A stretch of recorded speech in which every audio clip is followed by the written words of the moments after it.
About to go live. Here we go.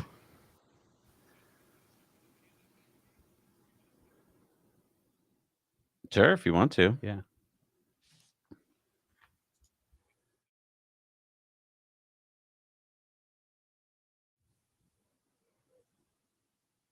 Hey, everybody, welcome. It's AI Day 2. I am so excited. Farzad's with us today. Thank you so much for being with us, Farzad. We are doing something we've never done before. We've got Farzad Mesbahi joining us here, and this is going to be so much fun hanging out with you tonight. This is going to be a long night, by the way. Yeah. They've already pushed it back. They've already pushed it back. All right. No, I mean, like, stuff has been changing throughout the day and everything. So they haven't pushed it back again. Yeah. Just the one time so far. Just the one time. Yeah. Should we have a little bet on whether they're going to push it back again? Look, we're going to be here no matter what. So just stick around. We'll keep it entertaining instead of waiting for dumb live streams to start. We're going to be ready to go. You know what I mean? Yeah, we have so much to talk about. There also may or may not be drinking involved tonight. There might also be a visit from TeslaBot herself. It's going to be very exciting. So yeah, thank you, Farzad, for being here. We're on your channel, so you can watch us on either channel. You can either head to Now You Know or Farzad Mesbahi's channel. Yeah, we're live both places. Like if we break down on one, you can go to the other. Yeah, and the digital magic is all being done by Corporate Streams. Our buddy Noah over at Corporate Streams has put all this techno wizardry together. So yeah, we have a whole team of amazing people in the background making this happen. And I'm looking at like a screen with like a million different boxes on it, but you're seeing just a couple, and also you're seeing TeslaBot holding us up here. Yeah, so it's great. Thank you guys so much for having me be part of this really cool simulcast. Like we're live on both channels, and if you really want to be a super pro, you should have both streams up on your screen. Yes, and sync up the audio for both, right? So and just get it exact. And then that way you'll get twice the awesome. But seriously, thank you guys very much. I'm super excited. I can't wait. I can't wait to see what Tesla has to show us. I can't wait to share this moment. It's funny because I was speaking to my community earlier today, and it really feels like today might be a moment like back in, like when the electricity was invented or the telephone was invented. It might be something 20 years from now, 30 years from now, we look back to this day, we'll be like, holy crap, this was the start of something transformational for society. So, and I'm trying to temper my expectations as much as I humanly can, but I'm failing really badly. So of course I'm here to show that excitement, to share that excitement with everybody. So yeah, very, very excited to be part of this experience with both of you. And I'm honored. I'm honored to it really may get to be me too. And it may be the last time that humans are allowed to think for ourselves. I mean, this could be the beginning of the singularity for all we know. Sure. That's right. That's right. Yeah. Jesse, you don't seem like you believe me on this. I just it's not today. Oh, okay. I just want to. He's not going to march out his army of robots. It is possible. Today. Here, this is one possible scenario. I'm not saying it's likely, but it's possible that the curtain goes up. It's the beginning of and then there's like cameras in New York City, and he's like, guess what? And then all these Tesla bots march out into different cities. It's possible. I don't think so. Okay. There's a greater than 0% chance, I would say. Exactly. Greater than 0% is chance. Something you can't say about most companies. Right. I mean, Elon, he could happen. All right. But awesome. we're prepared. Awesome. I just some coffee at 8 o'clock at night. So that's a really. I know. I have not done this in a long time. I will not be sleeping tonight. It's so exciting. Yeah. I feel like it's going to be tough to sleep anyway, caffeine or no caffeine. I feel like we're probably going to see things that are going to really keep us up for a while. I think I'm sure that the viewers will probably gather by this, but since we're live already and everybody can join in the discussion with us, we'll be here before the show, we'll be here during the show, and we'll be during the event, and we'll be here after the show as well, discussing what we found. So God knows how long this could go. I mean, you guys are Eastern time zone, so you might be up well after midnight. And if we're up after midnight Central or Pacific, then we know we had a crazy game-changing event sort of deal, and I'm almost hoping for that. I'm gonna be like, okay, how little sleep am I gonna get going into tomorrow? And if I can get it to like say 3 to 4 hours, then I know today was an insanely crazy day. So I can't wait. I can't wait. We're already getting some interesting thoughts coming in here. Yeah. Thank you to Breakneck Trent. He says Tesla Tesla bot prosthetics controlled via Neuralink. You thought my idea was crazy. That's out there. I mean, it makes sense. If you have a working robot arm, why not, control it? And then now you have a robot hand. Yeah, I didn't even think of that. That's a great one. Leah Grant, thank you so much. Yeah, so I want to talk about, we know some things that we think we know at least about Tesla bot, right? So I want to just start with kind of what we think we know. We know that it's supposed to be 5'8" in height, or 173 centimeters tall. So that's good. We got some basis of reality here. We know that it's going to weigh about 175 pounds or 57 kilograms.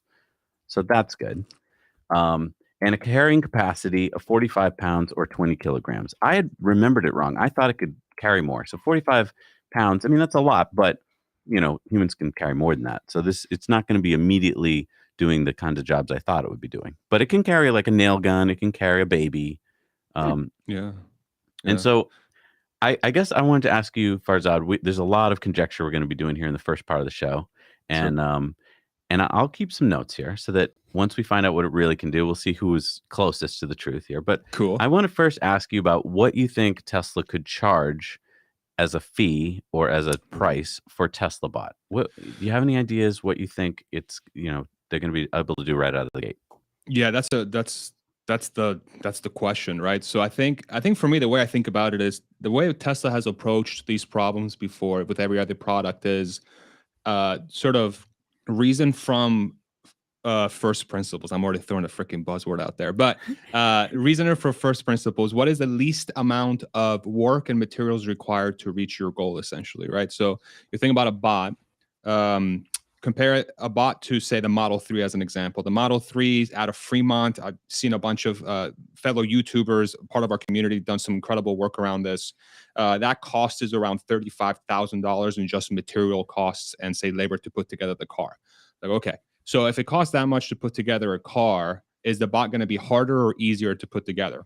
The materials for the bot are going to be way less. It's going to require way less batteries. The type of materials they use for, say, the hands or the feet or whatever, I don't know how exotic they're going to be, but they're probably not going to be anything super, super crazy. And if Tesla really achieves what they tend to achieve, which is excellent manufacturing capacity and really good at sourcing materials at the best price, then I think it stands to reason that the material cost for the bot probably, again, super guess, completely out of my ass. Nobody, hold me accountable to this. But somewhere between $15,000 to $25,000 to make the bot is probably a reasonable expectation. And so the question becomes, what kind of margins would Tesla look to make on top of that, right? What makes the bot interesting is that it's a solution that could be leased out, kind of similar to what FSD could be. And I'm sure we'll talk about this too, but there's a lot of different ways that you can sell the product. But if they were going to sell it as, say, a regular, like a car where you can go and buy a bot and worry about the licensing of the software later, I don't know. So if it's, say, it's $25,000 and they make, 30 to 40% margin, which is how much you're making on the cars today, that's how much? So that 10, 20, 30, 75, it's like $35,000, something like that for the car or for the bot could very well be how much it would. So say between 35 to 50,000, which would be insane. Because you think about this bot, if you really could buy a bot for 35 to 50 grand and it could do work like, I don't know, build things or replace some sort of, or displace or enhance some sort of human labor, then that's an order of magnitude, another buzzword, cheaper than a human over 10 years, right? So you think about the average pay in the United States is $35,000 to $50,000 a year or something. If you buy one-time cost of 50 grand for a bot, and then all you have to do is charge it, and it can work for, say, 10 years without having to be replaced. You already get a 10x benefit on that, plus any other benefits that you get from speed and stuff like that. So that would be my guess. Super drawn out, but that's how I think about it. What do you guys think? So was just to repeat your final number there? So what do you think is the price? 35 to 50. So I'm going to say 40. 50. And you're thinking a one-time, you can buy it. I think so. I think I think it's going to be a one-time. Otherwise, I think Tesla might get into a situation where if they're only licensing these out, one could make the argument that over the long term, they could be monopolizing labor in a sense, where they just are the ones that provide labor. And I'm not so sure that I don't know how that plays in Tesla's longer term mission of ensuring the outcome of humanity is good. So I don't know. I still got to think through that, but 40,000 per bot would be my guess. Interesting. Well, I mean, I understand that you have to pick a number, like in terms of margins. So I think that it does make sense. But I can go buy a car from a lot of different companies. I can't really go buy a humanoid robot. And I mean, so I think that they have, a lot more demand, whether people agree with me or not, in terms of where else you're going to go to buy a humanoid robot. Like, what, are you going to go to Boston Dynamics and say like, hey, can I have one of your robots? And they say, no, it's a prototype. And we need to shoot another dance video in a couple of weeks. So, we're doing all that work. Very important. So what's your number? Like, they can charge an arm and a leg for it. Because who else is going, I mean, if it is going to be they will sell it to you, as opposed to the licensing thing. And we should get into the moral quandaries as you were just talking give about me before. A price. I don't know, freaking $250,000. Okay, you're going 250. Okay. I mean, at the base level, because we should talk about some of the benefits of having a robot. I'm gonna go higher than you guys. Okay, I think it's worth $1 million. Okay, we did an episode last week. If you guys haven't seen it, go see it. We did the math there, but basically, we took your numbers that you were saying, Farzad. Basically, an average auto worker in California, I think, is like $35,000 a year. And I thought maybe a life of 7 or 8 years for the robot, just being kind of conservative. But then, and so you're like, well, 7 times 35,000, that's not $1 million. But that auto worker doesn't work 24 hours a day, 7 days a week. Right. So I get to multiply that by that. Plus, I get to put in all the cost savings of hiring and training. So I'm going to go closer to $1 million, and just I'll come down a little. I'll go 800,000. I'll go 800,000. Wow. Okay. And with those kind of margins, we did it in the episode. I can't remember any of the numbers I had there, but it was, the margins were insane. The profit was insane. But this would fit into what Elon said, right? He did say like this part of the business is going to be huge compared to our auto business. Right. And I mean, the price can come down in the future. Sure. And I mean, maybe what they're going to do is they're going to say, hey, we're going to have our kind of like what they did with, with the Model 3. They're going to say, hey, we're going to have our standard bot. But then, you can't buy it yet. You can only get the premium bot, and the premium bot is, $750,000. But someday we're gonna be able to sell it for much cheaper. But then by that point, you're gonna be, having to license software from them or something. I have no idea what they're gonna do. Yeah. Tonight, do you?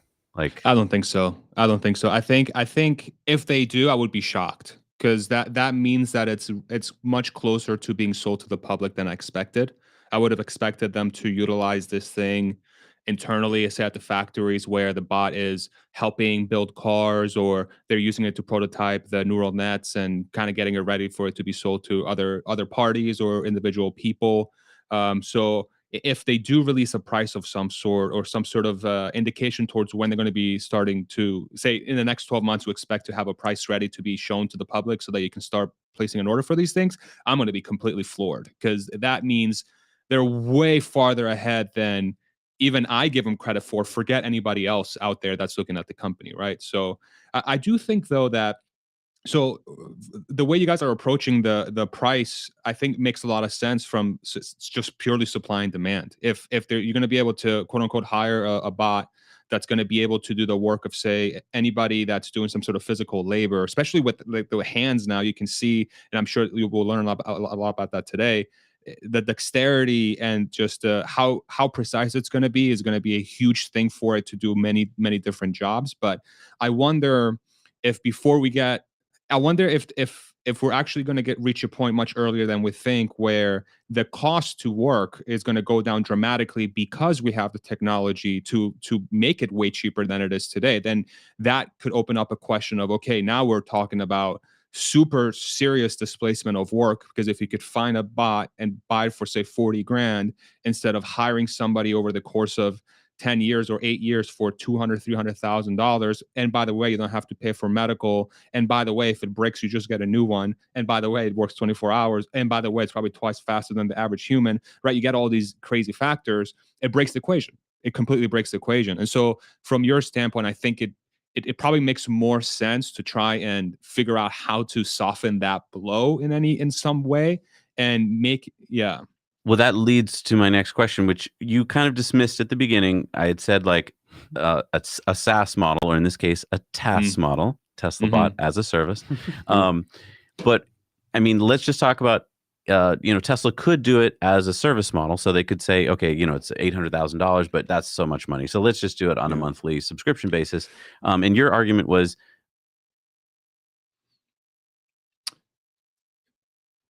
because over the long term, they would monopolize labor. Because then if what's wrong with that? I know. Well, but that's really long term. I mean, like we're talking. I mean, there's 8 billion people. I'm not going to say that everyone is putting in a full 9 to 5 every day, but I mean, just to make 1 billion robots, and yes, they can build themselves. But I mean, it's going to take a while to start to seriously displace labor. I mean, I would argue that anything from a robot in a factory to just being able to have a printer at a office is going to displace some amount of labor. And I feel like we as a society have been able to weather that so far, from excavators instead of dudes with shovels and picks, and dump trucks instead of probably multiple dudes with a cart with a horse and stuff. You want to hear my ultra prediction? I'm going ultra here. Oh my God. I think Elon's going to announce that you can do kind of like FSD. You can buy a Tesla Bot at some price that we think is kind of ridiculous now. But in the future, he's going to argue, hey, if you were to have bought it now at that price, you would have been really glad you did. Or you can subscribe at this price. I just think that when he comes out with it, we're going to have the same problem wrapping our heads around it as we are with FSD, because we're going to be like, it really doesn't do all the things you say it's going to do yet. Right. And I mean, that's going to be really interesting. That's really interesting, too, because you're going to have this robot. And yes, maybe it's going to be able to paint a house or, lay bricks or something like that. And you're going to go, well, that's really useful. But can it do X, Y, or Z? And for some reason, that's going to be just slightly harder. And they won't have set that up yet. Right. Where, I don't know. I'm trying to think like, pressure washing is harder because we have to account for the pushback. Well, let's talk about that for a second. So, Farzad, what do you think would be the low bar here, of what it could do tonight? Like if the engineers were coming up with a list of things, what's on the bottom of that list? They're like, yeah, we can definitely do that. What do you think? Just easy peasy for Tesla Bot to do tonight? Handle some sort of boxes or material movement from one place of the factory to the other. To me, that's like the lowest hanging fruit. So it's not so much being super delicate or very precise about your hands, and say working a screwdriver or working some sort of power tool in any setting and it knows how to use that would be like crazy high bar for me. Like that would be nuts, because that means like the hands just know what to do, which would completely blow my mind. For me, it's like, so from the setting that I worked at the company, I was in distribution. So it was, movement of product from one place to another. So as simple as taking parcel or boxes that are staged to go to a part of the line or go out to one of the dock doors, it knows how to pick up the box. It can read the label on it and it knows where it's supposed to go, and it goes to that place and sets it down and stages and stage for the person to use. For me, I think that's a low bar. I think if I feel like they should be able to show something or give an indication that something like that could be possible, because at that point, all your, and I say all as if this is easy to do, but one of the things you're solving there is just navigation of the bot, and that to me seems simpler than than handling very unique objects, because you just be working with square things, right? Just pick up box, move arms close to the thing, pick it up, move it to the other place, use your legs, and get there and boom, put it down. That would be my low bar for what to expect. What about you guys? Yeah, Jesse, what do you think? What's the low bar tonight? I think box is excellent. I like that one. I mean, warehouse work is it's huge. Become and was always pretty big. It's pretty easy to make robots for. And I mean, we've seen, obviously there are robots that work in warehouses, and they're designed a little bit differently than a humanoid, right? They're the like the Kiva Amazon robots that autonomously do however you do, running an Amazon warehouse and getting me something the next day when I put in that order on Amazon. But then that humanoid, like you're saying, can do a lot more edge case tasks where normally right now we have humans dealing with it. So I mean, like, and I mean, obviously Amazon warehouse is slightly different than what you're talking about, where it's just boxes. But I mean, it's nice because the robot is never leaving the premises. They're gonna be staying in the factory. Now you don't need bathrooms, and you can stop having those mean articles written about. Yeah, I'm not, but I mean, like, that's great publicity. What are you talking about? You no longer have people peeing in bottles. You know, like, you can also get rid of parking lots. You can get rid of the cafeteria. Like a whole bunch of things go away. Break room. Yeah, and the factory becomes way more dense too, right? Any space that you're on where you have to accommodate OSHA requirements, right? Safety becomes almost like secondary, because so like the density you get from a space where you have no humans working, the reason why we have space is so that humans don't die, right? Yeah. And the reason why we have vertical limits is so that people don't die. So we don't have something that's unstable that could potentially be, hit by an earthquake, and then you got pallets falling on people's heads, and it's a catastrophe, right? It becomes, so you think of a space right now, say like Fremont factory as an example, or any even the gigafactories, it's probably maybe from a unit like a volume perspective, maybe 5 to 10% occupied from physical things. If it's completely automated, even with the bots, you can probably get that thing to 40-50%. So the amount of stuff that you can push out of that building that can get done 2, 3, 4, 5x's just by the function of removing humans from that spot. So it's not even just it's way more profound. Another buzzword. It's way more profound than it seems, because it just changes every single equation that could ever be applied to making stuff. And it's completely wild, it's completely and utterly wild. I feel like Farzad's misleading me on these buzzwords, by the way, because later we are going to have a drinking game later involving buzzwords. And I feel like he's feeding me ones that aren't going to be, these are not Elon buzzwords. I don't think he's, so I'm on to you. All right. But I want to talk about OSHA for a second. Well, hang on. That was something that I hadn't considered, because I mean, what you're saying is absolutely right. And I, for a time, I worked in a small factory, and so much of what you did in that factory was determined by OSHA in terms of, having to tape out lines on the floor. And this is where the forklifts are going to be going through, and you can't be there, and you have to pay attention and all this stuff. So you're saying that basically the Tesla bot could get hurt, quote unquote, and it's not a big deal. So no more OSHA. We can go back to the, like, they'll never make when mistakes, we had children working in the mills, and those are the good old days. Yes, lock those doors. Tiny Tim had his arm crushed in the machine, and it was like, all right, well, you're not working here anymore. It's the same thing with, I mean, I have no idea if that's like going to help productivity if you're not intentionally, but if you're more negligent with these robots.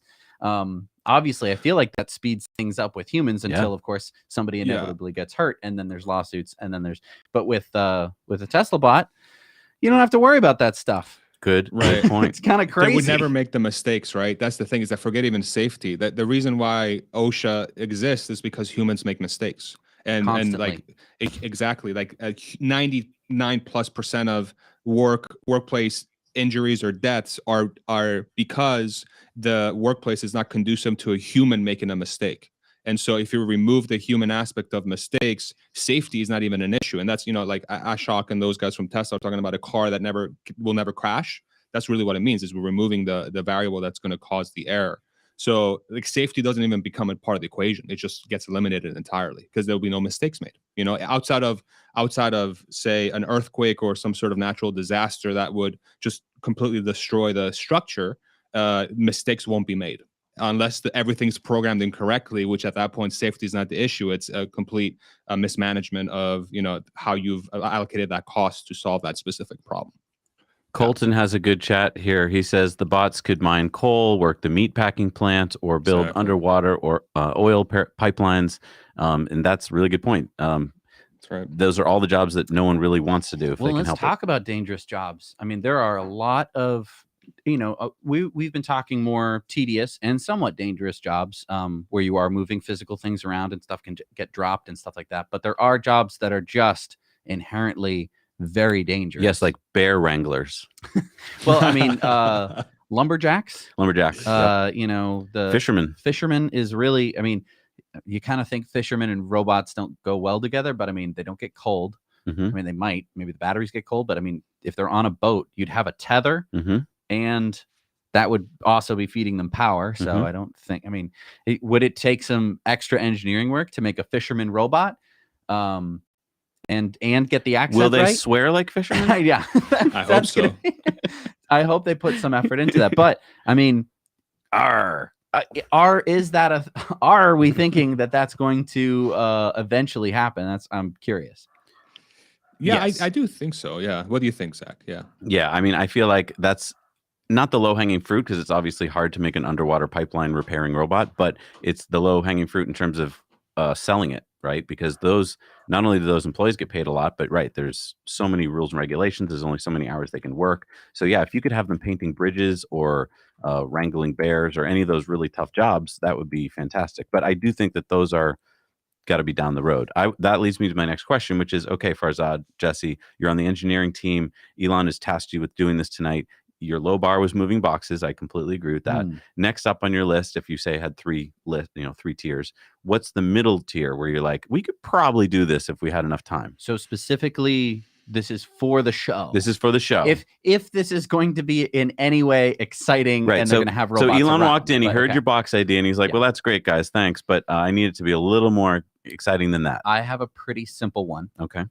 It's not going to take a lot of coding, but we are going to have to throw away a prototype. Okay. And that is a robot that sacrifices itself for a human dummy.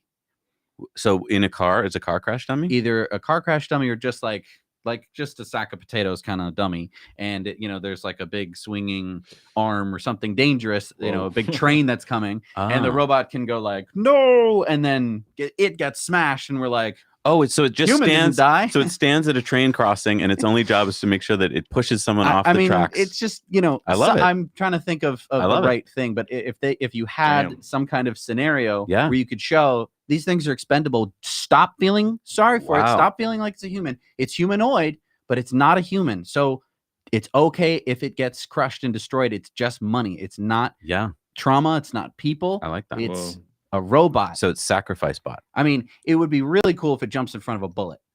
Ooh. I mean, wouldn't that be kind of cool? That would be. Timing wise, it's a little tricky, but how neat would that be? Mm-hmm. They have they don't have the robot they don't have another robot with a gun. That would freak people out. But yes. Don't do that. And I hope it doesn't. I hope it's not jumping in front of Elon. Well, yeah, that would be insane. That would be insane. If you wanted publicity. Yeah, if that goes wrong. Yeah, I would say that what's really interesting about what you just brought. Well, first, that's the medium case, so I can't even wait to hear what your high bar case is going to be. Holy shit! Excuse me. Holy crap. I don't want to be the first to curse, but I already did. Sorry. Apologies, everybody, in your case. The medium case so what's interesting is that the bot would then have to decide that the action it's doing, it's going to be better for the human than the thing that's happening. So if it's like pushing the human out from the train tracks, it has to calculate then says that if I push this human forward, the probability of injury or of death is X, and then if train hits human, it's 100%. So then it would also need to know within the context of what's happening to the human that the action it's going to do, it's going to be less harmful to the human than whatever's happening. So the amount of calculations that are happening in that bot right there, it's like completely insane. So it's always aware of what's happening, right? And I mean, Elon's a nerd, and he's definitely read like iRobot and and Asimov's 3 Laws of Robotics. And like, I know that all of Asimov's short stories about robots have to do with like the 3 laws not like working properly. But I just feel like it's the kind of thing that Elon would show off where he's like, and the 3 laws of robotics works. That would be weird. I don't think that they're there yet. I don't think that computers really work in the way that Asimov like wrote. You can't just like tell a robot to like not hurt people. Like that's a neural net wise. That's like a really hard thing to just like have as a blanket statement. Why? At the moment, it's hard. In the future, it could work. Okay. But I'm saying tonight, I don't think that he's gonna like hand the robot a gun and be like, shoot me, and then it'd be like, I was going to shoot you, but the first law of robotics means I cannot. You don't think from day one you need to bake that in? It's not. There's nothing to bake in because that's not how computers work. You can't do it that way. Huh. It doesn't know what a human is. You have to. You're going to have to teach it, and I don't think that it knows right now. Oh, you don't think it knows by now? I always want to say like the interaction of bot and human in any way, shape, or form to try and make the human safer than they would be seems like an incredibly dicey scenario. And I don't know how long Tesla would take until they're comfortable doing that, because you have to ensure that anything the bot does, if it's acting within that context, it has to be 100% of the time a better outcome than whatever was going to happen. And so what are the implications? It could be as simple as like walking down the road, right? And say there's like a banana peel. I don't know. It's freaking Mario Kart now. We're driving around and there's a banana peel on the road, and the bot's like, "Holy shit! I need to push you to the side of the road or the side of the sidewalk because I don't want you to step on this banana peel." Right. But if it pushes them along and then a human acts erratically, I don't know, they elbow them in the face or something, then that's a huge lawsuit. Oh my God, you broke my tooth. The freaking bot made me break my teeth. It gets super, super hairy. Right. But this is a human thinking about it, right? So maybe I'm not thinking about it like a computer would. Well, and here's an interesting question. Bork Floyd brought up. He says, "Do you think that robots should be programmable by owners?" So that would mean that if I bought this robot, override, and then I said, "Oh, great, because we work at a meat packing plant. So okay, robot, here is your very, very sharp knife.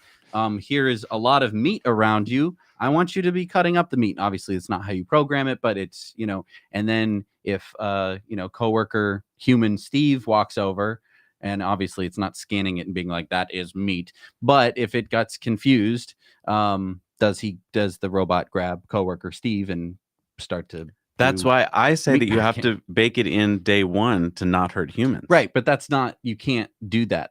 You can't just say. You have to first identify what a human is. Right. Well, that's doing that right now. They've been training it for a month. I don't think that they're there tonight. I don't know. I don't know. I would say if object looks like human, do not interact with it under any circumstance. Is what I would write into the code. That is so there'll be no dancing. There'll be no. I mean, you can dance like 10 foot away or something. Like you can create some distance between yourself and the human. Yeah. Forest firefighting. I see a comment. Oh yeah, that's a really good one. It is good. Well, I was thinking about this too. So you have the robot, right? And to do firefighting or whatever. First of all, any sort of firefighting, you can lose robots, right? Like you're usually when you're sending a firefighter to do something extra dangerous, it's usually to save another human. Right. And then you're always at this crossroads as a fire department or as the fire chief. Do I send in a guy to go try and rescue, or do I lose both guys if I do that? Am I creating more casualties by sending? But if it's a robot and they can be, have you seen those firefighting grenades? They're like heat activated little bombs that they don't like explode with a lot of force, but they have a bunch of like fire retardant on them. So you could have a not a suicide bomber, but a you could strap a bunch of these. Do you want the live stream to go dead? You can have basically a bunch of these good grenades, fire suppression. Fire suppression things, and it could just run into the building. Right. And I mean, and sacrifice itself. And it's $30,000, but I mean, it's expensive to send firefighters to do almost anything. And if that, if that robot can then run into the room and grab the baby and run out. I think you have your second level then. Tonight, if there was a fake fire or a real fire and it runs in and sacrifices itself and puts out the fire, that would be great. That'd be Farzad, what's your second level? I don't know if we've gotten there yet with you. Yeah.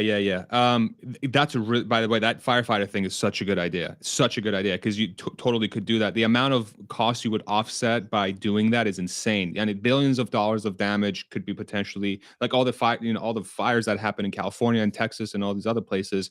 Like these eventually reach homes and businesses, and think about the air quality and the health impacts of that. If you're able in any way to slow down or eliminate that threat, that saves so much money to society, right? So that's like a huge win. For me, the mid-level would be if the bot is able, we were talking about this in the community forum earlier today. If the bot is able to say like cleaning a toilet type thing, but it's not just cleaning a toilet or using its hands in a precise way with a like a pre-programmed motion like every other bot is that you would give it multiple types of things. Like I'll use a power tool as an example. You give it 4 or 5 different types of power tools. It knows how to handle the power tool, and it knows how to line it up with a screw in 4 or 5 different formats, and it knows how to change the heads, and it can do that. And it knows how to do that because it's learned how to do that through an algorithm of some sort. That for me is mid-tier, and it will be kind of nuts if they're able to do that. Wow. Because you think about I really think there is a lot, the picture of the hands from today that we saw yesterday, I think the fact that they've invested so much money and time, this is what Tesla does, right? They identify a problem regardless of how hard or difficult or how much money it's going to take or how much effort it's going to take or the expertise required. They're like, hey, this is a problem that needs to be solved. So we're going to solve it. What's the one we got to solve right now? Hands, because hands are, these are beautiful things that have created literally everything we've ever had as human beings. So we need to fix this or we need to solve for this. So if you're able to solve for that, then you can literally do anything. And if they're able to do something like that, which really nothing else can really do, right? Like picking up a power tool and using it, cleaning a toilet, I don't know, like hammering a nail. Just think of anything that would require to use precision with your hands. If they're able to showcase something like that, it would be mine, and that would be my mid-tier. That would be my mid-tier level. Love that. But I don't even know if we're gonna get there though, because that's. But like, why wouldn't we get there if they're hyping up these hands so much, right? Like that's what those hands will be able to do. Yeah, I think you hit it there, and it would also allow vacuuming. Yeah, if you can use your hands, you can vacuum. Well, and it is so interesting that they've invested clearly in hands as opposed to replaceable appendages. Because I mean, part of me is like, I'm just thinking nail gun hands, you know, where it's like it's working on a construction site, and one hand is a hand, and the other hand might be a hand, but it might also have, where it folds its hand down, it just shoots out nails or something. I love being able to search for kids hiding under beds in a fire. That's a great idea. Oh yeah, that's a great one. That's a really, really good one. The one thing we also talked about too is like imagine if the bot, like I'm curious to see how they have the wrist. If the wrist can turn 360 degrees, like this way on the whatever, you make every drill obsolete because all you need is a screwdriver or whatever that thing is, and you put it into the thing, and your wrist starts sort of like rotating, right? But then think about the upstream supply chain implications for that. That entire supply chain gets obsolete. You don't need drills anymore over time. So what does that mean upstream as well? And how many different applications can this sort of change in how we approach work have on how we think about business, period? Like, it's not just like, oh, it can turn its wrist 360 degrees. It's, oh my God, every single drill is obsolete. Every single blah is obsolete, Yeah, I think, Farzad, you've hit it right there. If they get the hands operating tonight, there's really so many things. We could have a restaurant worker, like, so that's wait staff, that's cooking meals, like that's all possible. We have home work, like vacuuming, cleaning windows, all sorts of things like that. We even have childcare. I mean, possibly. This would be my third tier, actually, so I'll get to that later. But I was thinking, if you can do hands, I think you're right about the hammering nails and stuff. I think that you could then do a lot of construction jobs. So that would mean roofer, for example, which is I think it's the most injury-prone job. And so if you could have, say, just roofers, that would be huge. And that, I mean, I know that involves climbing a ladder, but like if they can climb a ladder and use a nail gun, that would be amazing. Right. Yeah. Nuts. No, I mean, so like, what if tonight there's a bunch of 2x4s and a Tesla bot comes out with a nail gun and starts to build a wall behind if there was a small group of them. Oh my God. And by the end of the thing, there's a little house framed. That would be insane. Come on. That would be completely nuts. Completely nuts. So even nuts. If it's pre-programmed to do that, right? Because I think there's 2 levels there. So if they're pre-programmed to do that, it in itself would be amazing because you're showing that the bot has a dexterity and a capability of handling something that is basically impossible to be handled by anything else because it doesn't have that dexterity with its hands. If it was able to do that because it saw someone build a house and it said, okay, that's the motion to build the house, then it's like completely bananas. Like, take me to the freaking moon. Like that's and honestly, we're getting close here and 18 minutes away. Now, so everyone hit the like button if you would. Just take a couple seconds, hit that like button. I'm so glad we're getting so many great chats. And before here. we get to our third level, which is going to be off the charts, I just want to give a plug for our sponsor tonight, sparrowworldwide.org. They are giving away a Tesla Model S Plaid.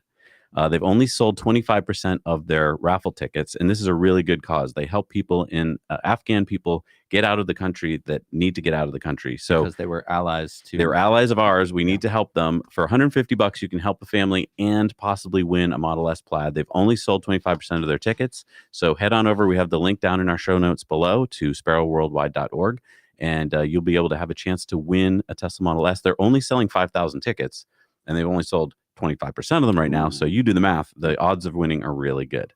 And I just also want to give a shout out to Corporate Streams. Noah and his crew are the ones running this tonight. They're doing a fantastic job. I could not put up all the stuff on the screens and switch screens. And if I asked Jesse to do it, he would have left by now. So thank you so much to Noah and the crew for doing all this tonight. And if you guys ever need this kind of work done, I mean, he does this for top-notch companies. I don't know why he's doing it for us, but he does it for top-notch companies all over the world. And so if you need this kind of work done, reach out to Corporate Streams because they can do it for you. Heck yeah. And make sure you go, for those on my channel, make sure you go to Now You Know. If you're not subscribed to them yet, make sure you go there. Check out every single thing that they just talked about on their description. And yeah, thank you guys very much for plugging that stuff. Awesome. Yeah, and we love your channel. So same thing, guys. If you're a Now You Know fan and you haven't seen Farzad yet, go over to his channel, Farzad Mesbahi. He has fantastic content, fantastic community. That's why we love talking to him, because it just feels like we've met our like long lost brother or something. Talking.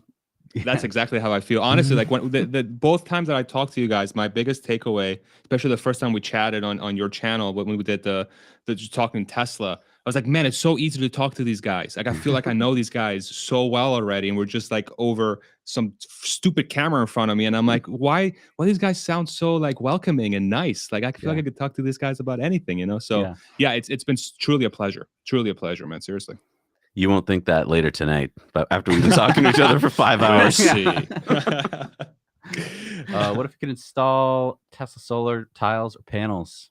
That's what we're talking about. Yeah, have them up on the roof at construction. Definitely. Great one. And Steven says, high end, build a wall from a random stack of wood, tools, and sundry supplies. I mean, yes, if there was no programming, like they had to just figure it out. Yeah, that'd be nuts. And if Elon at that moment was like, no, you know, put the window over there, 2 inches to the left. I mean, I think it's a little pie in the sky at the moment, but I mean, well, let's talk pie in the sky. So you're the engineers again. You've been given this task. You just pitched Elon your second tier idea, which I think sounds amazing. But he's like, you know what, guys, you still got 5 hours left. Let's see what let's go big. We'll delay it. I'll delay it a little bit. Right. And what can you program up for me? I've got some skill balls here. That's why it's at 6:15 now. It's because of that. Because what's about to happen. Yeah. So what can you guys do in this remaining few hours I've given you? What can we do that's just so over the top that everyone will be talking about it tomorrow? Go. What's on your list? I mean, I think that we're. I'll go first. How's this? Give you guys an extra second. I've been dreaming about this nonstop. I already know mine. I already know mine, but you go. Okay, good. You're ready to go? Okay, so curtain comes up behind Elon. It's a Tesla bot rock band. There are 5 members in this band. There's a drummer, guitar player, bass player, keyboardist, and lead singer. Well, I don't know if there's a lead singer because I can't sing yet, probably. But maybe he's playing, saxophone. And you're probably wondering how he's playing saxophone because you're like, he has no mouth. Well, they put like an air compressor in him. That's how they do it. Anyway, that's my dream. It's a Tesla bot rock band. That would make news worldwide tomorrow. Perfect marketing. Jesse, you want to go or you want me to go? What do you think? I go? Yeah. So for me, honestly, and I alluded to this a little bit earlier, but if the bot can watch a human do a task and then they walk us through the process of how it learns. So for example, if the power tool example, right? Let's say I was talking about before, if it's pre-programmed to do that, that would be mid-tier. If they call somebody from the current, like, hey, can you come up and teach this bot how to use a power tool? Just listen to the commands, and the bot's like, please pick up the power tool, and then it watches you to that. It's like, okay, could you please do it again from a different angle? And you just do it like 2 or 3 times. Okay, could you operate the power tool, whatever that means? So, like put it into the screw and then screw it in. Okay, please, could you do that again 10 times? Okay, cool. And now the bot's like, could I try it now? Sure. You put the thing back down, the bot goes through the motion, and then it will say, how did I do? And then the human will kind of like take it back and show them how to do it better. If they can show some sort of thing where you can teach the bot to do anything, that would completely blow my mind. Like that would be the game changer, because long term, you think about if the bot's truly going to be at the first level, the replacer of boring, repetitive, or dangerous jobs, you need to have a way to do those jobs. What's the best way to teach a bot how to do that? Have humans teach it how to do it. Do you have the hardware necessary to do that? Yeah, just cameras. You can sort of identify each individual finger. The megapixel should be good enough. And the bot can just get closer to your hands and see how you're doing it. It becomes purely a software problem. What is Tesla becoming a crazy expert at right now? Software through Dojo and AGI. So like, and I don't know, again, this is like my pie in the sky, crazy sort of thing for today. If they're able to show that today, it's over. It's over. It's completely over. And at that point, I'm going to be questioning why no one would have it in their model immediately for the stock or whatever else, what Tesla's going to do, because that is the holy grail of having an abundant future, is having bots that can do anything. And that would be the mechanism how they would learn, I would think. Otherwise it becomes way too difficult of a problem. I love that one. That would be, I mean, you're absolutely right. Now the live stream seems to be kind of kicking off here a little bit. Nice. We're getting some pretty colors. We're colors. Ooh, pretty colors. Nice. You guys do your shrooms yet or no? I'm just that's later. We got to save that. All right. So, I mean, we're getting a lot of... well, wait, you had your top idea. Dude, that's... Farzad, yours is so good, I don't even want to do mine anymore. Really? Yeah. Come on. Well, then up it. Let's up it. What? Go even higher than you were thinking. Let's come on. Dude, I mean, I was thinking like, oh, it'd be like doing trapeze or parkour or something. Okay. But like, we've seen parkour and we've seen dancing and stuff like that. So I don't know why I was thinking that was like my level 3 when we were talking about like building houses and stuff. But yeah, if he could learn through, dude, that's serious. Because I mean, the only other option that if it couldn't learn from like a human, like a normal human who does that job, then you need specialized teams of people who are going to be like going through the labor market and just like trying to program Tesla bot to do stuff. So you'd have like big groups of engineering firms who not only have to like do the job really well, you want to find like some of the best, fishermen or lumberjacks or something like that. They need to know how to do something where, you're going to have to bring in highly skilled craftsmen, but then also program it all up. And so like, is Tesla just going to be expanding like programmers into the wild reaches of the world? So I mean, learning by itself it does seem like eventually it's going to need to do that. All right, I want to ask you, Farzad and Jesse, if tonight at the end of the presentation, do you think there's any chance that Elon will say, and now you can reserve one, that there'll be a button, or like you can go to your Tesla account and reserve one? What do you think the chances are that would happen tonight? Even though I know it won't be available tonight, but like reserve one for, a year from now or whatever. What do you think the chances are? I'm going to say 5%. Okay, really low percentage. What do you think?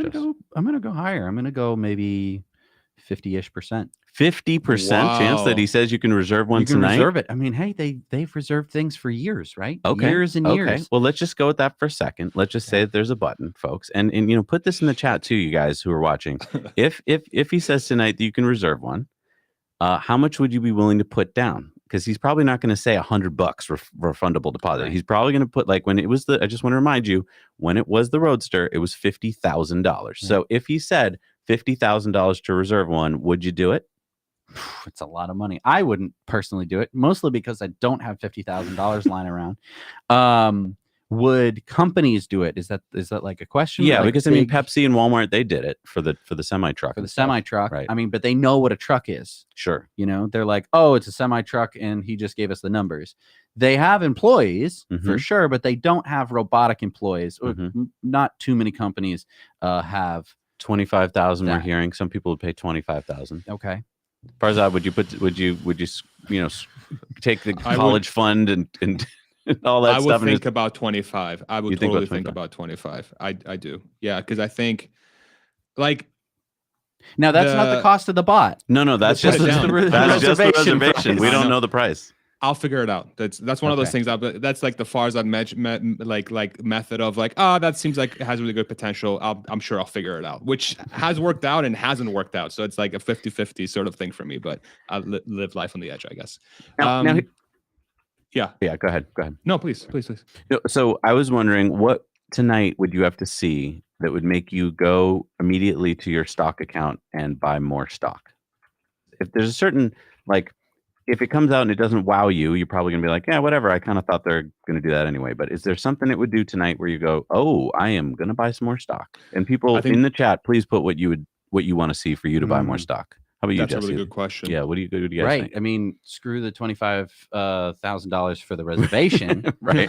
Just go heavy into the stock. I mean, regardless of what's going to happen, it's going to be a long-term play, right? Like, it's going to be a long-term play. Sure. If you're thinking of buying stock tomorrow, can you buy stock tomorrow? No, it's Saturday. So Monday. So you're going to be sitting on this all weekend going like, man, I mean, if I see one walk out on stage, that's all it would take? Yeah. All it has to do is walk out on stage? Pretty much. Okay. How about you, Farzad? What do you think? What does that have to do for you to get excited about the stock price? I mean, I think the way I think about it is like, okay, how am I positioned right now with the Tesla stock within my entire portfolio? And I'm like, okay, so I'm very happy with where I'm at. When I find ways to buy more stock, I do. But if it's like, the way I think about it is like, if it forces me to have to buy stock, like say I want to take out a loan against a house or do something crazy, not financial advice, please do not listen to anything I say from this respect. But if I'm going outside of my regular means of trying to purchase stock, if it does the mid-tier level of handling a power tool and it's capable of displaying some sort of dexterity where the hands are truly the differentiator, and it can be shown that it can do things that human can that are very difficult or impossible for any other robot, I would strongly consider trying to figure out and convince my wife to figure out how to like dump a ton of money into the shares, because that's that's the profound. And then if it goes into like it knows it can learn by just visualizing, I'm selling everything I have and just living on Tesla stock. I'll live under a bridge. I don't care. Now, conversely, we know what happened the last time at AI Day. A lot of people just thought because he had a dancing robot, a lot of the news was just like, what is this? It's a joke. What do you think the chances are that on Saturday, the news is going to come out that this is just another wasted time joke event? That crazy Elon. Crazy Elon. This is not going anywhere. He can't do it. Yeah, it depends. It depends how. Yeah, I don't know. I think that the chances of that are likely high, because the market, I don't know, the market just doesn't seem to understand how important some of these things are for Tesla's long-term growth and their long-term ambitions, and how the company has seemingly just over and over again sets quote unquote impossible goals and reaches them over time. They're always late, but they hit them. You know, they have a track record of doing that, and it doesn't seem like the market learns. And the fact that the news in the market is so heavily dominated by macro right now, and you know, you got everybody on Russia, Ukraine, as they should. You know, there's a lot of noise around that. I think it just gets lost in the weeds as just another. I'm sorry, Farzad, to interrupt you, but we have a Tesla bot here. Wow! Thank you, Tesla bot. Thank you very much. Great timing. You shake hands. Oh, look, I programmed it to shake hands. I'm gonna go buy some stock right now. Glass? Look at that. Tesla bot, get Jesse a shot. Thank you. Wow. So Farzad, this starts our next part of the program, which is you have to pick some kind of keyword for me. I'm going to pick one for you, and every time Elon says it in the presentation, we're going to take a sip. I'm going to be sipping Tesla Tequila. Nice. Are you going to be too? I'm going to be sipping it. Oh, okay. Listen, I'm a lightweight. All right. All right. So we got 2 shot glasses here. A sip means like a tenth of this. Right. I don't think. Yeah. Well, otherwise, the live stream show is going to quickly turn into nothing you're going to want to watch. So, have you picked your code word for us? I have, but I haven't. I don't know how mean I want to be. Right? Oh, I don't know if be I mean. want to Be mean. Be mean. Okay. Yeah. It can't be Tesla bot. Okay. No, it has to be like a phrase. Yeah, it's it has to be a phrase. Yeah. Well, I mean, more than one word, because it's got to be not like the or Tesla. Right. Yeah, of course. Right. Yeah, so I'm gonna go I want to say this is profound. Oh, nice. We have an extra one. Thank you. Thank you, TeslaBot. Yeah. See, TeslaBot is very good. It knew that I wanted a shot glass, and it got me another one. This is wow. Yeah, it's learning. Great. It's learning. Amazing. Be very afraid. This is profound is going to be mine. Does that count? This is profound. Okay. Yeah. This is profound. This is going off the rails real fast. Okay. Yeah, we're going. Look, we're just trying to keep it fun and light here. I think we should choose order of magnitude. Yeah. Okay. I think you're screwed because I feel like he's going to say order of magnitude a lot. If my clothes start coming off, I apologize. I had it in advance. Are we gonna prep the glasses here? Yeah, we'll prep the glasses. So I'm drinking. I just for y'all that might be interested in the drink of choice today. I'm drinking Dogfish Head Hazy O IPA. It's one of my favorite IPAs. I want you to hear this actually.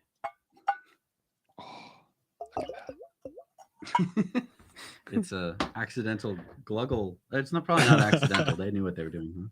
Huh? There you go. All right. That sounds legitimately amazing. Yeah, that does. Let's go and then tilt it back, and the bubbles go back. Oh wow! You can just do that in. Should we do a pre-show cheers? Pre-show. Hey, pre-show little everybody, if you're watching, hit the like. At some point, head over to Farzad. He's on here. You know what I mean? We got to break into the YouTube. Yep. And you know, people who don't this live stream because YouTube suggests it, and I want them with whatever is going to be going on. All right, cheers. Thank you. Ooh, that's smooth. That is smooth, but I am. I know. Woo! This is the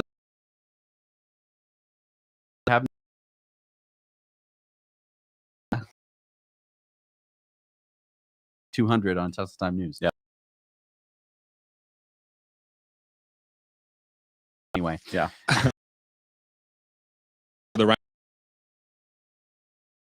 I'm excited. Jesse Dostie.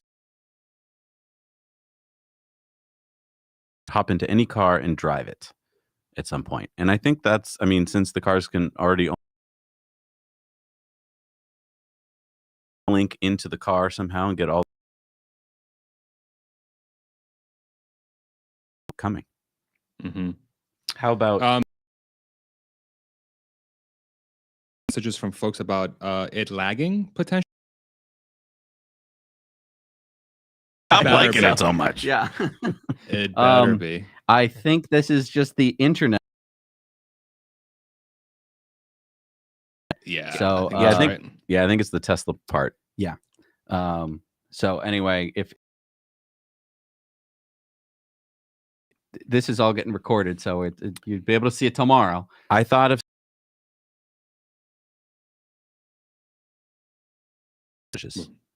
Ooh. Okay. You've been walking around with a. Yep. I've had a kind of a tough back for the week, and I'm thinking if it could give me a massage, all the fingers and all that.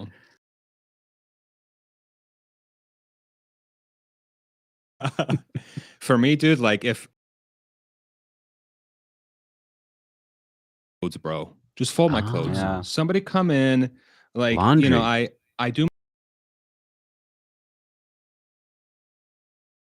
But take out the trash, fold the clothes, you know, just do laundry, stuff like that. Or to on this sort of event is, I think it's going to be focused primarily from an industrial aspect. Improve their safety, you know, things like that. Let's see what we got. We see a hand. Yeah, lagging super hard here. It's too bad. But we get to see everything here. Is that the I love you symbol? Oh, and then the heart. Here we go. Here we go. Oh, we're starting. Perfect. Wow. Wait, is this on time? On time. Perfectly on time. What? All right. Showtime.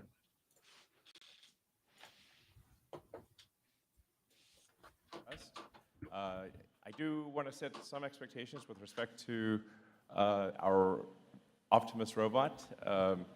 As you know, last year it was just a person in a robot suit.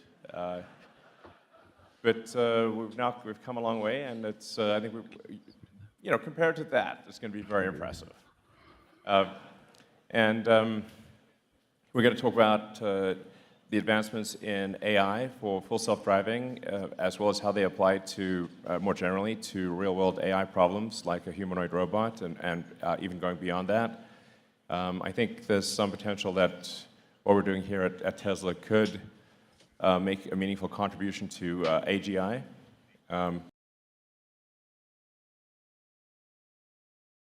Entity to do it from a governance standpoint, because we're a publicly traded company with one class of stock, and that means that the public controls. You can fire me. This is important. Maybe I've gone crazy. I don't know. So we're going to talk a lot about our progress in AI, Autopilot, as well as the progress with Dojo.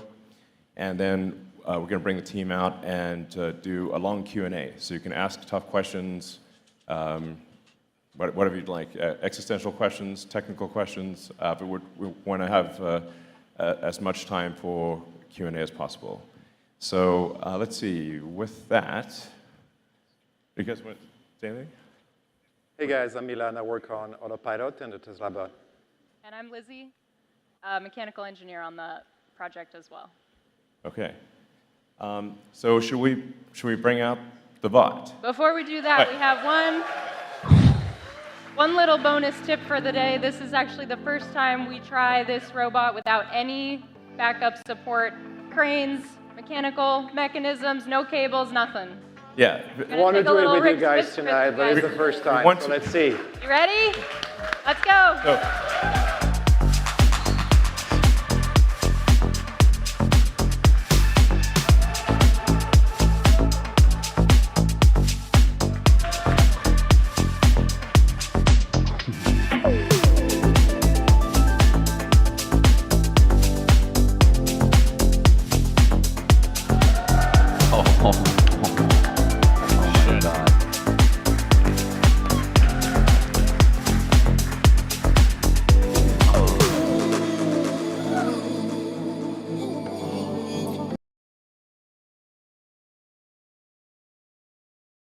Okay, so in 1 year, they've built this. Can you believe that? What? I think the bot got some moves. How long did it take Boston Dynamics to do that? Right?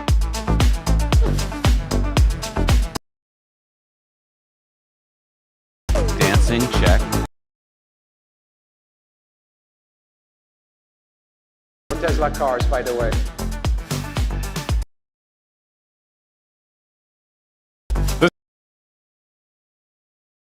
The robot. Nice.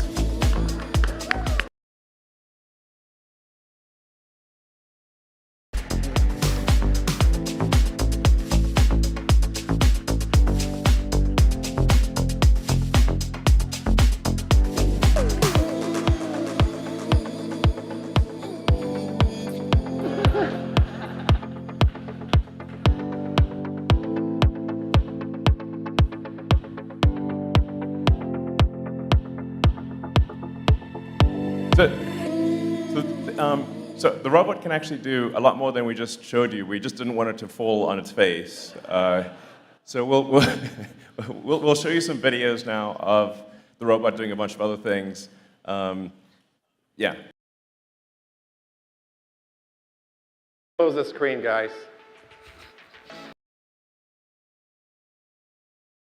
There's the boxes that you're talking about. Yeah, we wanted to show a little bit more what we've done over the past few months with the bot, and just walking around and dancing on stage.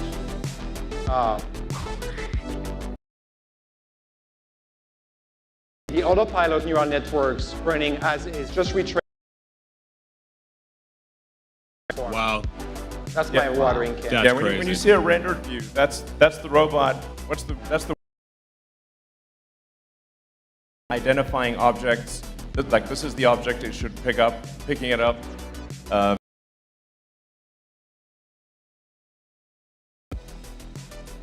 We use the same process as we did for Autopilot to collect data. Example that illustrates the upper body. Batteries that in we'll a pack? try to nail down in a few months, over the next few months, I would say, to perfection. This is really an actual station in the Fremont factory as well that it's working at. Yep. So. Oh boy. And that's not the only thing we have to show today, right? Yeah, absolutely. So what you saw was what we call Bumble C. That's our sort of rough development robot using semi-off-the-shelf actuators. But we actually have gone a step further than that already. The team's done an incredible job. And we actually have an Optimus bot with fully Tesla-designed and built actuators, battery pack, control system, everything. It wasn't quite ready to walk, but I think it will walk in a few weeks. But we wanted to show you the robot, something that's actually fairly close to what will go into production, and show you all the things it can do. So let's bring it out. Do it.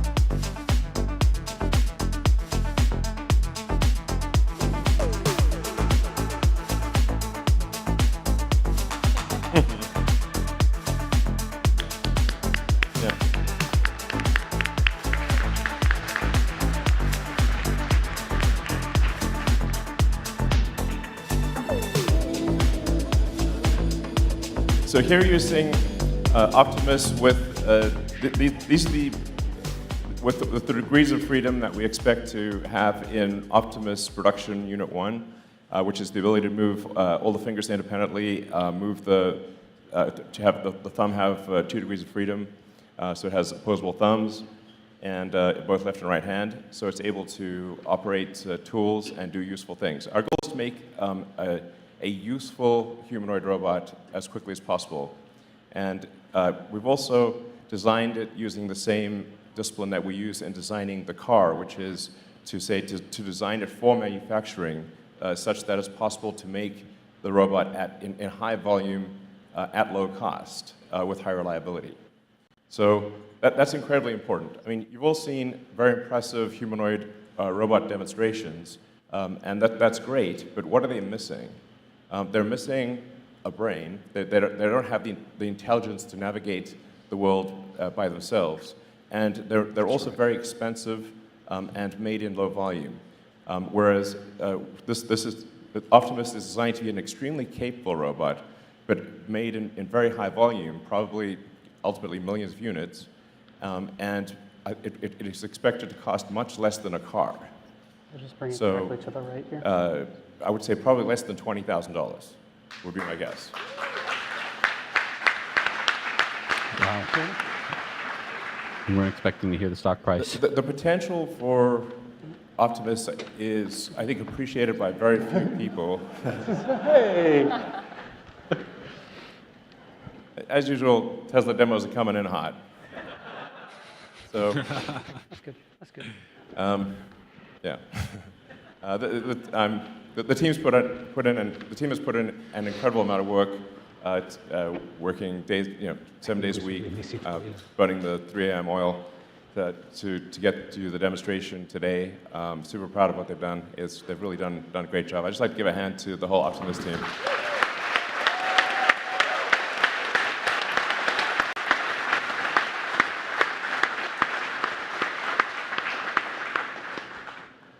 So, now there's still a lot of work to be done to refine Optimus and improve it. Obviously, this is just Optimus version 1. And that's really why we're holding this event, which is to convince some of the most talented people in the world, like you guys, to join Tesla and help make it a reality and bring it to fruition at scale such that it can help millions of people. And the potential, like I said, is really boggles the mind, because you have to say, like, what is an economy? An economy is sort of productive entities times their productivity, capita times output, productivity per capita. At the point at which there is not a limitation on capita, it's not clear what an economy even means at that point. An economy becomes quasi-infinite.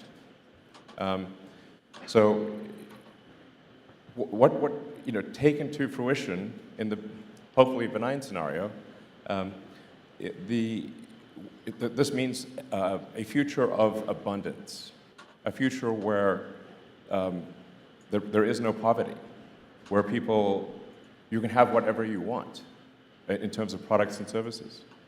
It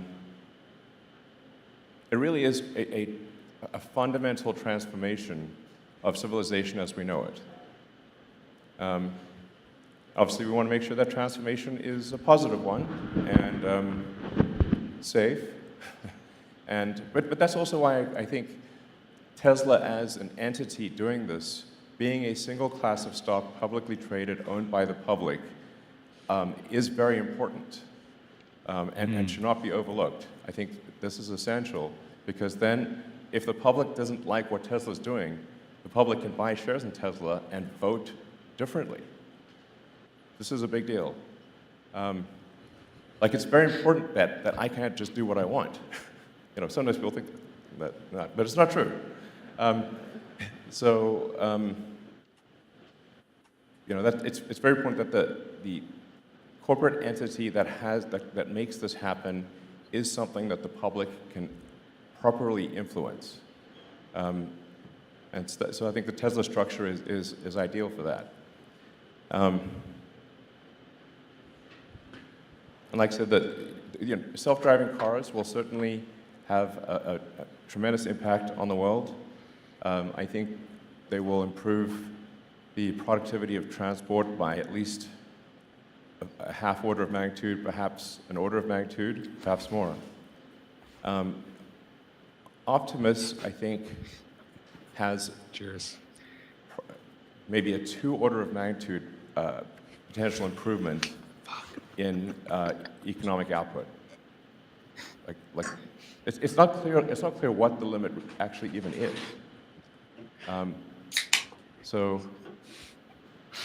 But we need to do this in the right way. We need to do it carefully and safely, and ensure that the outcome is one that is beneficial to civilization and one that humanity wants. This is also extremely important, obviously. So, and I hope you will consider joining Tesla to achieve those goals.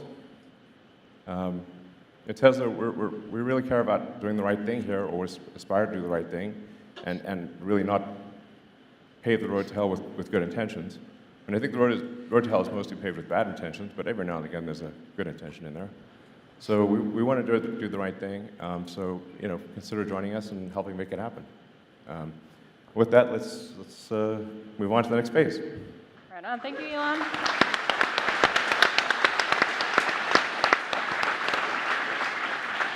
There's already so much. All right, so you've seen a couple robots today. Let's do a quick timeline recap.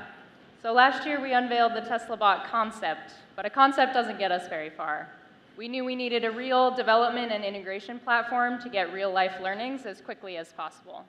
So that robot that came out and did the little routine for you guys, we had that within 6 months, built, working on software integration, hardware upgrades over the months since then.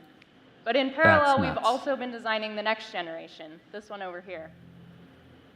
So this guy is rooted in the foundation of sort of the vehicle design process. We're leveraging all of those learnings that we already have. Obviously, there's a lot that's changed since last year, but there's a few things that are still the same, you'll notice. We still have this really detailed focus on the true human form. We think that matters for a few reasons. But it's fun. We spend a lot of time thinking about how amazing the human body is. We have this incredible range of motion, typically really amazing strength. A fun exercise is if you put your fingertip on the chair in front of you, you'll notice that there's a huge range of motion that you have in your shoulder and your elbow, for example. Without moving your fingertip, you can move those joints all over the place. But the robot, its main function is to do real useful work. And it maybe doesn't necessarily need all of those degrees of freedom right away. So we've stripped it down to a minimum sort of 28 fundamental degrees of freedom, and then, of course, our hands in addition to that. Humans are also pretty efficient at some things and not so efficient in other times. So, for example, we can eat a small amount of food to sustain ourselves for several hours. That's great. But when we're just kind of sitting around, no offense, but we're kind of inefficient. We're just sort of burning energy. So on the robot platform, what we're going to do is we're going to minimize that idle power consumption, drop it as low as possible. And that way we can just flip a switch, and immediately the robot turns into something that does useful work. So let's talk about this latest generation in some detail, shall we? So on the screen here, you'll see in orange our actuators, which we'll get to in a little bit, and in blue our electrical system. So now that we have our sort of human-based research, and we have our first development platform, research and execution to draw from for this design. Again, we're using that vehicle design foundation, so we're taking it from concept through design and analysis, and then build and validation. Along the way, we're going to optimize for things like cost and efficiency, because those are critical metrics to take this product to scale eventually. How are we going to do that? Well, we're going to reduce our part count and our power consumption of every element possible. We're going to do things like reduce the sensing and the wiring at our extremities. You can imagine a lot of mass in your hands and feet is going to be quite difficult and power consumptive to move around. And we're going to centralize both our power distribution and our compute to the physical center of the platform. So in the middle of our torso, actually it is the torso, we have our battery pack. This is sized at 2.3 kilowatt hours, which is perfect for about a full day's worth of work. What's really unique about this battery pack is it has all of the battery electronics integrated into a single PCB within the pack. So that means everything from sensing to fusing, charge management, and power distribution is all in one place. We're also leveraging both our vehicle products and our energy products to roll all of those key features into this battery. So that's streamlined manufacturing, really efficient and simple cooling methods, battery management, and also safety. And of course, we can leverage Tesla's existing infrastructure and supply chain to make it. So going on to sort of our brain, it's not in the head, but it's pretty close. Also in our torso, we have our central computer. So as you know, Tesla already ships full self-driving computers in every vehicle we produce. We want to leverage both the autopilot hardware and the software for the humanoid platform, but because it's different in requirements and in form factor, we're going to change a few things first. So we still are it's going to do everything that a human brain does, processing vision data, making split-second decisions based on multiple sensory inputs, and also communications. So to support communications, it's equipped with wireless connectivity as well as audio support. And then it also has hardware-level security features, which are important to protect both the robot and the people around the robot. So now that we have our sort of core, we're going to need some limbs on this guy. And we'd love to show you a little bit about our actuators and our fully functional hands as well.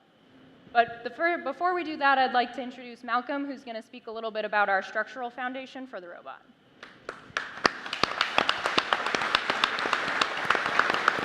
Less than 20,000 per bot is the thing that's really blowing nuts. my mind. Oh my God, I can't believe it. Tesla have the capabilities to analyze highly complex systems. They don't get much more complex than a crash. You can see here a simulated crash from Model 3 superimposed on top of the actual physical crash. It's actually incredible how accurate it is. Just to give you an idea of the complexity of this model, it includes every nut, bolt, and washer, every spot weld, and it has 35 million degrees of freedom. Quite amazing. And it's true to say that if we didn't have models like this, we wouldn't be able to make the safest cars in the world. So can we utilize our capabilities and our methods from the automotive side to influence a robot? Well, we can make a model, and since we had crash software, we're using the same software here, we can make it fall down. And the purpose of this is to make sure that if it falls down, ideally it doesn't, but it's superficial damage. We don't want it to, for example, break its gearbox and its arms. That's equivalent of a dislocated shoulder of a robot.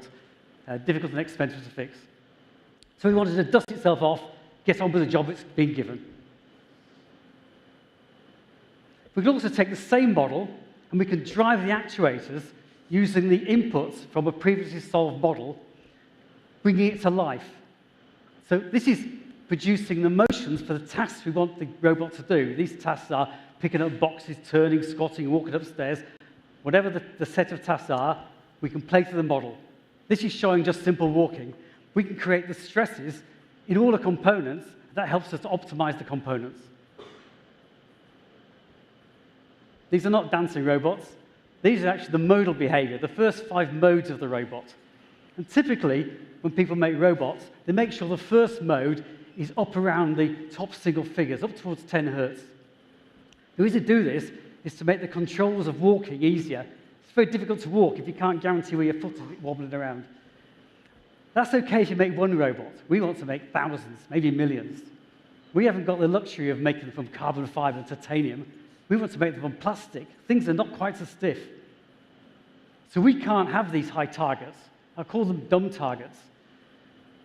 We've got to make them work at lower targets. So is that going to work? Well, if you think about it, sorry about this, but we're just bags of soggy jelly and bones thrown in.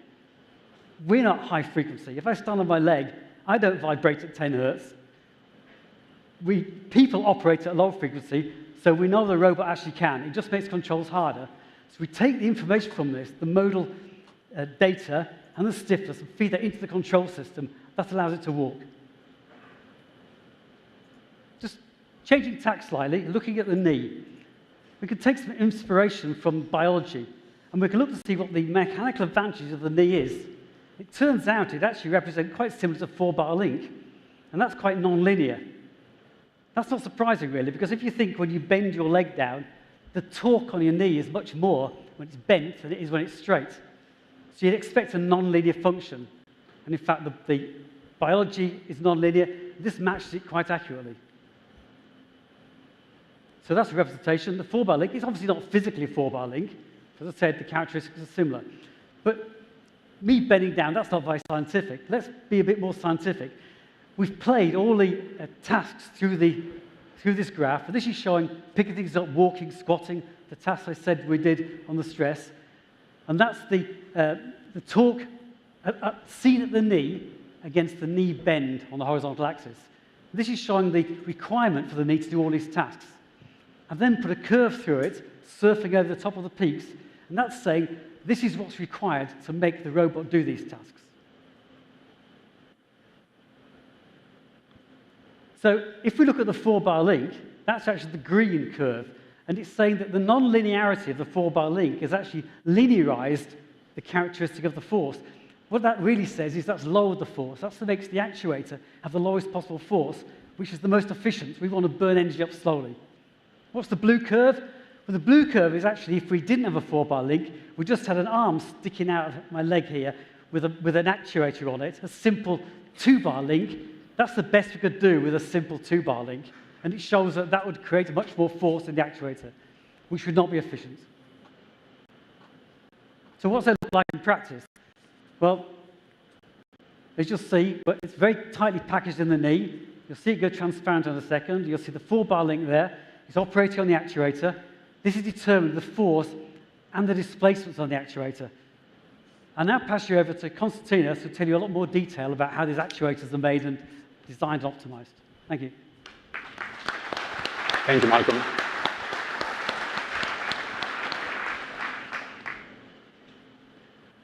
So I would like to talk to you about the design process and the actuator portfolio in our robot. So there are many similarities between a car and the robot when it comes to powertrain design. The most important thing that matters here is energy, mass, and cost. We are carrying over most of our designing experience from the car to the robot. So in the particular case, you see a car with 2 drive units. And the drive units are used in order to accelerate the car 0 to 60 miles per hour time or drive a city drive cycle.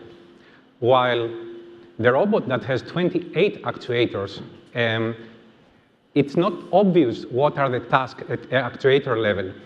So we have tasks that are higher level, like walking or climbing stairs or carrying a heavy object, which need to be translated into joint specs. Therefore, we use our model that generates the torque speed trajectories for our joints, which subsequently is going to be fed in our optimization model to run through the optimization process. This is one of the scenarios that the robot is capable of doing, which is turning and walking. So when we have this torque speed trajectory, we lay it over an efficiency map of an actuator, and we are able, along the trajectory, to generate the power consumption and the energy, cumulative energy for the task versus time. So this allows us to define the system cost for the particular actuator and put a simple point into the cloud. Then we do this for hundreds of thousands of actuators by solving in our cluster. And the red line denotes the Pareto front, which is the preferred area where we will look for our optimal. So the X denotes the preferred actuator design we have picked for this particular joint. So now we need to do this for every joint. We have 28 joints to optimize, and we parse our cloud. We parse our cloud, again, for every joint spec, and the red axis this time denote the bespoke actuator designs for every joint.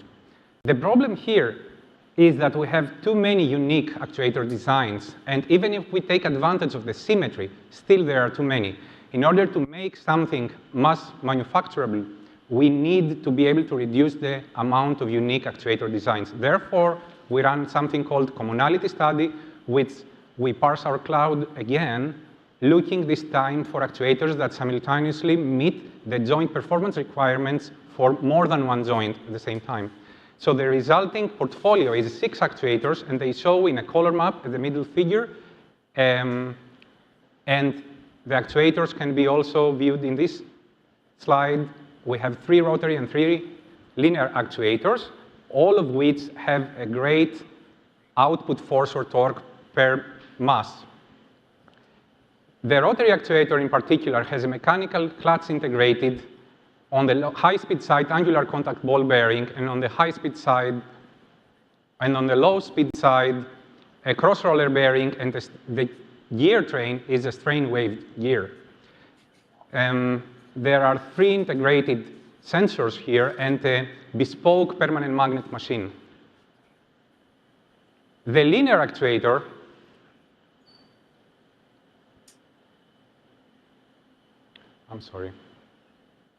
The linear actuator has planetary rollers and an inverted planetary screw as a gear train, which allows efficiency and compaction and durability. So in order to demonstrate the force capability of our linear actuators, we have set up an experiment in order to test it under its limits. And I will let you enjoy the video.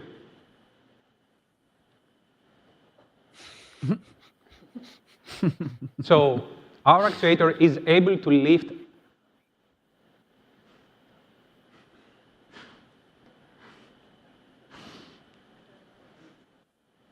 a half-ton, 9-foot concert grand piano. That's insane. And wow.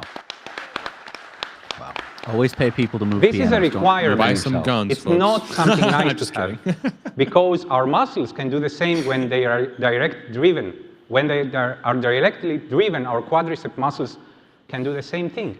It's just that the knee is an up-gearing linkage system that converts the force into velocity at the end effector of our heels for purposes of giving to the human body agility. So this is one of the main things that are amazing about the human body. And I'm concluding my part at this point, and I would like to welcome my colleague, Mike, who is going to talk to you about hand design. Thank you very much. Thanks, Constantinos. So we just saw how powerful a human and a humanoid actuator can be. However, humans are also incredibly dexterous. The human hand has the ability to move at 300 degrees per second. It has tens of thousands of tactile sensors, and it has the ability to grasp and manipulate almost every object in our daily lives. For our robotic hand design, we were inspired by biology. We have 5 fingers and an opposable thumb. Our fingers are driven by metallic tendons that are both flexible and strong. We have the ability to complete wide aperture power grasps while also being optimized for precision gripping of small, thin, and delicate objects. So why a human-like robotic hand? Well, the main reason is that our factories and the world around us is designed to be ergonomic. So what that means is that it ensures that objects in our factory are graspable, but it also ensures that new objects that we may have never seen before can be grasped by the human hand and by our robotic hand as well. The converse there is pretty interesting because it's saying that these objects are designed to our hand instead of having to make changes to our hand to accompany a new object. Some basic stats about our hand is that it has 6 actuators and 11 degrees of freedom. It has an in-hand controller, which drives the fingers and receives sensor feedback. Sensor feedback is really important to learn a little bit more about the objects that we're grasping, and also for proprioception. And that's the ability for us to recognize where our hand is in space. One of the important aspects of our hand is that it's adaptive. This adaptability is involved essentially as complex mechanisms that allow the hand to adapt to the objects that's being grasped. Another important part is that we have a non-back drivable finger drive. This clutching mechanism allows us to hold and transport objects without having to turn on the hand motors. You just heard how we went about designing the TeslaBot hardware. Now I'll hand it off to Milan and our autonomy team to bring this robot to life. Thanks, Michael.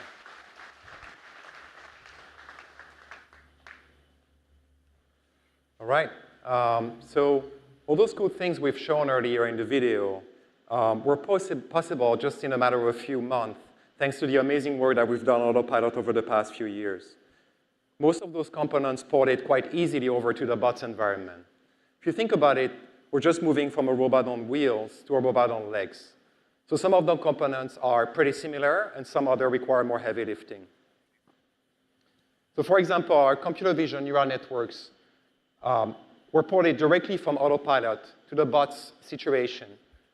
It's exactly the same occupancy network that we'll talk into a little bit more details later with the Autopilot team that is now running on the bot here in this video. The only thing that changed really is the training data that we had to recollect. We're also trying to find ways to improve those occupancy networks using work made on neural radiance fields to get really great volumetric rendering of the bot's environments. For example, here, some machinery that the bot might have to interact with. Another interesting problem to think about is, in indoor environments, mostly with absence of GPS signal, how do you get the bot to navigate to its destination? Say, for instance, to find its nearest charging station. So we've been training more neural networks to identify high-frequency features, key points within the bot's camera streams, and track them across frames over time as the bot navigates through its environment.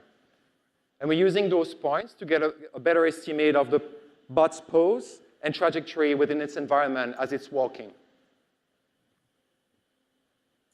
We also did quite some work on the simulation side. And this is literally the Autopilot simulator, to which we've integrated the robot's locomotion code. And this is a video of the motion control code running in the Autopilot simulator, showing the evolution of the robot's walk over time. And so as you can see, we started quite slowly in April and started accelerating as we unlock more joints and deploy more advanced techniques like arms balancing over the past few months. And so locomotion is specifically one component that's very different as we're moving from the car to the bot's environment. And so I think it warrants a little bit more depth, and I'd like my colleagues to start talking about this now.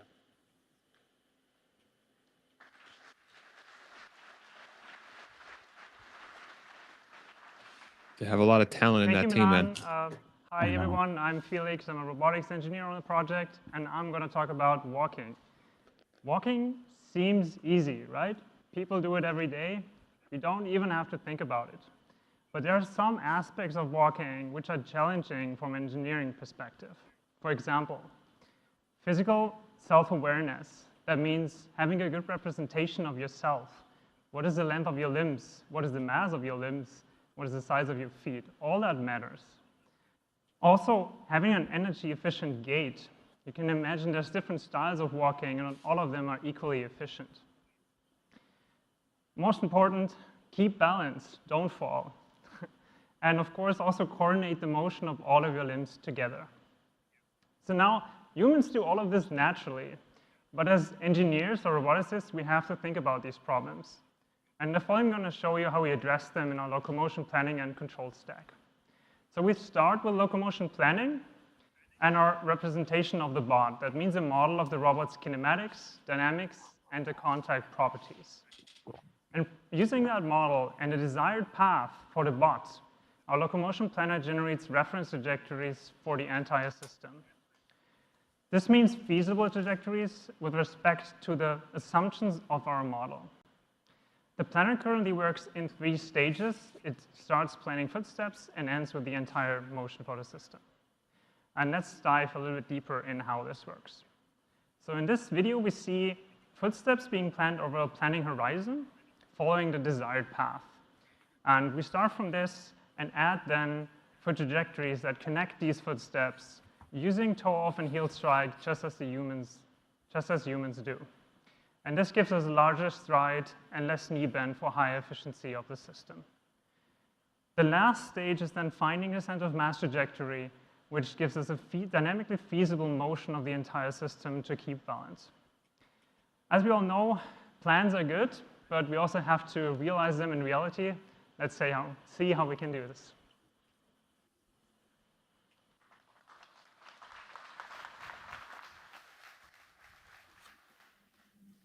Thank you, Felix. Hello, everyone. My name is Anand, and I'm going to talk to you about controls. So let's take the motion plan that Felix just talked about and put it in the real world on a real robot. Let's see what happens. It takes a couple steps and falls down. Well, that's a little disappointing. But we are missing a few key pieces here, which will make it walk.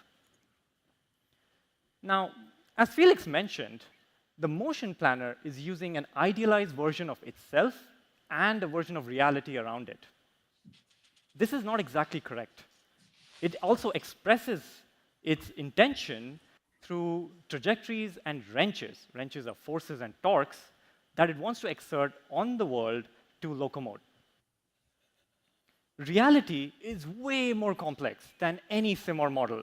Also, the robot is not simplified. It's got vibrations and modes, compliance, sensor noise, and on and on and on.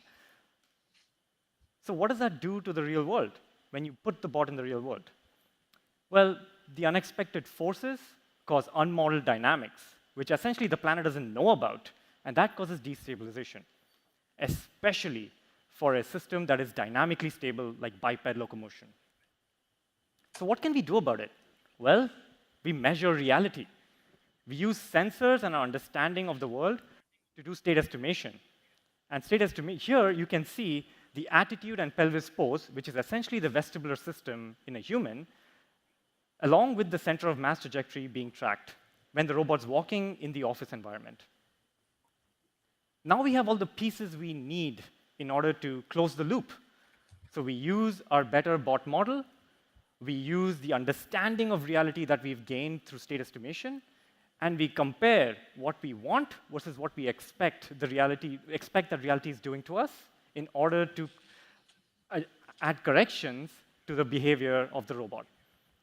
Here, the robot certainly doesn't appreciate being poked, but it does an admirable job of staying upright. The final point here is a robot that walks is not enough. We need it to use its hands and arms to be useful. Let's talk about manipulation.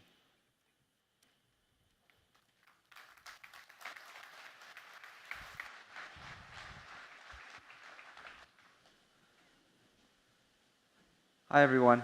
My name is Eric, robotics engineer on TeslaBot, and I want to talk about how we've made the robot manipulate things in the real world.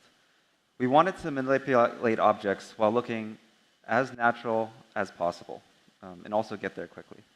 So what we've done is we've broken this process down into 2 steps. First is generating a library of natural motion references, or we could call them demonstrations. And then we've adapted these motion references online to the current real-world situation. So let's say we have a human demonstration of picking up an object. We can get a motion capture of that demonstration, which is visualized right here as a bunch of keyframes representing the locations of the hands, the elbows, the torso. We can map that to the robot using inverse kinematics. And if we collect a lot of these, now we have a library that we can work with. But a single demonstration is not generalizable to the variation in the real world. For instance, this would only work for a box in a very particular location. So what we've also done is run these reference trajectories through a trajectory optimization program, which solves for where the hand should be, how the robot should balance during when it needs to adapt the motion to the real world. So for instance, if the box is in this location, then our optimizer will create this trajectory instead.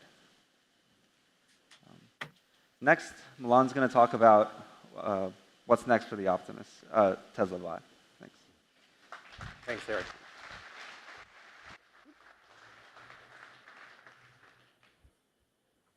Right, so hopefully by now you guys got a good idea of what we've been up to over the past few months. We started having something that's usable, but it's far from being useful. There's still a long and exciting road ahead of us. I think the first thing within the next few weeks is to get Optimus at least at par with Bumble C, the other bot prototype you saw earlier, and probably beyond. We're also going to start focusing on the real use case at one of our factories, and really going to try to nail this down and iron out all the elements needed to deploy this product in the real world. I was mentioning earlier, indoor navigation, graceful fall management, or even servicing, all components needed to scale this product up. But I don't know about you, but after seeing what we've shown tonight, I'm pretty sure we can get this done within the next few months or years and make this product a reality and change the entire economy. So I would like to thank the entire Optimus team for all their hard work over the past few months. I think it's pretty amazing. All of this was done in barely 6 or 8 months. Thank you very much. Wow.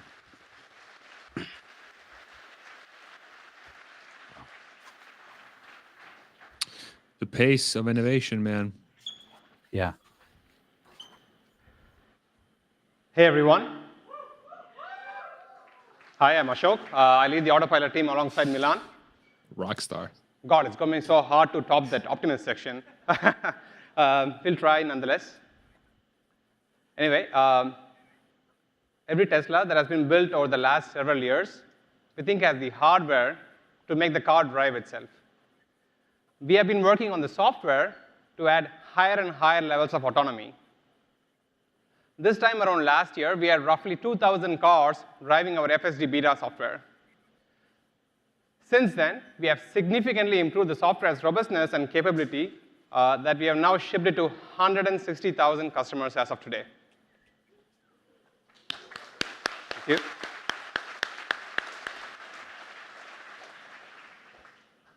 This did not come for free. It came from the sweat and blood of the engineering team over the last 1 year. For example, we trained 75,000 neural network models just last 1 year. That's roughly a model every 8 minutes. That's coming out of the team, and then we evaluate them on our large clusters, and then we ship 281 of those models that actually improve the performance of the car. And this pace of innovation is happening throughout the stack. The planning software, the infrastructure, the tools, even hiring, everything is progressing to the next level. The FSD beta software is quite capable of driving the car. It should be able to navigate from parking lot to parking lot, handling city street driving, stopping for traffic lights and stop signs, negotiating with objects at intersections, making turns, and so on. All of this comes from the camera streams that go through our neural networks that run on the car itself. It's not coming back to the server or anything. It runs on the car and produces all the outputs to form the world model around the car, and the planning software drives the car based on that. Today, we'll go into a lot of the components that make up the system. The occupancy network acts as the base geometry layer of the system. This is a multi-camera video neural network that, from the images, predicts the full physical occupancy of the world around the robot. So anything that's physically present, trees, walls, buildings, cars, balls, what have you, it predicts. If it's physically present, it predicts them, along with their future motion. On top of this base level of geometry, we have more semantic layers.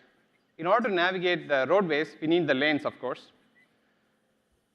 But then the roadways have lots of different lanes, and they connect in all kinds of ways. So it's actually a really difficult problem for typical computer vision techniques to predict the set of lanes and their connectivities. So we reached all the way into language technologies and then pulled the state of the art from other domains, and not just computer vision, to make this task possible. For vehicles, we need their full kinematic state to control for them. All of this directly comes from neural networks. Video streams, raw video streams, come into the networks, go through a lot of processing, and then outputs the full kinematic state. Their positions, velocities, acceleration, jerk, all of that directly comes out of the networks with minimal post-processing. That's really fascinating to me, because how is this even possible? What world do we live in that this magic is possible, that these networks predicts fourth derivatives of these positions, when people thought we couldn't even detect these objects? My opinion is that it did not come for free. It required tons of data, so we had to build sophisticated auto-labeling systems that churn through raw sensor data, run a ton of offline compute on the servers. It can take a few hours, run expensive neural networks, distill the information into labels that train our in-car neural networks. On top of this, we also use our simulation system to synthetically create images. And since it's a simulation, we trivially have all the labels. All of this goes through a well-oiled data engine pipeline, where we first train a baseline model with some data, ship it to the car, see what the failures are. And once we know the failures, we mine the fleet for the cases where it fails, provide the correct labels, and add the data to the training set. This process systematically fixes the issues. And we do this for every task that runs in the car. Yeah, and to train these new massive neural networks, this year we expanded our training infrastructure by roughly 40 to 50%. So that sits us at about 14,000 GPUs today across multiple training clusters in the United States. We also worked on our AI compiler, which now supports new operations needed by those neural networks, and mapped them to the best of our underlying hardware resources. And our inference engine today is capable of distributing the execution of a single neural network across two independent systems on chips, essentially two independent computers interconnected within the same full self-driving computer. And to make this possible, we had to keep a tight control on the end-to-end latency of this new system. So we deployed more advanced scheduling code across the full FSD platform. All of these neural networks running in the car together produce the vector space, which is, again, the model of the world around the robot or the car. And then the planning system operates on top of this, coming up with trajectories that avoid collisions, are smooth, make progress towards the destination, using a combination of model-based optimization plus neural network that helps optimize it to be really fast. Today, we are really excited to present progress on all of these areas. We have the engineering leads standing by to come in and explain these various blocks. And these power not just the car, but the same components also run on the Optimus robot that Milan showed earlier. With that, I welcome Padil to start talking about the planning section. Man, they really should have split this into multiple events.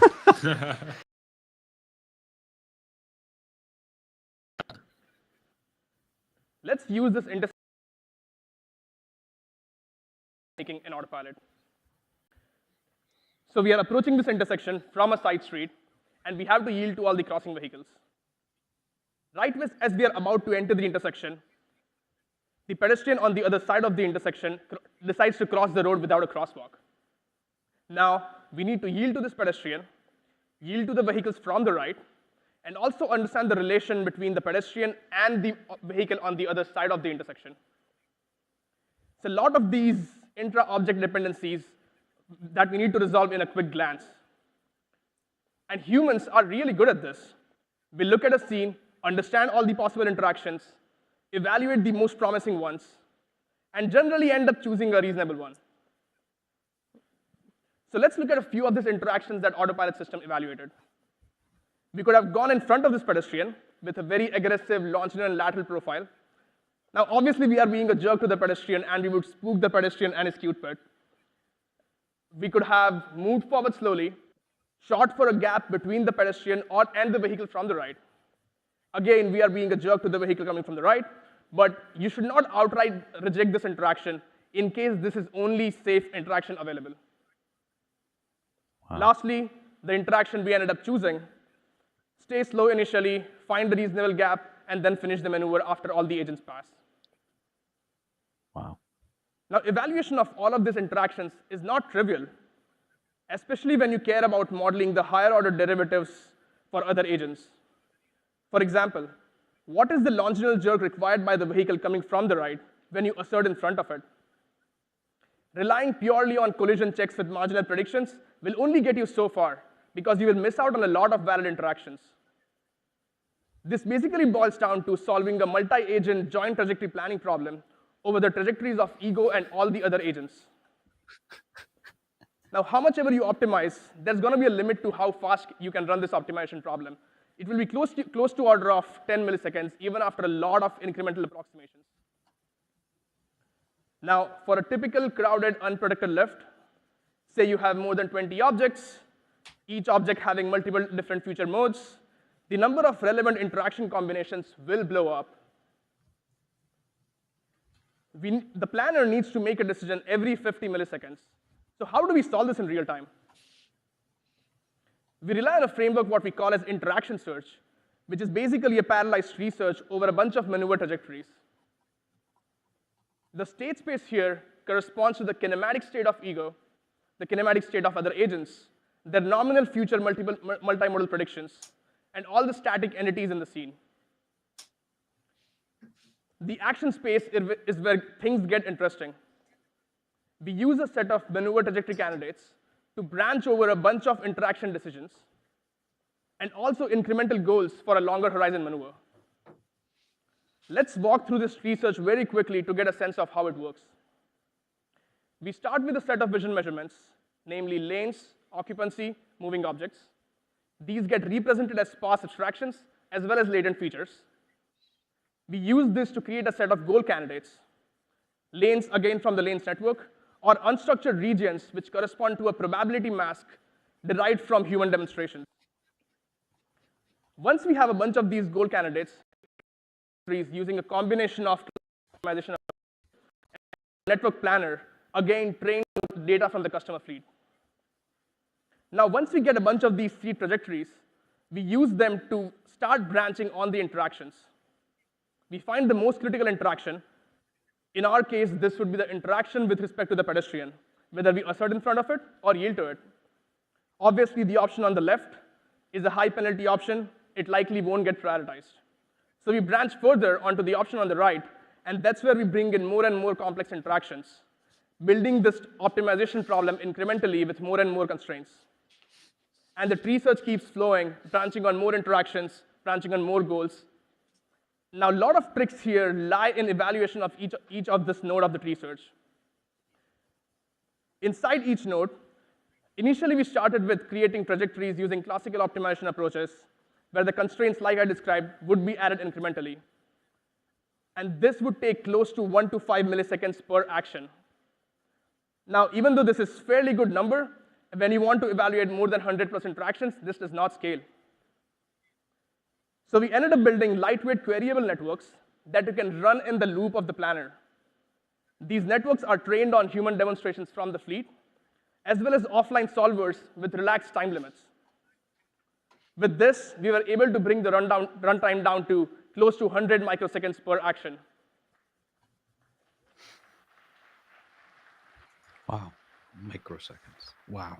It's crazy. Now, doing this alone is not enough, because you still have this massive tree search that you need to go through, and you need to efficiently prune the search space.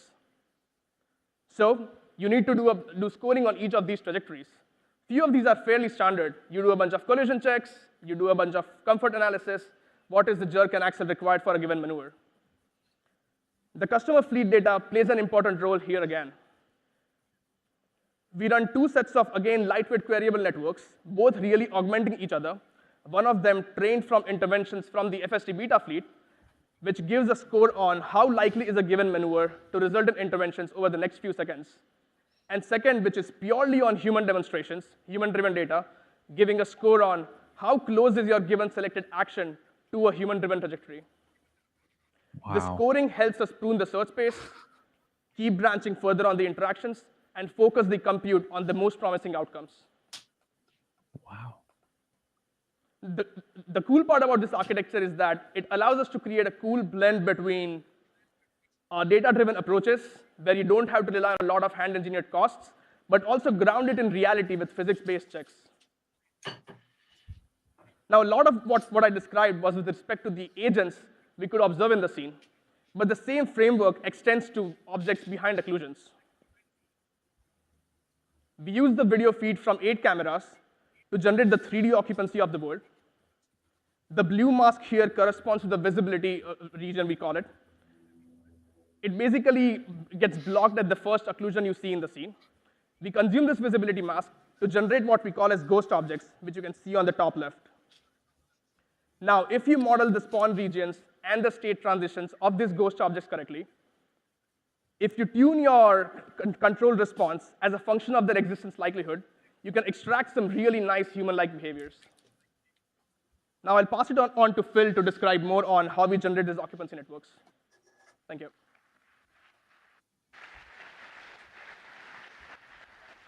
My dog wants to say hi to everybody. Hey guys, my name is Phil. I will share the details of the occupancy network we built over the past year.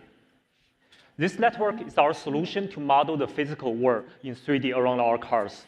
And it is currently not shown in our customer-facing visualization. And what you will see here is the raw network output from our internal dev tool.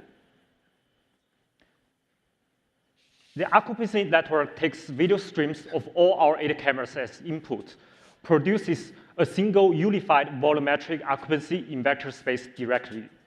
For every 3D location around our car, it predicts the probability of that location being occupied or not.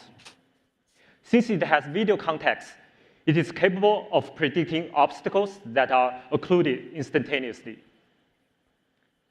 For each location, it also produces a set of semantics, such as curb, car, pedestrian, and road debris, as color-coded here. Occupancy flow is also predicted for motion. Since the model is a generalized network, it does not tell static and dynamic objects explicitly. It is able to produce and model the random motions, such as a swerving trainer here. This network is currently running in all Teslas with FSD computers, and it is incredibly efficient, runs about every 10 milliseconds with our neural net accelerator. So how does this work? Let's take a look at the architecture. First, we rectify each camera images with the camera calibration. And the images we're showing here were given to the network. It's actually not the typical 8-bit RGB image. As you can see from the first image on top, we're giving the 12-bit raw photon count image to the network. Since it has 4 bits more information, it has 16 times better dynamic range, as well as reduced latency, since we don't have to run ISP in the loop anymore. We use a set of reglets and FPNs as a backbone to extract image space features. Next, we construct a set of 3D position query along with the image space features as keys and values fit into an attention module. The output of the attention module is high-dimensional spatial features. These spatial features are aligned temporally using vehicle odometry to derive motion. Next, these spatial temporal features go through a set of deconvolution to produce the final occupancy and occupancy flow output. They're formed as fixed-size voxel grid, which might not be precise enough for planning and control. In order to get a higher resolution, we also produce per voxel feature maps, which we feed into MLP with 3D spatial point queries to get position and semantics at any arbitrary location. After knowing the model better, let's take a look at another example. Here, we have an articulated bus parked on the right side of the road, highlighted as an L-shaped voxel here. As we approach, the bus starts to move. The front of the car turns blue first, indicating the model predicts the front of the bus has a non-zero occupancy flow. And as the bus keeps moving, the entire bus turns blue. And you can also see that the network predicts the precise curvature of the bus. Well, this is a very complicated problem for traditional object detection network, as you have to see whether I'm going to use one cuboid or perhaps two to fit the curvature. But for our occupancy network, since all we care about is the occupancy in the visible space, and we will be able to model the curvature precisely. Besides the voxel grid, the occupancy network also produces a drivable surface. The drivable surface has both 3D geometry and semantics. They are very useful for control, especially on hilly and curvy roads. The surface and the voxel grid are not predicted independently. Instead, the voxel grid actually aligns with the surface implicitly. Here, we're at a hill crest where you can see the 3D geometry of the surface being predicted nicely. Planner can use this information to decide perhaps we need to slow down more for the hill crest. And as you can also see, the voxel grid aligns with the surface consistently. Besides the voxels and the surface, we're also very excited about the recent breakthrough in neural radiance field, or LRF. We're looking into both incorporating some of the nice LRF features into occupancy network training, as well as using our network output as the input state for NERF. As a matter of fact, Ashok is very excited about this. This has been his personal weekend project for a while. These NERFs, because I think the academia is building a lot of these foundation models for language, using like tons of large data sets for language. But I think for vision, NERFs are going to provide the foundation models for computer vision, because they are grounded in geometry, and geometry gives us a nice way to supervise these networks and frees us of the requirement to define an ontology. And the supervision is essentially free because you just have to differentially render these images. So I think in the future, this occupancy network idea where images come in and then the network produces a consistent volumetric representation of the scene that can then be differentially rendered into any image that was observed, I personally think is a future of computer vision. And we do some initial work on it right now, but I think in the future, both at Tesla and in the academia, we will see that these combination of one-shot prediction of full volumetric occupancy will be the future. That's my personal bet. Thanks, Ashok. So here's an example early result of a 3D reconstruction from our fleet data.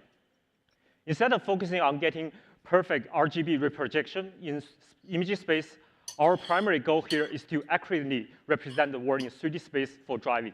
And we want to do this for all our fleet data all over the world, in all weather and lighting conditions. And obviously, this is a very challenging problem, and we're looking for you guys to help. Finally, the occupancy network is trained with large auto-label data set without any human in the loop. And with that, I'll pass to Tim to talk about what it takes to train this network. Thanks, Phil.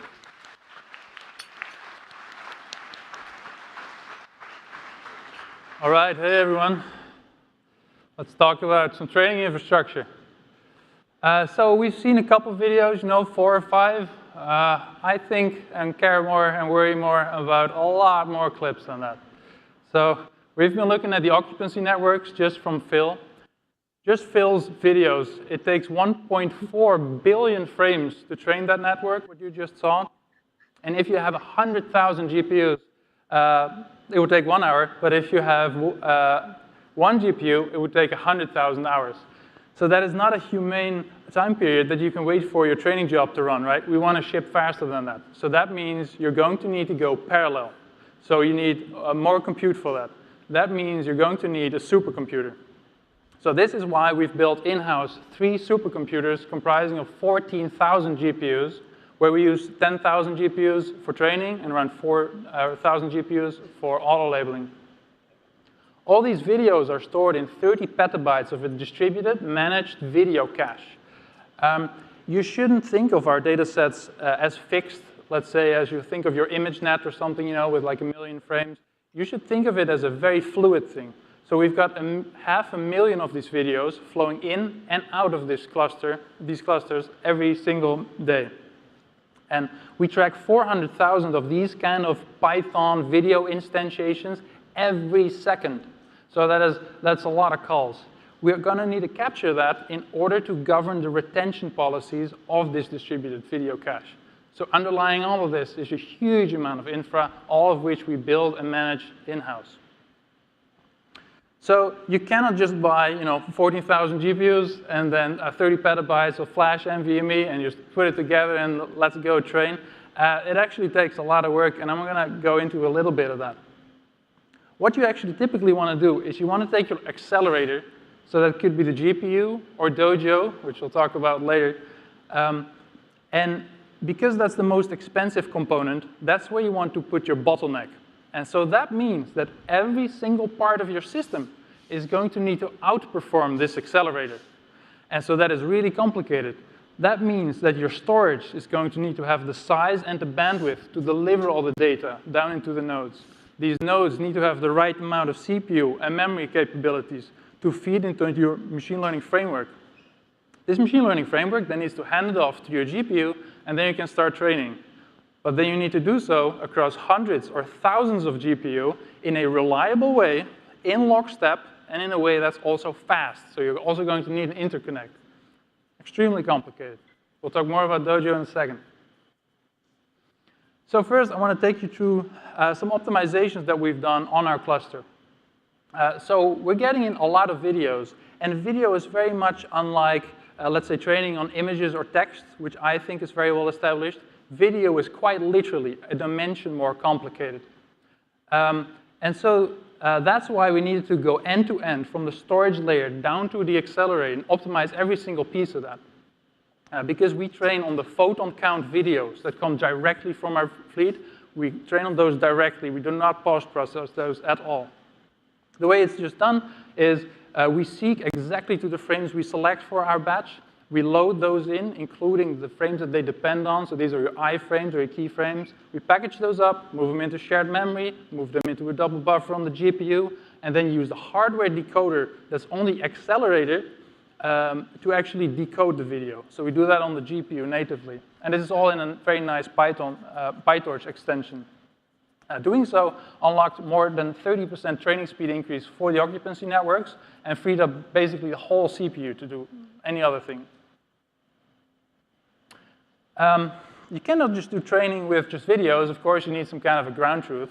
And that is actually an interesting problem as well. The objective for storing your ground truth is that you want to make sure you get to your ground truth that you need in the minimal amount of file system operations and load in the minimal size of what you need in order to optimize for aggregate cross-cluster throughput. Because you should see a compute cluster as one big device which has internally fixed constraints and thresholds. So for this, we rolled out a format that is native to us that's called small. We use this for our ground truth, our feature cache, and any inference outputs. So a lot of tensors that are in there. And so just a cartoon here, let's say these are is your table that you want to store, then that's how that would look out if you rolled out on disk. So what you do is you take anything you'd want to index on, so for example, video timestamps, you put those all in the header, so that in your initial header read, you know exactly where to go on disk. Then if you have any tensors, you're going to try to transpose the dimensions to put a different dimension last as the contiguous dimension, and then also try different types of compression. Then you check out which one was most optimal, and then store that one. This is actually a huge tip if you do feature caching. Unintelligible output from the machine learning network, rotate around the dimensions a little bit, you can get up to 20% increase in efficiency of storage.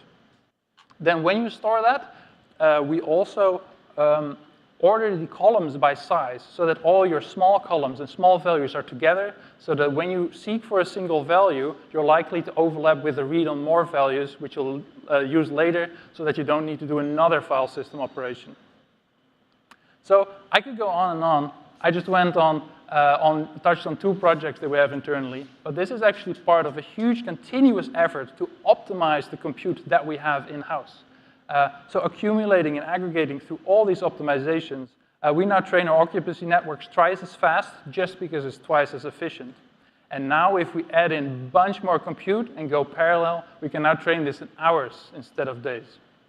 And with that, I'd like to hand it off to the biggest user of compute, John. Hang in there, everybody.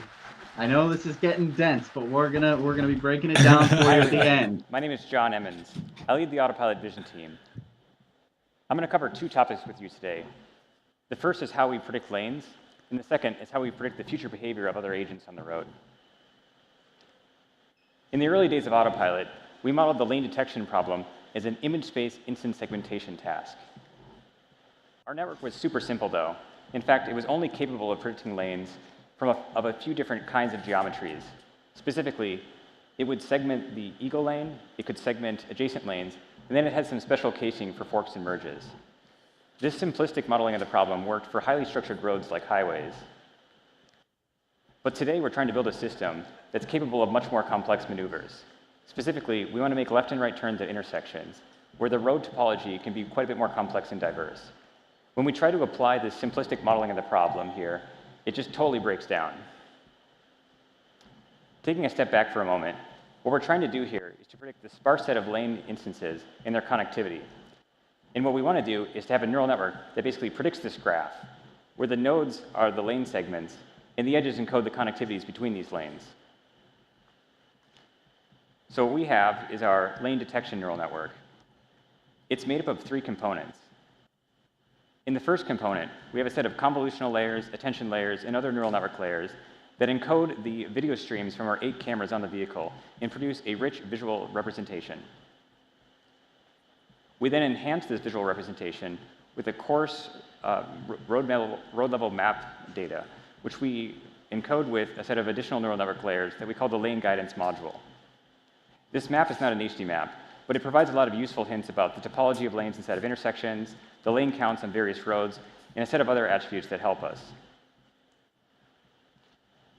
The first 2 components here produce a dense tensor that sort of encodes the world, but what we really want to do is to convert this dense tensor into a sparse set of lanes and their connectivities. We approach this problem like an image captioning task, where the input is this dense tensor, and the output text is predicted into a special language that we developed at Tesla for encoding lanes and their connectivities. In this language of lanes, the words and tokens are the lane positions in 3D space, and the ordering of the tokens and predicted modifiers in the tokens encode the connective relationships between these lanes. By modeling the task as a language problem, we can capitalize on recent autoregressive architectures and techniques from the language community for handling the multimodality of the problem. We're not just solving the computer vision problem at Autopilot, we're also applying the state-of-the-art in language modeling and machine learning more generally. I'm now going to dive into a little bit more detail of this language component. What I have depicted on the screen here is a satellite image which sort of represents the local area around the vehicle. The set of nodes and edges is what we refer to as the lane graph, and it's ultimately what we want to come out of this neural network. We start with a blank slate. We're going to want to make our first prediction here at this green dot. This green dot's position is encoded as an index into a coarse grid which discretizes the 3D world. Now, we don't predict this index directly because it would be too computationally expensive to do so. There's just too many grid points, and predicting a categorical distribution over this has both implications at training time and test time. So instead, what we do is we discretize the world coarsely first. We predict a heat map over the possible locations, and then we latch in the most probable location. Condition on this, we then refine the prediction and get the precise point. Now, we know where the position of this token is, but we don't know its type. In this case, though, it's the beginning of a new lane. So we predict it as a start token. And because it's a start token, there's no additional attributes in our language. We then take the predictions from this first forward pass and we encode them using a learned positional embedding, which produces a set of tensors that we combine together, which is actually the first word in our language of lanes. We add this to the first position in our sentence here. We then continue this process by predicting the next lane point in a similar fashion. Now, this lane point is not the beginning of a new lane. It's actually a continuation of the previous lane. So it's a continuation token type. Now, it's not enough just to know that this lane is connected to the previously predicted lane. We want to encode its precise geometry, which we do by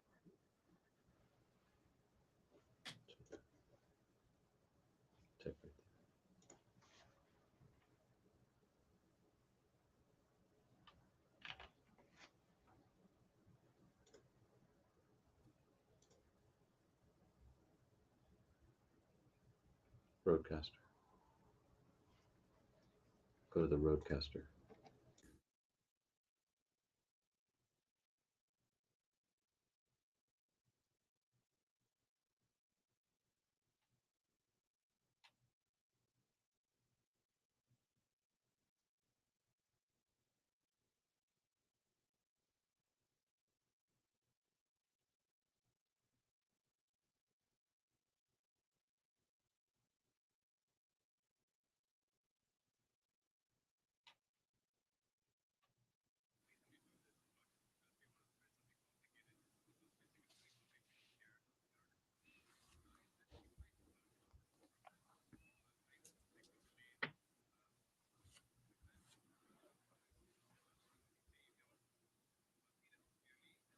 And you can't tell, a simple segmentation-based approach would just draw both of them.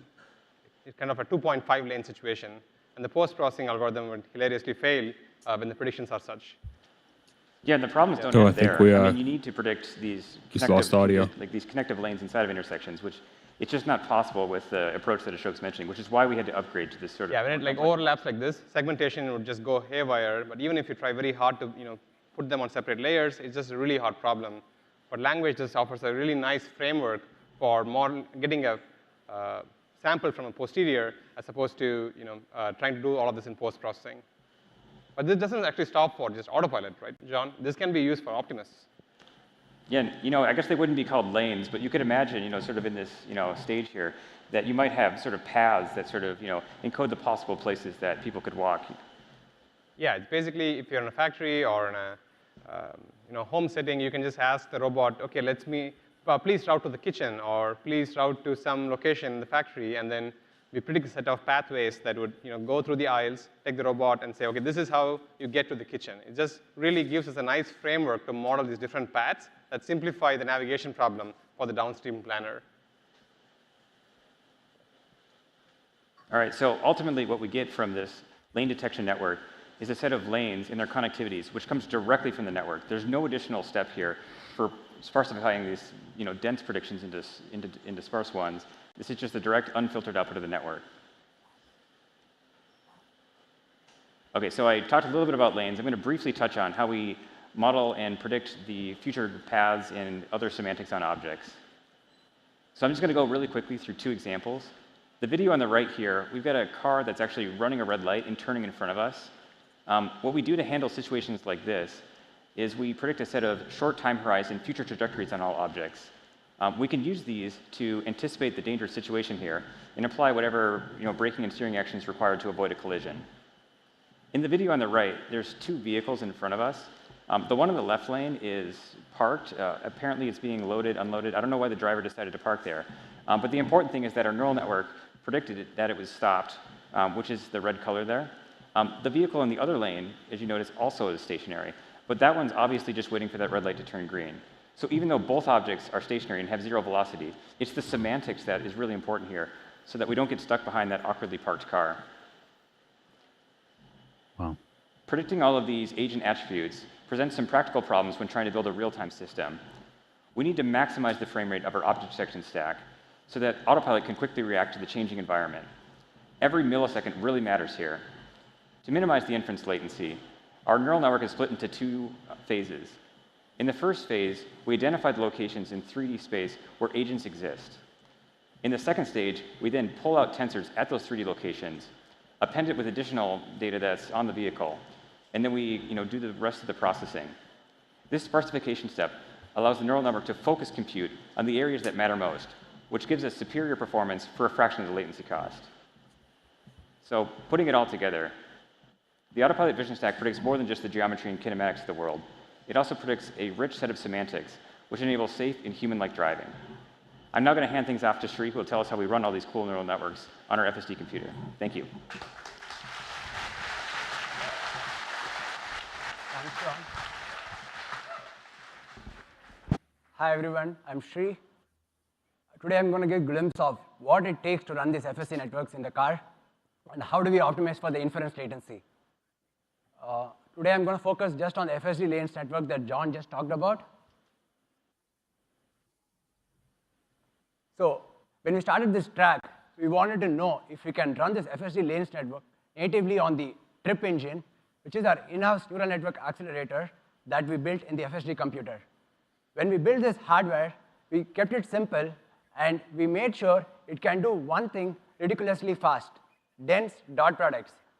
But this architecture is autoregressive and iterative, where it crunches through multiple attention blocks in the inner loop, producing sparse points directly at every step.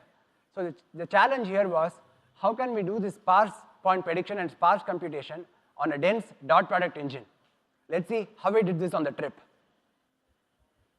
So the network predicts the heat map of most probable spatial locations of the point. Now, we do a argmax and a one-hot operation, which gives the one-hot encoding of the index of the spatial location. Now, we need to select the embedding associated with this index from an embedding table that is learned during training. To do this on TRIP, we actually built a lookup table in SRAM, and we engineered the dimensions of this embedding such that we could achieve all of this thing with just matrix multiplication. Not just that, we also wanted to store this embedding into a token cache so that we don't recompute this for every iteration, rather reuse it for future point prediction. Again, we pulled some tricks here where we did all these operations just on the dot product engine. It's actually cool that our team found creative ways to map all these operations on the TRIP engine in ways that were not even imagined when this hardware was designed. But that's not the only thing we had to do to make this work. We actually implemented a whole lot of operations and features to make this model compilable, to improve the int8 accuracy, as well as to optimize performance. All of these things helped us run this 75 million parameter model just under 10 milliseconds of latency, consuming just 8 watts of power. But this is not the only architecture running in the car. There are so many other architectures, modules, and networks we need to run in the car.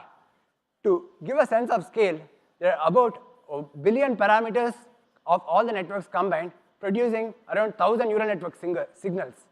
So we need to make sure we optimize them jointly and such that we maximize the compute utilization, throughput, and minimize the latency. So we built a compiler just for neural networks that shares the structure to traditional compilers. As you can see, it takes the massive graph of neural nets with 150K nodes and 375K connection, takes this thing, partitions them into independent subgraphs, and compiles each of those subgraphs natively for the inference devices. Then we have a neural network linker, which shares the structure to traditional linker, where we perform this link time optimization. There, we solve an offline optimization problem with compute memory and memory bandwidth constraints so that it comes with an optimized schedule that gets executed in the car. On the runtime, we designed a hybrid scheduling system which basically does heterogeneous scheduling on one SoC and distributed scheduling across both the SoCs to run these networks in a model parallel fashion. To get 100 TOPS of compute utilization, we need to optimize across all the layers of software, right from tuning the network architecture, the compiler, all the way to implementing a low latency, high bandwidth RDMA link across both the SoCs, and in fact, going even deeper to understanding and optimizing the cache coherent and non-coherent data paths of the accelerator in the SoC. This is a lot of optimization at every level in order to make sure we get the highest frame rate, and as every millisecond counts here. And this is just the visualization of the neural networks that are running in the car. This is our digital brain, essentially. As you can see, these operations are nothing but just the matrix multiplication, convolution, to name a few, real operations running in the car. To train this network with 1 billion parameters, you need a lot of labeled data. So Egan is going to talk about how do we achieve this with the auto-labeling pipeline.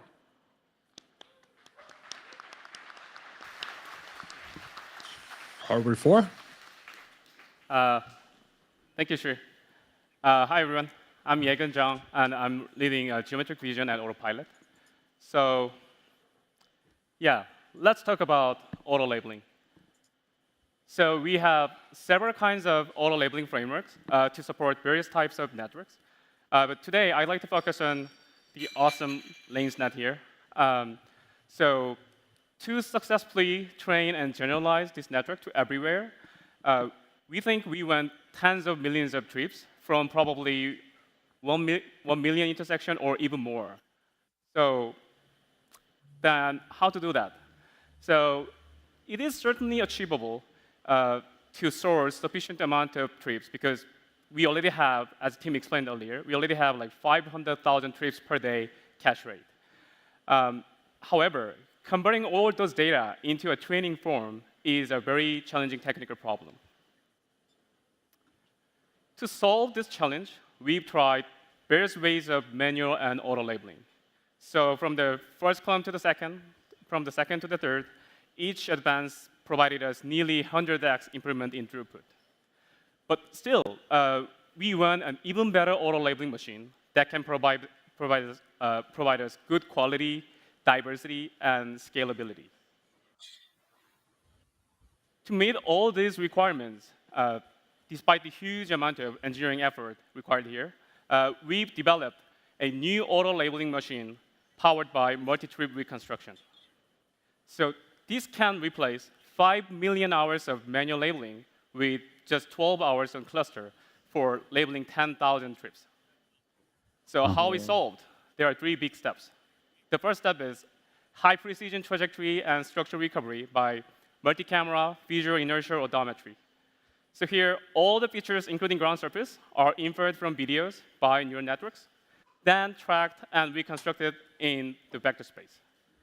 So the typical drift rate of this trajectory in car is like 1.3 centimeter per meter and 0.45 milliradian per meter, which is pretty decent considering its compact compute requirement. Then the recovered surface and road details are also used as a strong guidance for the later manual verification step. This is also enabled in every FSD vehicle, so we get pre-processed trajectories and structures along with the trip data.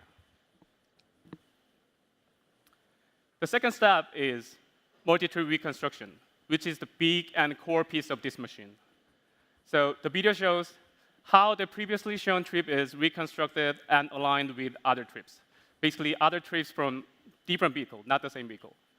So this is done by multiple internal steps like course alignment, pairwise matching, joint optimization, then further surface refinement.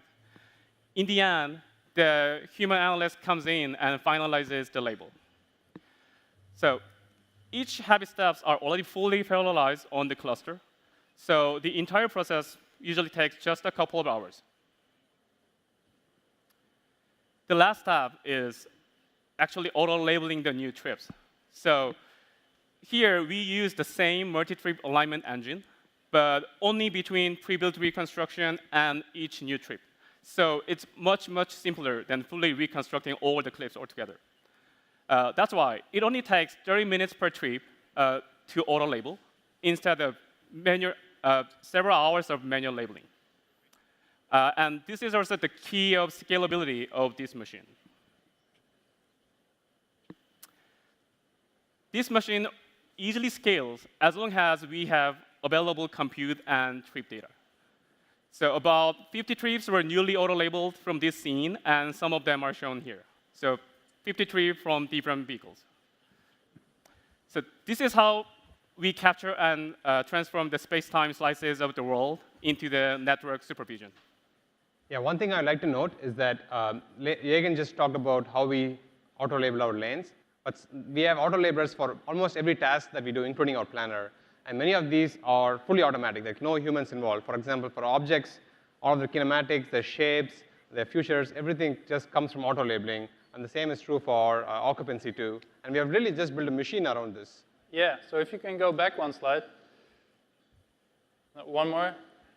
It says parallelized on cluster. So that sounds pretty straightforward, but it really wasn't. Maybe it's fun to share how something like this comes about. So a while ago, we didn't have any auto-labeling at all. And then someone makes a script. It starts to work. It starts working better until we reach a volume that's pretty high, and we clearly need a solution. And so there were 2 other engineers in our team who were like, hey, that's an interesting thing. What we needed to do was build a whole graph of essentially Python functions that would need to run one after the other. First, you pull the clip, then you do some cleaning, then you do some network inference, then another network inference, until you finally get this. So you need to do this at a large scale. So I tell them, we probably need to shoot for 100,000 clips per day, or like 100,000 items. That seems good. And so the engineer said, well, we can do a bit of Postgres and a bit of elbow grease. We can do it. Meanwhile, we are a bit later, and we're doing 20 million of these functions every single day. Again, we pull in around 500,000 clips, and on those, we run a ton of functions, each of these, in a streaming fashion. And so that's kind of the back-end infra that's also needed to not just run training, but also auto-labeling. Yeah, it really is like a factory that produces labels, and it's like production lines, yield, quality, inventory, like all of the same concepts apply to this label factory that applies for the factory for our cars. That's right. Okay, thanks, Tim and Ashok. So concluding this section, I'd like to share a few more challenging and interesting examples for network, for sure, and even for humans, probably. So from the top, there's like examples for like lack of lights case, or foggy night, or roundabout and heavy occlusions by parked cars, and even rainy night with the raindrops on camera lenses. These are challenging, but once their original scenes are fully reconstructed by other clips, all of them can be auto-labeled so that our cars can drive even better through these challenging scenarios. So now, let me pass the mic to David to learn more about how Sim is creating the new world on top of these labels. Thank you. I love how the guy said, this might be very simple, but I'm like, there's nothing simple about this. My name is David. I'm going to talk about simulation. So simulation plays a critical role in providing data that is difficult to source and/or hard to label. However, 3D scenes are notoriously slow to produce. Take, for example, the simulated scene playing behind me, a complex intersection from Market Street in San Francisco. It would take 2 weeks for artists to complete. And for us, that is painfully slow. However, I'm going to talk about using Jagan's automated ground truth labels along with some brand new tooling that allows us to procedurally generate this scene and many like it in just 5 minutes. That's an amazing 1,000 times faster than before. So let's dive in to how a scene like this is created. We start by piping the automated ground truth labels into our simulated world creator tooling inside the software Houdini. Starting with road boundary labels, we can generate a solid road mesh and retopologize it with the lane graph labels. This helps inform important road details like crossroad slope and detailed material blending. Next, we can use the line data and sweep geometry across its surface and project it to the road, creating lane paint decals.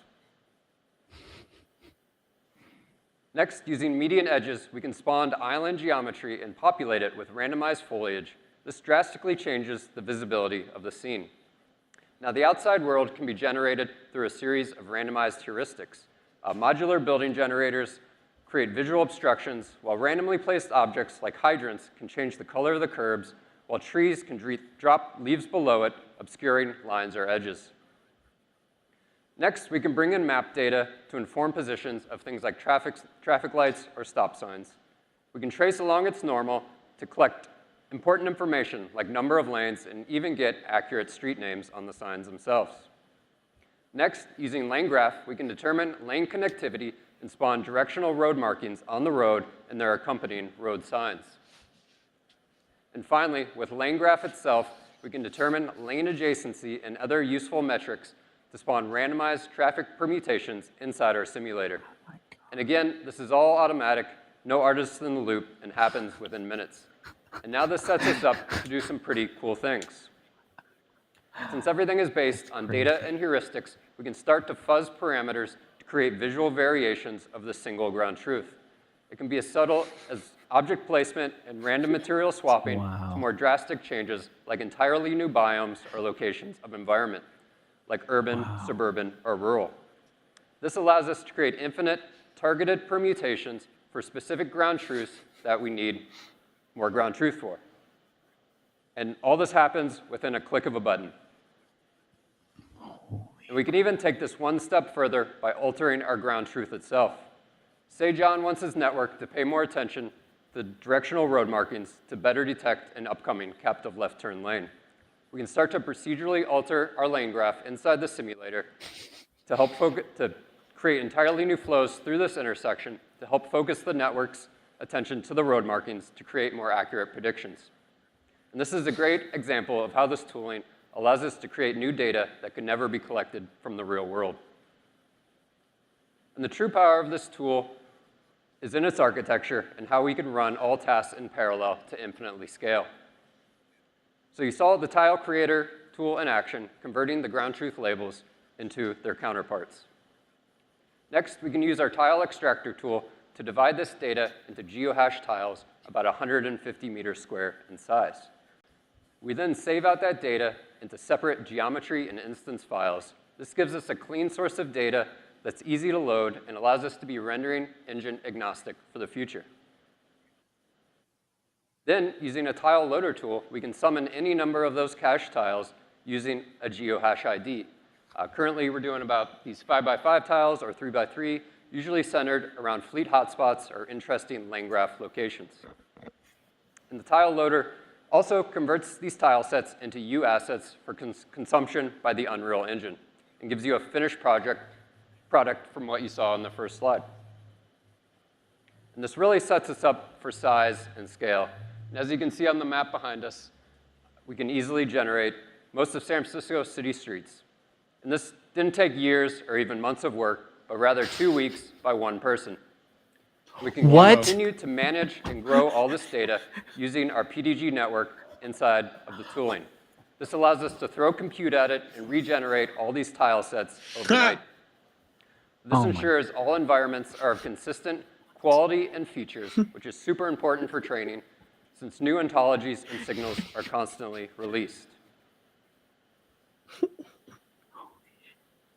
And now, to come full circle, because we generated all these tile sets from ground truth data, they contain all the weird intricacies from the real world, and we can combine that with the procedural, visual, and traffic variety to create limitless targeted data for the network to learn from. And that concludes the sim section. I'll pass it to Kate to talk about how we can use all this data to improve autopilot. Thank you. Wow. Wow. Holy crap. Somebody in the comments said it, like Rockstar could have a new game out every 8 weeks or something. Thanks, David. for real. Hi, everyone. My name is Kate Park, and I'm here to talk about the data engine, which is the process by which we improve our neural networks via data. We're going to show you how we deterministically solve interventions via data and walk you through the life of this particular clip. In this scenario, autopilot is approaching a turn and incorrectly predicts that crossing vehicle as stopped for traffic, and thus a vehicle that we would slow down for. In reality, there's nobody in the car. It's just awkwardly parked. We've built this tooling to identify the mispredictions, correct the label, and categorize this clip into an evaluation set. This particular clip happens to be one of 126 that we've diagnosed as challenging parked cars at turns. Because of this infra, we can curate this evaluation set without any engineering resources custom to this particular challenge case. To actually solve that challenge case requires mining thousands of examples like it, and it's something Tesla can trivially do. We simply use our data sourcing infra, request data, and use the tooling shown previously to correct the labels. By surgically targeting the mispredictions of the current model, we're only adding the most valuable examples to our training set. We surgically fix 13,900 clips, and because those were examples where the current model struggles, we don't even need to change the model architecture. A simple weight update with this new valuable data is enough to solve the challenge case. So you see, we no longer predict that crossing vehicle as stopped, as shown in orange, but parked, as shown in red. In academia, we often see that people keep data constant, but at Tesla, it's very much the opposite.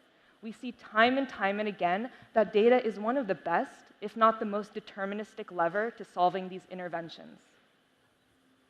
We just showed you the data engine loop for one challenge case, namely these parked cars at turns. But there are many challenge cases even for one signal of vehicle movement. We apply this data engine loop to every single challenge case we've diagnosed, whether it's buses, curvy roads, stopped vehicles, parking lots. And we don't just add data once, we do this again and again to perfect the semantic.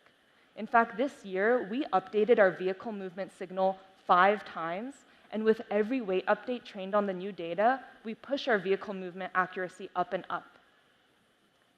This data engine framework applies to all our signals, whether they're 3D, multicam video, whether the data is human-labeled, auto-labeled, or simulated, whether it's an offline model or an online model. And Tesla's able to do this at scale because of the fleet advantage, the infra that our Eng team has built, and the labeling resources that feed our networks. To train on all this data, we need a massive amount of compute, so I'll hand it off to Pete and Ganesh to talk about the Dojo supercomputing platform. Thank you.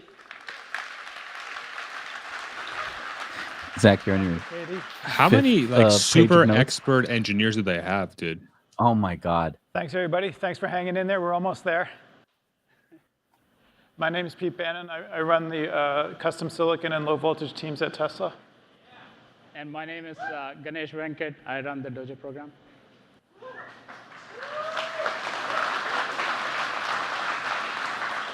Thank you. I'm frequently asked, why is a car company building a supercomputer for training? And this question fundamentally misunderstands the nature of Tesla. At its heart, Tesla is a hardcore technology company. All across the company, people are working hard in science and engineering to advance the fundamental understanding and methods that we have available to build cars, energy solutions, robots, and anything else that we can do to improve the human condition around the world. It's a super exciting thing to be a part of, and it's a privilege to run a very small piece of it in the semiconductor group. Tonight we're going to talk a little bit about Dojo and give you an update on what we've been able to do over the last year. But before we do that, I wanted to give a little bit of background on the initial design that we started a few years ago. When we got started, the goal was to provide a substantial improvement to the training latency for our autopilot team. Some of the largest neural networks they train today run for over a month, which inhibits their ability to rapidly explore alternatives and evaluate them. So, a 30x speed up would be really nice if we could provide it at a cost competitive and energy competitive way. To do that, we wanted to build a chip with a lot of arithmetic units that we could utilize at a very high efficiency. And we spent a lot of time studying whether we could do that using DRAM, various packaging ideas, all of which failed.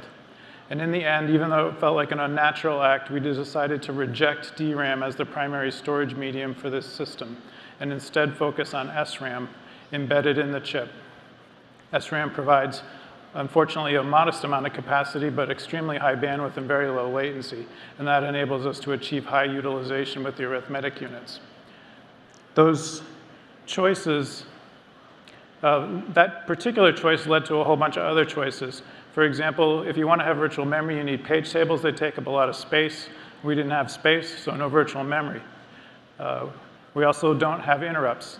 The accelerator is a bare bones, raw piece of hardware that's presented to a compiler, and the compiler is responsible for scheduling everything that happens in a deterministic way. So there's no need or even desire for interrupts in the system.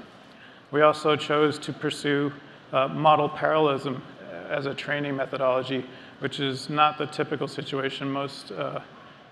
Most machines today use data parallelism, which consumes additional memory capacity, which we obviously don't have. So all of those choices led us to build a machine that is pretty radically different from what's available today.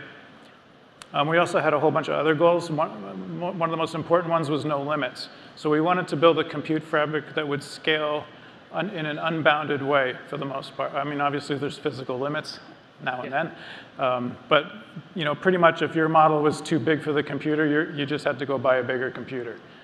That's what we were looking for. Today, the way machines are packaged, there's a pretty fixed ratio of, for example, GPUs, CPUs, and DRAM capacity and network capacity. And we really wanted to disaggregate all that so that as models evolved, we could vary the ratios of those various elements and make the system more flexible to meet the needs of the autopilot team. Yeah, and it's so true, Pete, like no limits philosophy was our guiding star. All the way. All of our choices were centered around that. And to the point that we didn't want traditional data center infrastructure to limit our capacity to execute these programs at speed. So that's why we, sorry about that. That's why we integrated vertically our data center, the entire data center. By doing a vertical integration of the data center, we could extract new levels of efficiency. We could optimize power delivery, cooling, and as well as system management across the whole data center stack rather than doing box by box and integrating those boxes into data centers. And to do this, we also wanted to integrate early to figure out limits of scale for our software workloads. So we integrated Dojo environment into our autopilot software very early, and we learned a lot of lessons. And today, Bill Chang will go over our hardware update as well as some of the challenges that we faced along the way. And Rajiv Kurian will give you a glimpse of our compiler technology as well as go over some of our cool results. Great. Got it, Peter, back. Thanks, Pete. Thanks, Ganesh. I'll start tonight with a high-level vision of our system that will help set the stage for the challenges and the problems we're solving, and then also how software will then leverage this for performance. Now, our vision for Dojo is to build a single unified accelerator, a very large one. Software would see a seamless compute plane with globally addressable, very fast memory, and all connected together with uniform, high bandwidth, and low latency. Now, to realize this, we need to use density to achieve performance. Now, we leverage technology to get this density in order to break levels of hierarchy all the way from the chip to the scale-out systems. Now, silicon technology has done this for decades. Chips have followed Moore's law for density and integration to get performance scaling. Now, a key step in realizing that vision was our training tile. Not only can we integrate 25 dies at extremely high bandwidth, but we can scale that to any number of additional tiles by just connecting them together. Now, last year, we showcased our first functional training tile. And at that time, we already had workloads running on it. And since then, the team here has been working hard and diligently to deploy this at scale. Now, we've made amazing progress and had a lot of milestones along the way. And of course, we've had a lot of unexpected challenges.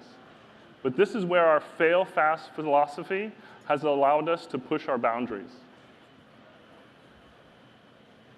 Now, pushing density for performance presents all new challenges. One area is power delivery.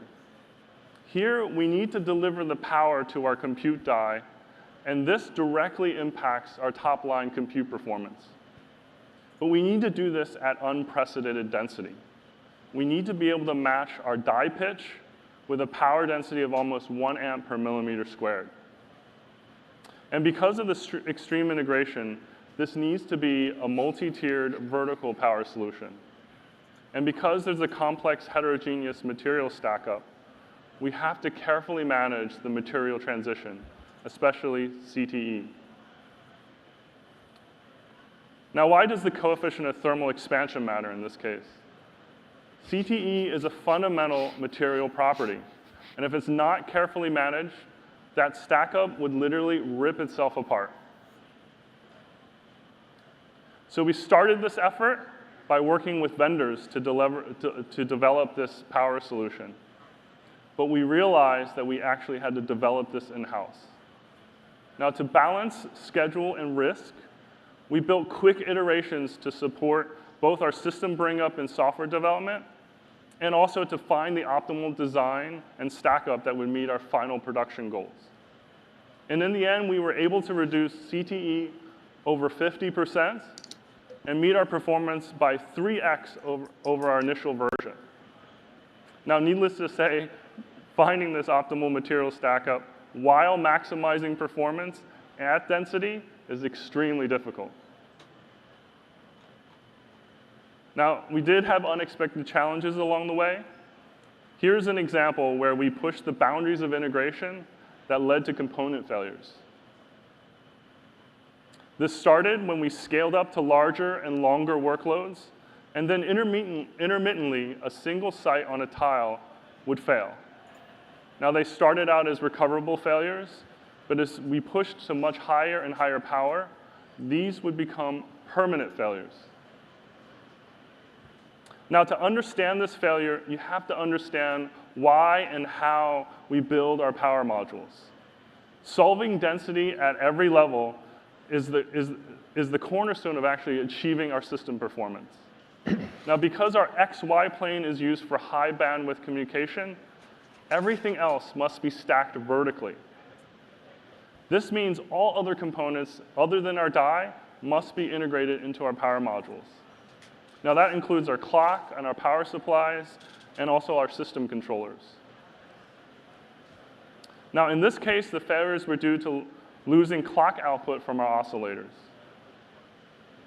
And after an extensive debug, we found that the root cause was due to vibrations on the module from piezoelectric effects on nearby capacitors. Now, singing caps are not a new phenomenon, and in fact, very common in power design. But normally, clock chips are placed in a very quiet area of the board and often not affected by power circuits. But because we needed to achieve this level of integration, these oscillators need to be placed in very close proximity.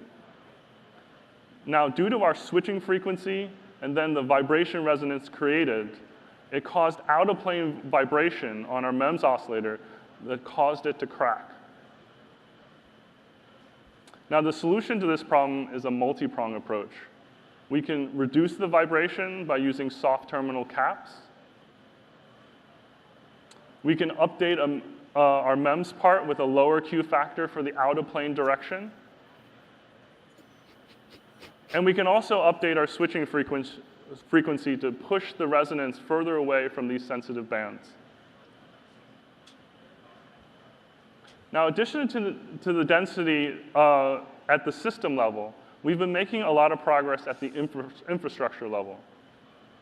We knew that we had to re-examine every aspect of the data center infrastructure in order to support our unprecedented power and cooling density. We brought in a fully custom designed CDU to support Dojo's dense cooling requirements.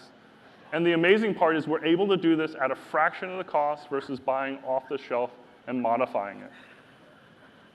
And since our Dojo cabinet integrates enough power and cooling to match an entire row of standard IT racks, we need to carefully design our cabinet and infrastructure together. And we've already gone through several iterations of this cabinet to optimize this. And earlier this year, we started load testing our power and cooling infrastructure. And we were able to push it over 2 megawatts before we tripped our substation and got a call from the city. Now, last year, we introduced only a couple of components of our system, the custom D1 die and the training tile, but we teased the exapod as our end goal. We'll walk through the remaining parts of our system that are required to build out this exapod.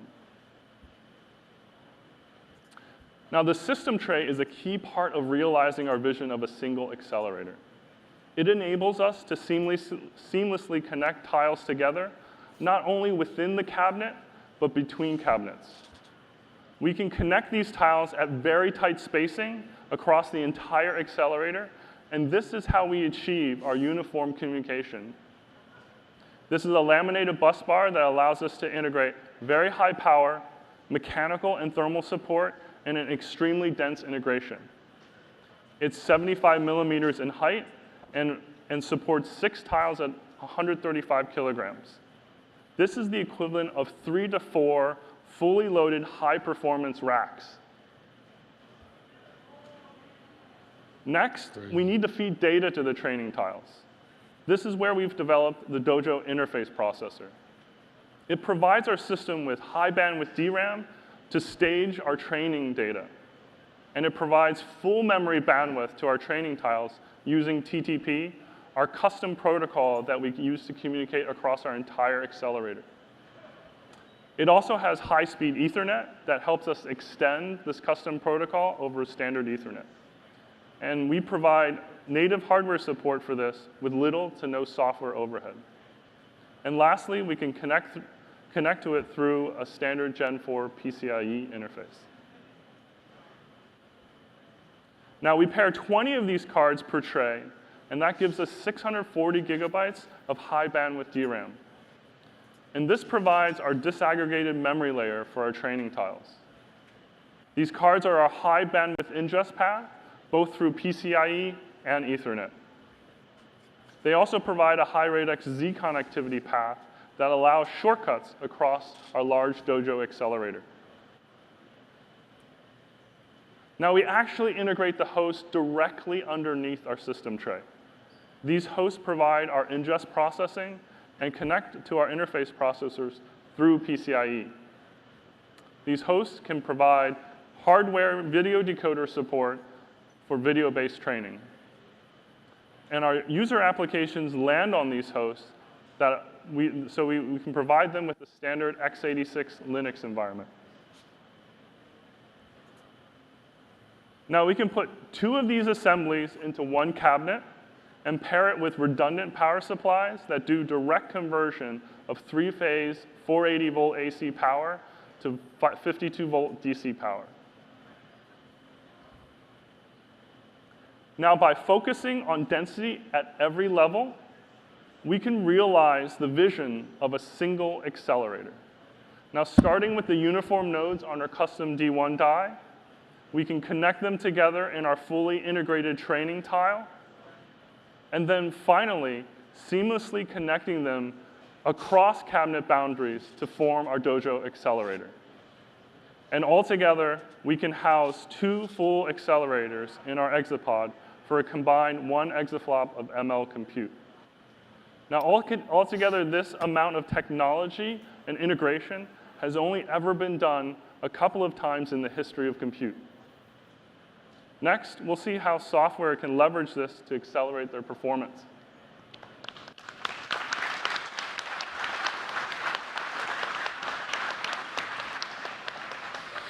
Thanks, Bill. My name is Rajiv, and I'm going to talk some numbers. So our software stack begins with the PyTorch extension that speaks to our commitment to run standard PyTorch models out of the box. We're going to talk more about our JIT compiler and the ingest pipeline that feeds the hardware with data. Abstractly, performance is TOPS times utilization times accelerator occupancy. We've seen how the hardware provides peak performance. It's the job of the compiler to extract utilization from the hardware while code is running on it. And it's the job of the ingest pipeline to make sure that data can be fed at a throughput high enough for the hardware to not ever starve. So let's talk about why communication-bound models are difficult to scale. But before that, let's look at why ResNet 50-like models are easier to scale. You start off with a single accelerator, run the forward and backward passes, followed by the optimizer. Then to scale this up, you run multiple copies of this on multiple accelerators. And while the gradients produced by the backward pass do need to be reduced, and this introduces some communication, this can be done pipeline with the backward pass.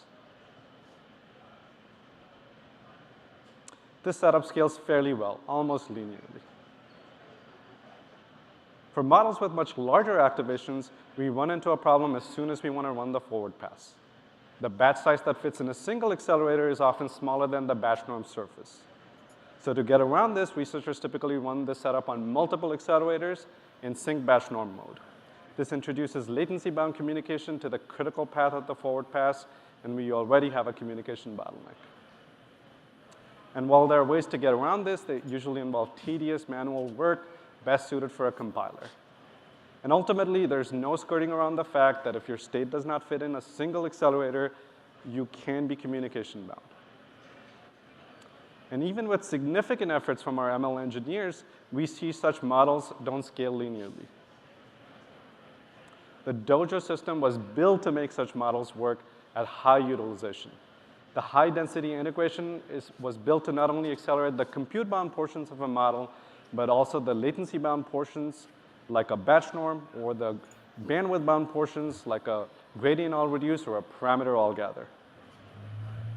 A slice of the Dojo mesh can be carved out to run any model. The only thing users need to do is to make the slice large enough to fit a batch norm surface for their particular model. After that, the partition presents itself as one large accelerator, freeing the users from having to worry about the internal details of execution. And it's the job of the compiler to maintain this abstraction. Fine-grained synchronization primitives and uniform low latency makes it easy to accelerate all forms of parallelism across integration boundaries. Tensors are usually stored sharded in SRAM and replicated just in time for layers execution. We depend on the high Dojo bandwidth to hide this replication time. Tensor replication and other data transfers are overlapped with compute, and the compiler can also recompute layers when it's profitable to do so. We expect most models to work out of the box. As an example, we took the recently released Stable Diffusion model and got it running on Dojo in minutes. Out of the box, the compiler was able to map it in a model parallel manner on 25 Dojo dies. Here are some pictures of a Cybertruck on Mars generated by Stable Diffusion running on Dojo. Looks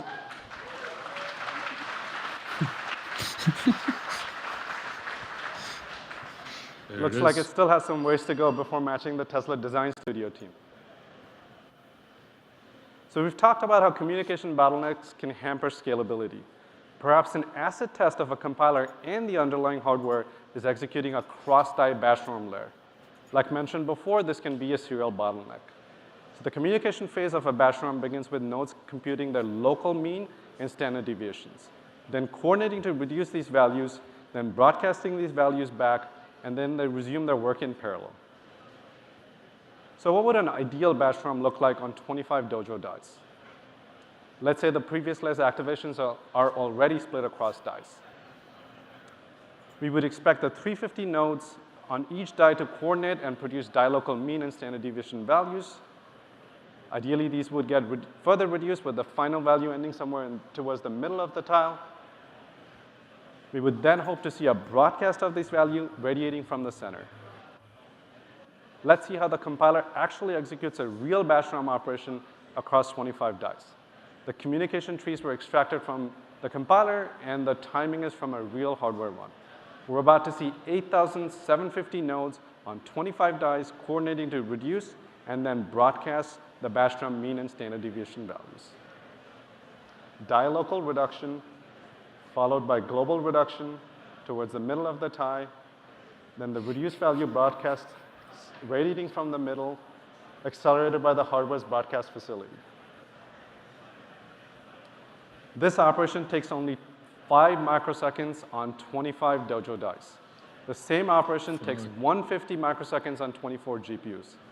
This is an orders of magnitude improvement over GPUs. And while we talked about an algorithm translation in the context of a batch norm, it's important to reiterate that the same advantages apply to all other communication primitives.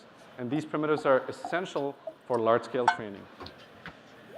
Thank you. So how about full model performance?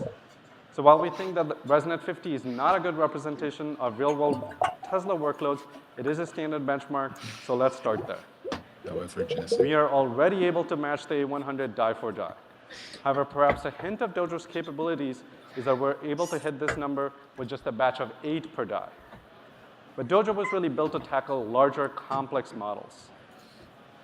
So when we set out to tackle real-world workloads, we looked at the usage patterns of our current GPU cluster. And 2 models stood out: the auto-labeling networks, a class of offline models that are used to generate ground truth, and the occupancy networks that you heard about.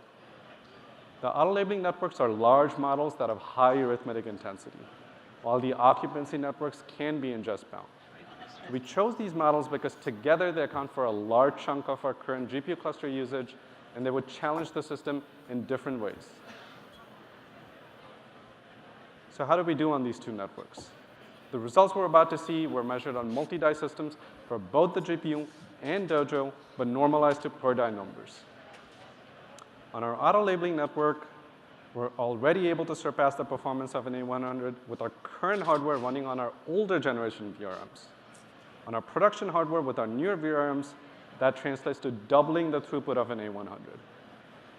And our model showed that with some key compiler optimizations, we could get to more than 3x the performance of an A100. We see even bigger leaps on the occupancy network. Almost 3x with our production hardware, with room for more.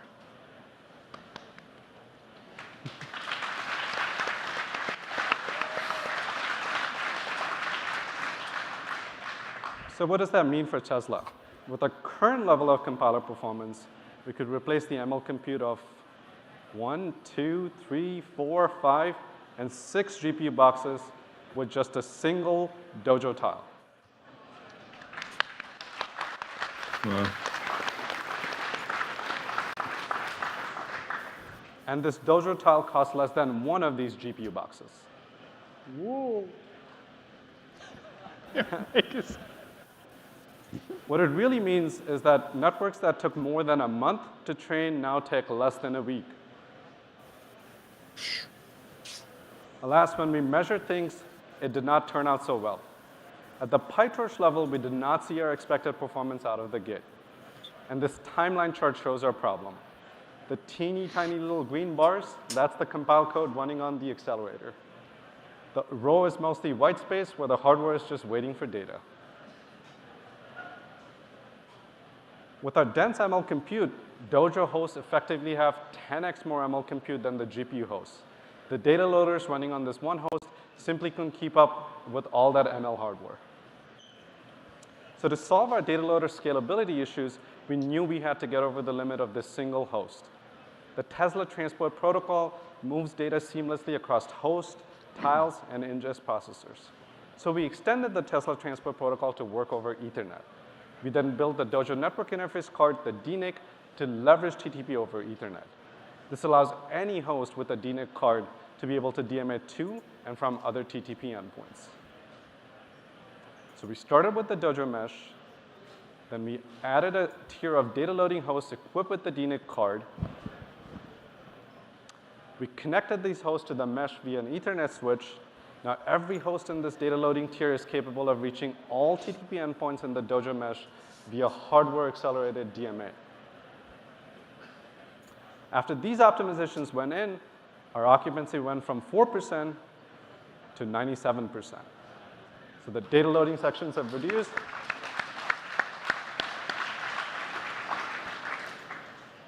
The data loading sections have reduced drastically, and the ML hardware is kept busy. We actually expect this number to go to 100% pretty soon. After these changes went in, we saw the full expected speed up from the PyTorch layer, and we were back in business. So we started with hardware design that breaks through traditional integration boundaries in service of our vision of a single giant accelerator. We've seen how the compiler and ingest layers build on top of that hardware. So after proving our performance on these complex real-world networks, we knew what our first large-scale deployment would target: our high arithmetic intensity auto-labeling networks. Today, that occupies 4,000 GPUs over 72 GPU racks. With our dense compute and our high performance, we expect to provide the same throughput with just 4 Dojo cabinets. Whoa.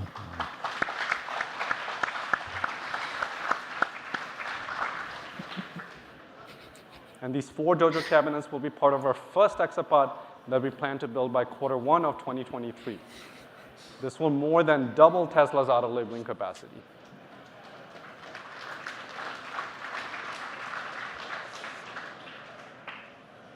The first exapod is part of a total of 7 exapods that we plan to build in Palo Alto right here across the wall. Wow. And we have a display cabinet from one of these exapods for everyone to look at. 6 tiles densely packed on a tray, 54 petaflops of compute, 640 gigabytes of high bandwidth memory with power and host to feed it. It's a lot of compute. And we're building out new versions of all our cluster components and constantly improving our software to hit new limits of scale. We believe that we can get another 10x improvement with our next generation hardware. And to realize our ambitious The order of goals, we need magnitude? the best software and hardware engineers. Close enough. So please come talk to us or visit tesla.com/AI. Thank you.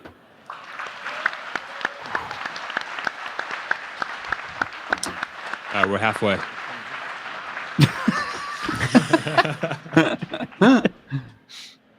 Is it the Q&A, you think? I think so, yeah. Okay. I have a philosophy degree. Would they hire me? I think they would. All right, so we, hopefully that was Oh my enough God, detail. Elon's still there. And now we can move to questions. It's gonna be some. This is gonna be the guys, very interesting part of the like I think the whole presentation the team for come sure. come out on stage and but we really wanted to show the depth of artificial intelligence, compute hardware, robotics, actuators, and you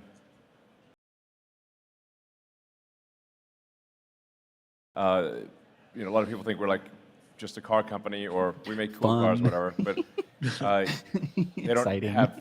Most people have no idea that Tesla is arguably the leader in real-world AI hardware and software, and that we're building what is arguably the first, the most radical computer architecture since the Cray 1 supercomputer. And I think if you're interested in developing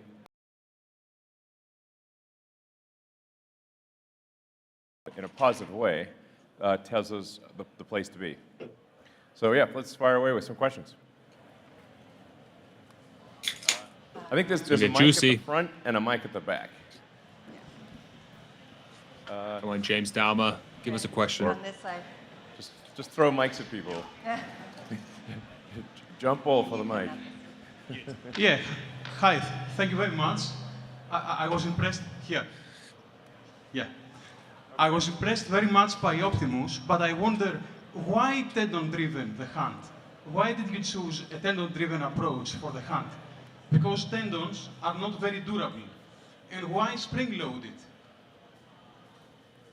Yeah. I don't know if they Hello, were is this working? Cool, awesome. Yes, that's a great question. You know, when it comes to any type of actuation scheme, there's trade-offs between, you know, whether or not it's a tendon-driven system or some type of linkage-based system. Just keep the mic close to your mouth. A little bit closer. Yeah. Hear me? Cool. Yeah. So yeah, the main reason why we went for a tendon-based system is that, you know, first we actually investigated some synthetic tendons, but we found that metallic Bowden cables are, you know, a lot stronger. One of the advantages of these cables is that it's very good for part reduction. We do want to make a lot of these hands, so having a bunch of parts, a bunch of small linkages ends up being you know, a problem when you're making a lot of something. One of the big reasons that, you know, tendons are better than linkages in a sense is that you can be anti-backlash. So anti-backlash essentially, you know, allows you to not have any gaps or, you know, stuttery motion in your fingers. Spring-loaded, mainly what spring-loaded allows us to do is allows us to have active opening. So instead of having to have 2 actuators to drive the fingers closed and then open, we have the ability to have the tendon drive them close, and then the springs passively extend. And this is something that's seen in our hands as well, right? We have the ability to actively flex, and then we also have the ability to extend. Yeah. I mean, our goal with Optimus is to have a robot that is maximally useful as quickly as possible. So there's a lot of ways to solve the various problems of a humanoid robot. We're probably not barking up the right tree on all the technical solutions. And I should say that we're open to evolving the technical solutions that you see here over time. They're not locked in stone. But we have to pick something, and we want to pick something that's going to allow us to produce the robot as quickly as possible and have it, like I said, be useful as quickly as possible. We're trying to follow the goal of fastest path to a useful robot that can be made at volume. And we're going to test the robot internally at Tesla in our factory and just see like how useful is it. Because you have to have you've got to close the loop on reality to confirm that the robot is in fact useful. Yeah, so we're just going to use it to build things. And we're confident we can do that with the hand that we have currently designed, but for sure there'll be hand version 2, version 3, and we may change the architecture quite significantly over time. Notice how there's no ego here. This is what's great about Tesla. There's zero ego. The Optimus robot is really impressive. You did a great job. Bipedal robots are really difficult. But what I noticed might be missing from your plan is to acknowledge the utility of the human spirit, and I'm wondering if Optimus will ever get a personality and be able to laugh at our jokes while it folds our clothes. Yeah, absolutely. I think we want to have really fun versions of Optimus, so that Optimus can both be utilitarian and do tasks, but can also be kind of like a friend and a buddy and hang out with you. And I'm sure people will think of all sorts of creative uses for this robot. The thing, once you have the core intelligence and actuators figured out, then you can actually, put all sorts of costumes, I guess, on the robot. I mean, you can make the robot look. You can skin the robot in many different ways, I'm sure people will find very interesting ways to versions of Optimus. So. Thanks for the great presentation. I wanted to know if there was an equivalent to interventions in Optimus. It seems like labeling through moments where humans disagree with what's going on is important, and in a humanoid robot, that might be also a desirable source of information. Want to say anything?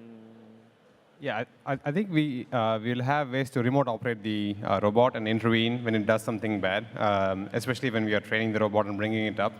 And hopefully we design it in a way that we can stop the robot from, if it's going to hit something, we can just hold it and then it'll stop. It won't crush your hand or something. And those are all intervention data. And we can learn a lot from our simulation systems too, where we can check for collisions and supervise that those are bad actions. Yeah, I mean, so Optimus, we want over time for it to be, an android, the kind of android that you'd seen in sci-fi movies, like Star Trek: The Next Generation, like Data. But obviously, we could program the robot to be less robot-like and more friendly, and it can obviously learn to emulate humans and feel very natural. So as AI in general improves, we can add that to the robot, and it should be obviously able to do simple instructions or even intuit what it is that you want. So you could give it a high-level instruction, and then it can break that down into a series of actions and take those actions. Hi. It's exciting to think that with the Optimus, you will think that you can achieve orders of magnitude of improvement in economic output. that's really exciting. And when Tesla started, the mission was to accelerate the advent of renewable energy or sustainable transport. So with the Optimus, do you still see that mission being the mission statement of Tesla, or is it going to be updated with, mission to accelerate the advent of, I don't know, infinite abundance or limitless economy? Yeah, it is not strictly speaking, Optimus is not strictly speaking directly in line with accelerating sustainable energy. To the degree that it is more efficient at getting things done than a person, it does, I guess, help with sustainable energy. But I think the mission effectively does somewhat broaden with the advent of Optimus to, I don't know, making the future awesome. So, I think you look at Optimus, and I don't know about you, but I'm excited to see what Optimus will become. And, this is like, if you could, we can tell, like any given technology, do you want to see what it's like in a year, 2 years, 3 years, 4 years, 5 years, 10? I'd say for sure. You definitely want to see what's happening with Optimus. Whereas, a bunch of other technologies are, sort of plateaued. I won't name names here, but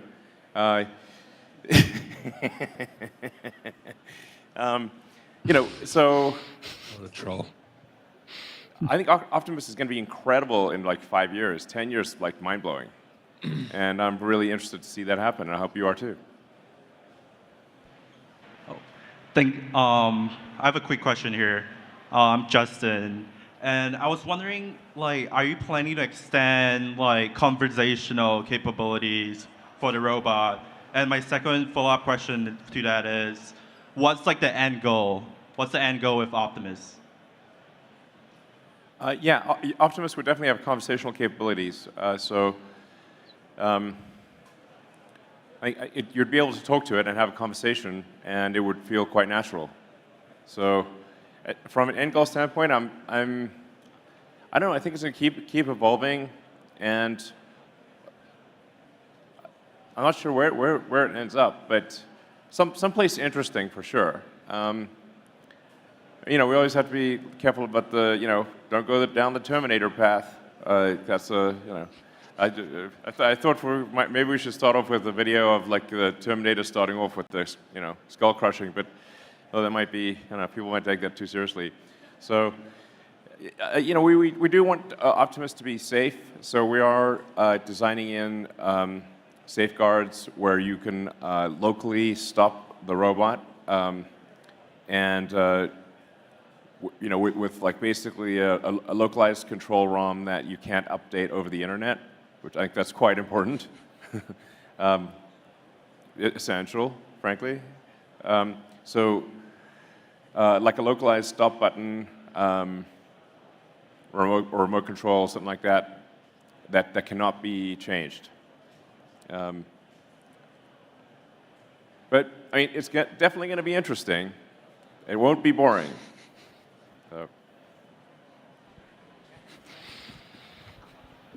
Okay, yeah. I see today you have very attractive product with Dojo and its applications. So I'm wondering what's the future for the Dojo platform? Will you provide infrastructure as service like AWS, or you will sell the chip like the NVIDIA? So basically, what's the future? Because I see you use 7 nanometer, so the development cost is easily over $10 million US. How do you make the business business-wise? Yeah, Dojo is a very big computer, and actually will use a lot of power and need a lot of cooling. So I think it's probably going to make more sense to have Dojo operate in a Amazon Web Services manner than to try to sell it to someone else. So that would be the most efficient way to operate Dojo, is just have it be a service that you can use that's available online, and where you can train your models way faster and for less money. And as the world transitions to software 2.0, And that's on the bingo card. As someone I know has to know how to drink 5 tequilas.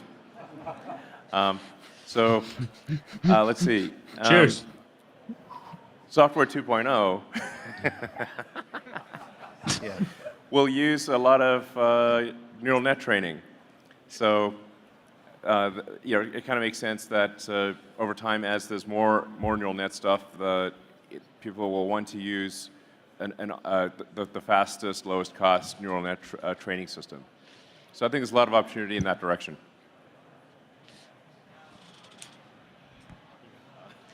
Hi, my name is Ali Jahanian. Thank you for this event. It's very inspirational. My question is, I'm wondering, what is your vision for humanoid robots that understand our emotions and art and can contribute to our creativity? Well, I think you're already seeing robots that at least are able to generate very interesting art with like DALL-E and DALL-E 2. And I think we'll start seeing AI that can actually generate even movies that have coherence, like interesting movies and tell jokes. So it's quite remarkable how fast AI is advancing at many companies besides Tesla. We're headed for a very interesting future. And so you guys want to comment on that? Yeah, I guess the Optimus robot can come up with physical art, not just digital art. You can ask for some dance moves in text or voice, and then you can produce those in the future. So it's a lot of physical art, not just digital art. Yeah. Oh yeah. Computers can absolutely make physical art. Yeah. 100%. Yeah, like dance, play soccer, or whatever you. It needs to get more agile, but over time, for sure. Thanks so much for the presentation. For the Tesla Autopilot slides, I noticed that the models that you were using were heavily motivated by language models. And I was wondering what the history of that was and how much of an improvement it gave. I thought that was a really interesting, curious choice to use language models for the lane transitioning. So there's sort of two aspects for why we transitioned to language modeling. So the first... Talk loud and close. Okay. It's not coming through very clearly. Okay, got it. Yeah, so the language models help us in two ways. The first way is that it lets us predict lanes that we couldn't have otherwise. As Ashok mentioned earlier, basically when we predicted lanes in sort of a dense 3D fashion, you can only model certain kinds of lanes, but we want to get those crisscrossing connections inside of intersections. It's just not possible to do that without making it a graph prediction. If you try to do this with dense segmentation, it just doesn't work.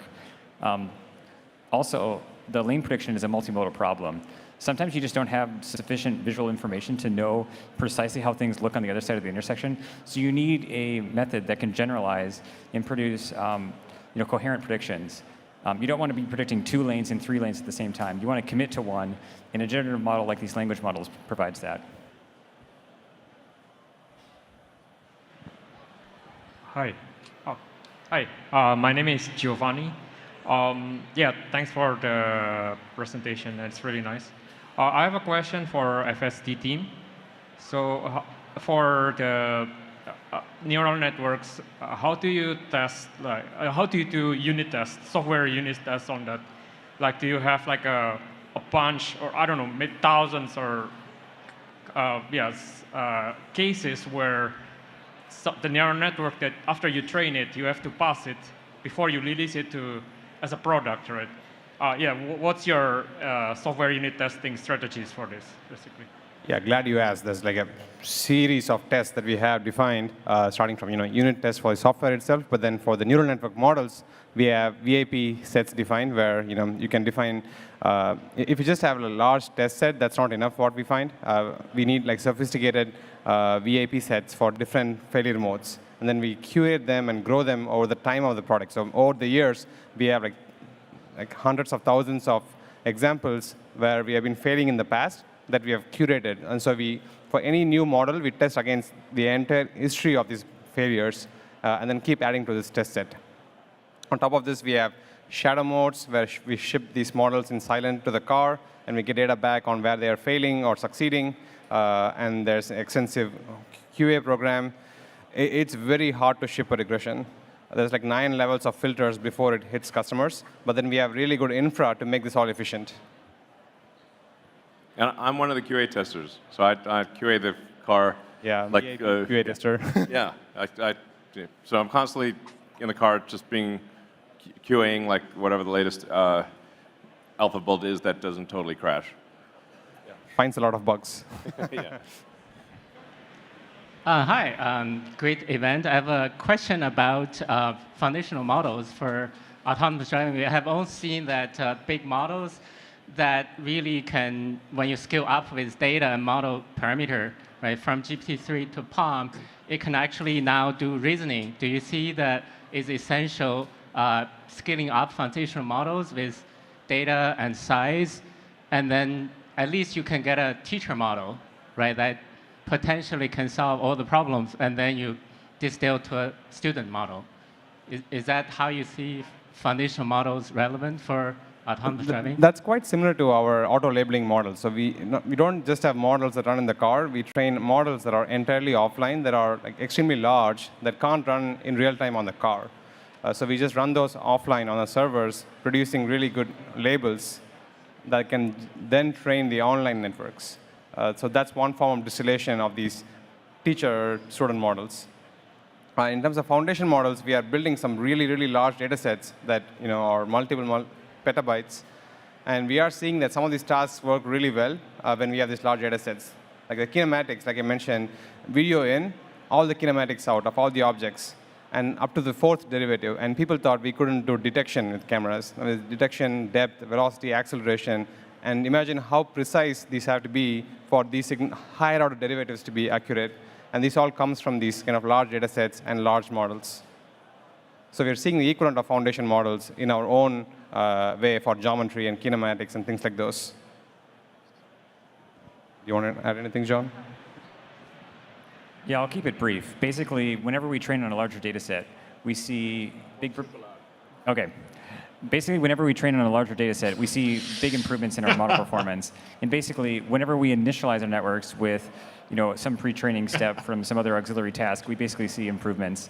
The self-supervised or supervised with large data sets both help a lot. Is Elon hazing this kid?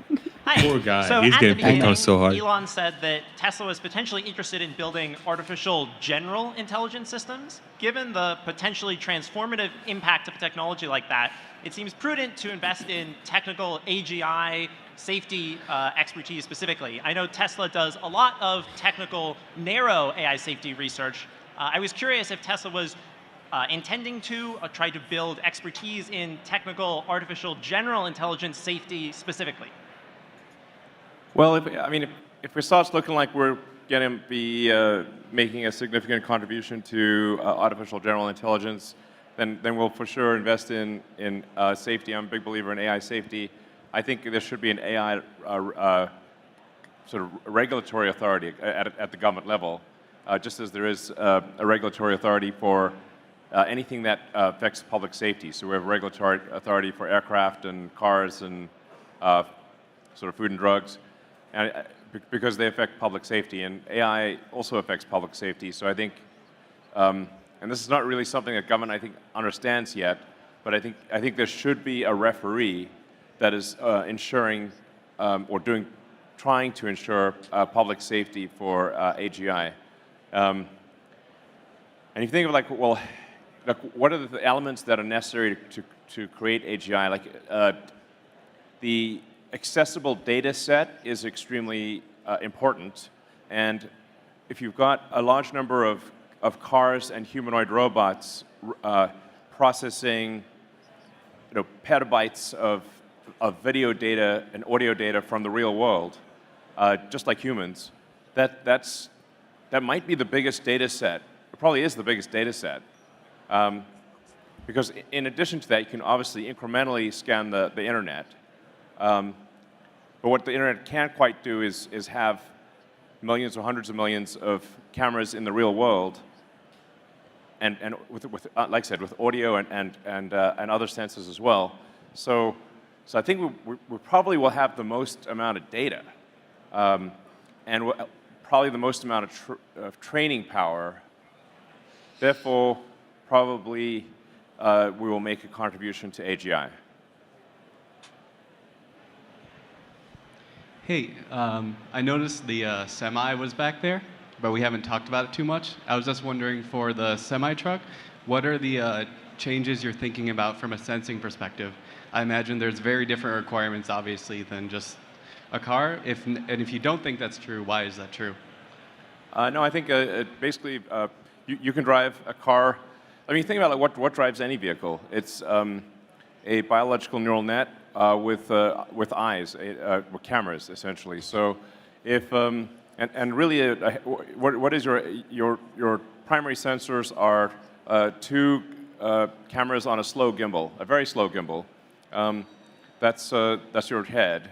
So if a biological neural net with two cameras on a slow gimbal can drive a semi-truck, then if you've got like 8 cameras with continuous 360-degree vision, operating at a higher frame rate and much higher reaction rate, then I think it is obvious that you should be able to drive a semi or any vehicle much better than a human. Hi, my name is Akshay. Thank you for the event. Assuming Optimus would be used for different use cases and would evolve at different pace for these use cases, would it be possible to sort of develop and deploy different software and hardware components independently and deploy them in Optimus, so that the overall feature development is faster for Optimus?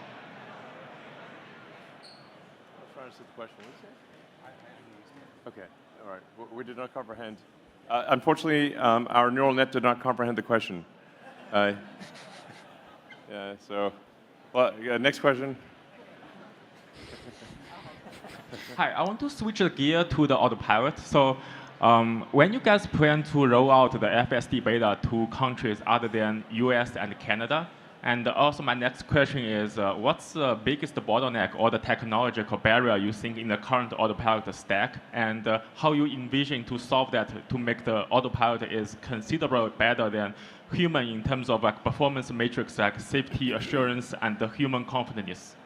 And I think you also mentioned for FSD V11, you are guys going to combine the highway and the city as a single stack and some architectural big improvement. Can you maybe expand a bit on that? Thank you. Well, that's a whole bunch of questions. Well, we're hopeful to be able to, I think from a technical standpoint, FSD beta should be possible to roll out FSD beta worldwide by the end of this year. Whoa! But for a lot of countries, we need regulatory approval, and so we are somewhat gated by the regulatory approval in other countries. But I think from a technical standpoint, it will be ready to go to a worldwide beta by the end of this year. And there's quite a big improvement that we're expecting to release next month. That will be especially good at assessing the velocity of fast-moving cross-traffic and a bunch of other things. So, anyone want to elaborate? Yeah, I guess so. There used to be a lot of differences between production autopilot and the full self-driving beta, but those differences have been getting smaller and smaller over time. Mic up there. I think just a few months ago, we now use the same vision-only object detection stack in both FSD and in the production autopilot on all vehicles. There's still a few differences, the primary one being the way that we predict lanes right now.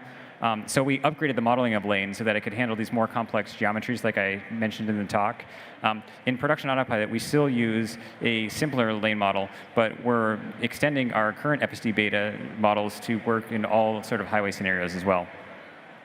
Yeah, and the version of FSD beta that I drive actually does have the integrated stack. So it uses the FSD stack both in city streets and highway, and it works quite well for me. But we need to validate it in all kinds of weather, like heavy rain, snow, dust, and just make sure it's working as better than the production stack across a wide range of environments. But we're pretty close to that. I mean, I think it's, I don't know, maybe, it'll definitely be before the end of the year, and maybe November. Yeah, in our personal drives, the FSD stack on highway drives already way better than the production stack we have. And we do expect to also include the parking lot stack as a part of the FSD stack before the end of this year.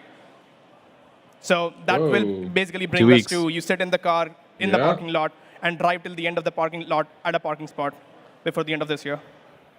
Yeah, and in terms of the fundamental metric to optimize against is how many miles between a necessary intervention. So just massively improving how many miles the car can drive in full autonomy before an intervention is required that is safety critical. So yeah, that's the fundamental metric that we're measuring every week, and we're making radical improvements on that. Hi. Thank you. Hi. Thank you so much for the presentation. Very inspiring. My name is Daisy. I actually have a non-technical question for you. I'm curious, if you were back to your 20s, what are some of the things you wish you knew back then? What are some advice you would give to your younger self? Okay, I think we're. Oh, he's thinking about it. Oh my goodness, look at him. Ooh, well, I'm trying to figure out something useful. Legitimate question. To say. Work for Tesla. Yeah, join Tesla. It's a recruiting event. Don't drink so much. Yeah, there you go. Did he just say it? Yeah, he said it. Yeah, I think just generally try to expose yourself to as many smart people as possible. I don't know, read a lot of books. You know, I did do that though.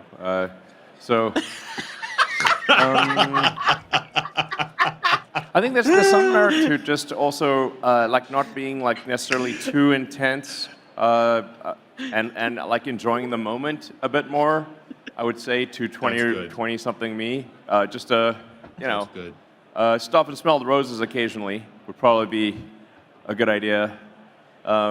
Be present. You know, it's like when we were developing the Falcon 1 rocket and on the Kwajalein Atoll, and we had this beautiful little island that we were developing the rocket on, and not once during that entire time did I even have a drink on the beach. I'm like, well, I should have had a drink on the beach. That would have been fine.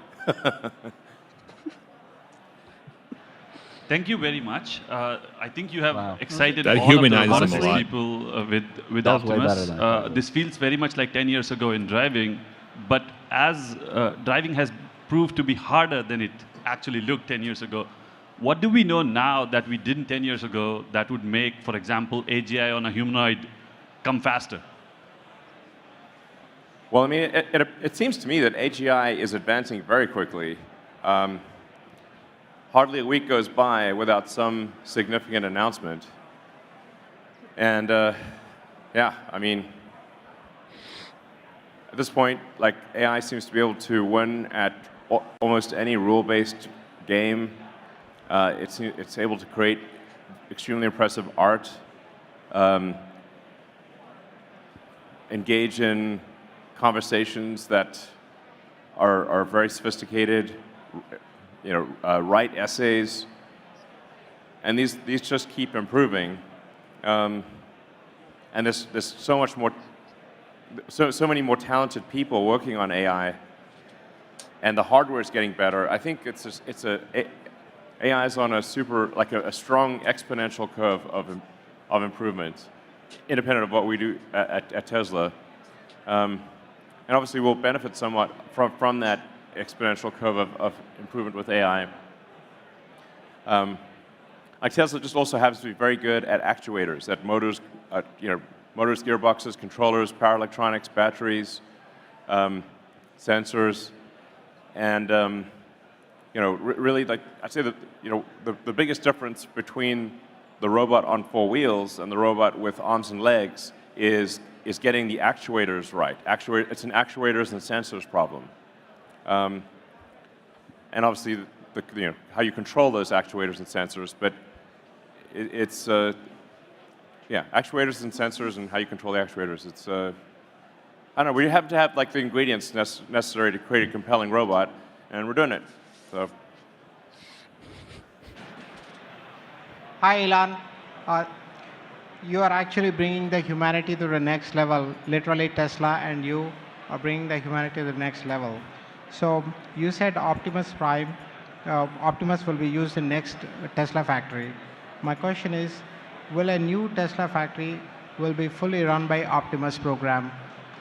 And when can general public order a humanoid?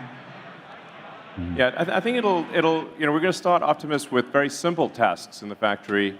You know, like maybe just like loading a part, like you saw in the video, loading a part,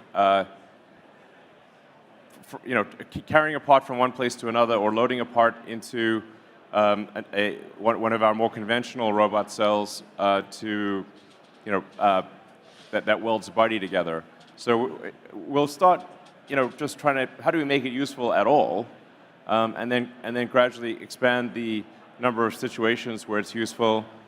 And I think that the number of situations where Optimus is useful will grow exponentially, like really, really fast. In terms of when people can order one, I don't know. I think it's not that far away. Well, I think you mean when can people receive one? So. I don't know, I'd say probably within 3 years, and not more than 5 years. No Within 3 to 5 years, you way. could probably receive an Optimus.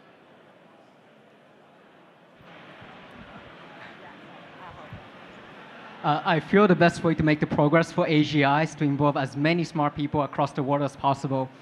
And given the size and resource of Tesla compared to robot companies, and given the state of humanoid research at the moment, would it make sense for the kind of Tesla to sort of open source some of the simulation hardware parts? I think Tesla can still be the dominant platformer where it can be something like Android OS or like iOS stuff for the entire humanoid research. Would that be something that, rather than keeping the Optimus to just Tesla researchers or the factory itself, can you open it and let the whole world explore humanoid research?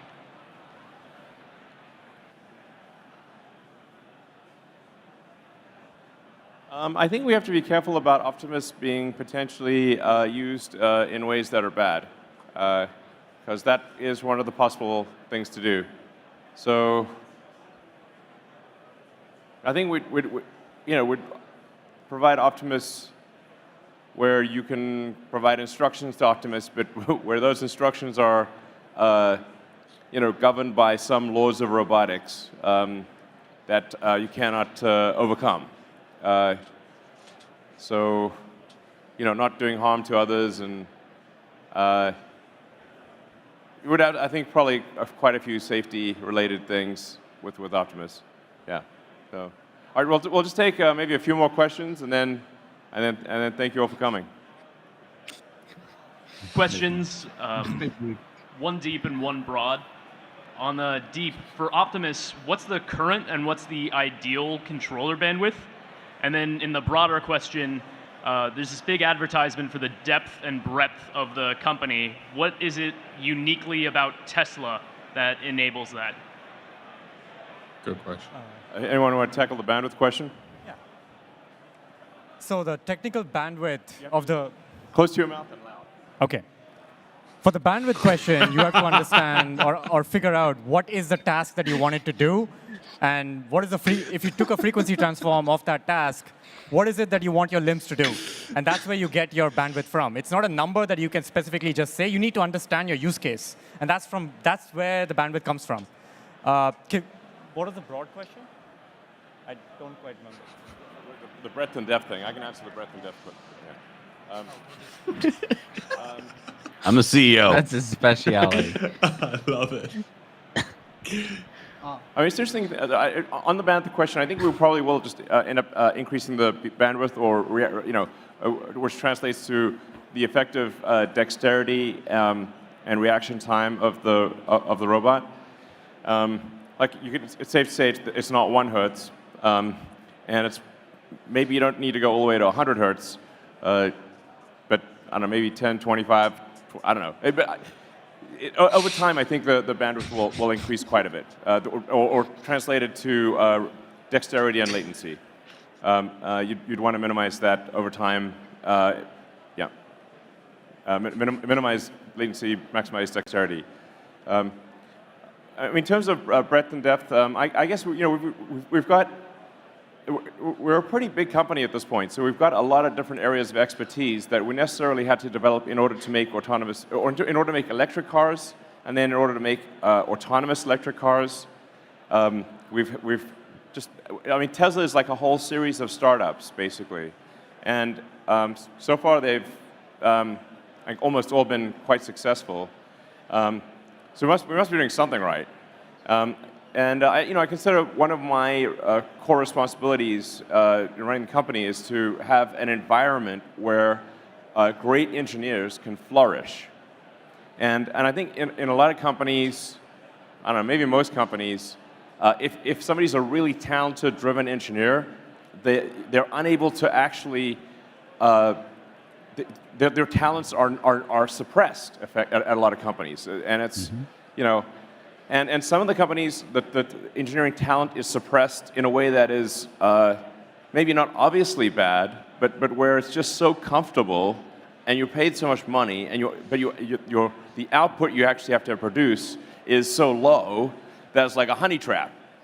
So like there's a few honey trap places in Silicon Valley where they're not necessarily, don't seem like bad places for engineers, but you have to say like a good engineer went in, and what did they get out? And the output of that engineering talent seems very low, even though they seem to be enjoying themselves. That's why I call it, there's a few honey trap companies in Silicon Valley. Tesla is not a honey trap. We're demanding, and it's like, you're going to get a lot of shit done, and it's going to be really cool, and it's not going to be easy. But if you are a super talented engineer, your talents will be used, I think, to a greater degree than anywhere else. I love that answer so much. Incredible answer. You're gonna get a lot of shit done. I have two questions. That would have been a good one to end on. Both to the autopilot team. So the thing is, like, I have been following your progress for the past few years. So today you have made changes on like the lane detection. Like you said that like previously you were doing instant semantic segmentation. Now you guys have built transformer models for like building the lanes. So what are some other common challenges which you guys are facing right now, like which you are solving in future as a curious engineer, so that like we as a researcher can start working on those? And the second question is like, I'm really curious about the data engine. Like you guys have like told a case like where the car is stopped. So how are you finding cases which is very much similar to that from the data which you have? Like, so little bit more on the data engine would be great. So that's it. Okay. I'll answer the first question using occupancy network as an example. So what you saw in the presentation did not exist a year ago. So we only spent 1 year amount of time. We actually shipped more than 12 occupancy network. And to have one foundation model actually to represent the entire physical world around everywhere and in all weather conditions is actually really, really challenging. So only over a year ago, we're kind of like driving a 2D world.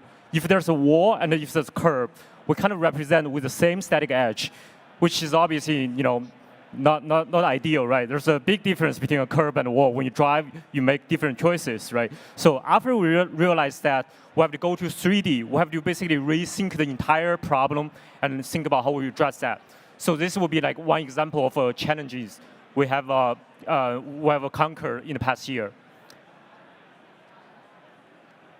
Yeah, to answer the question about how we actually source examples of the tricky stopped cars, there's a few ways to go about this, but 2 examples are: one, we can trigger for disagreements within our signals.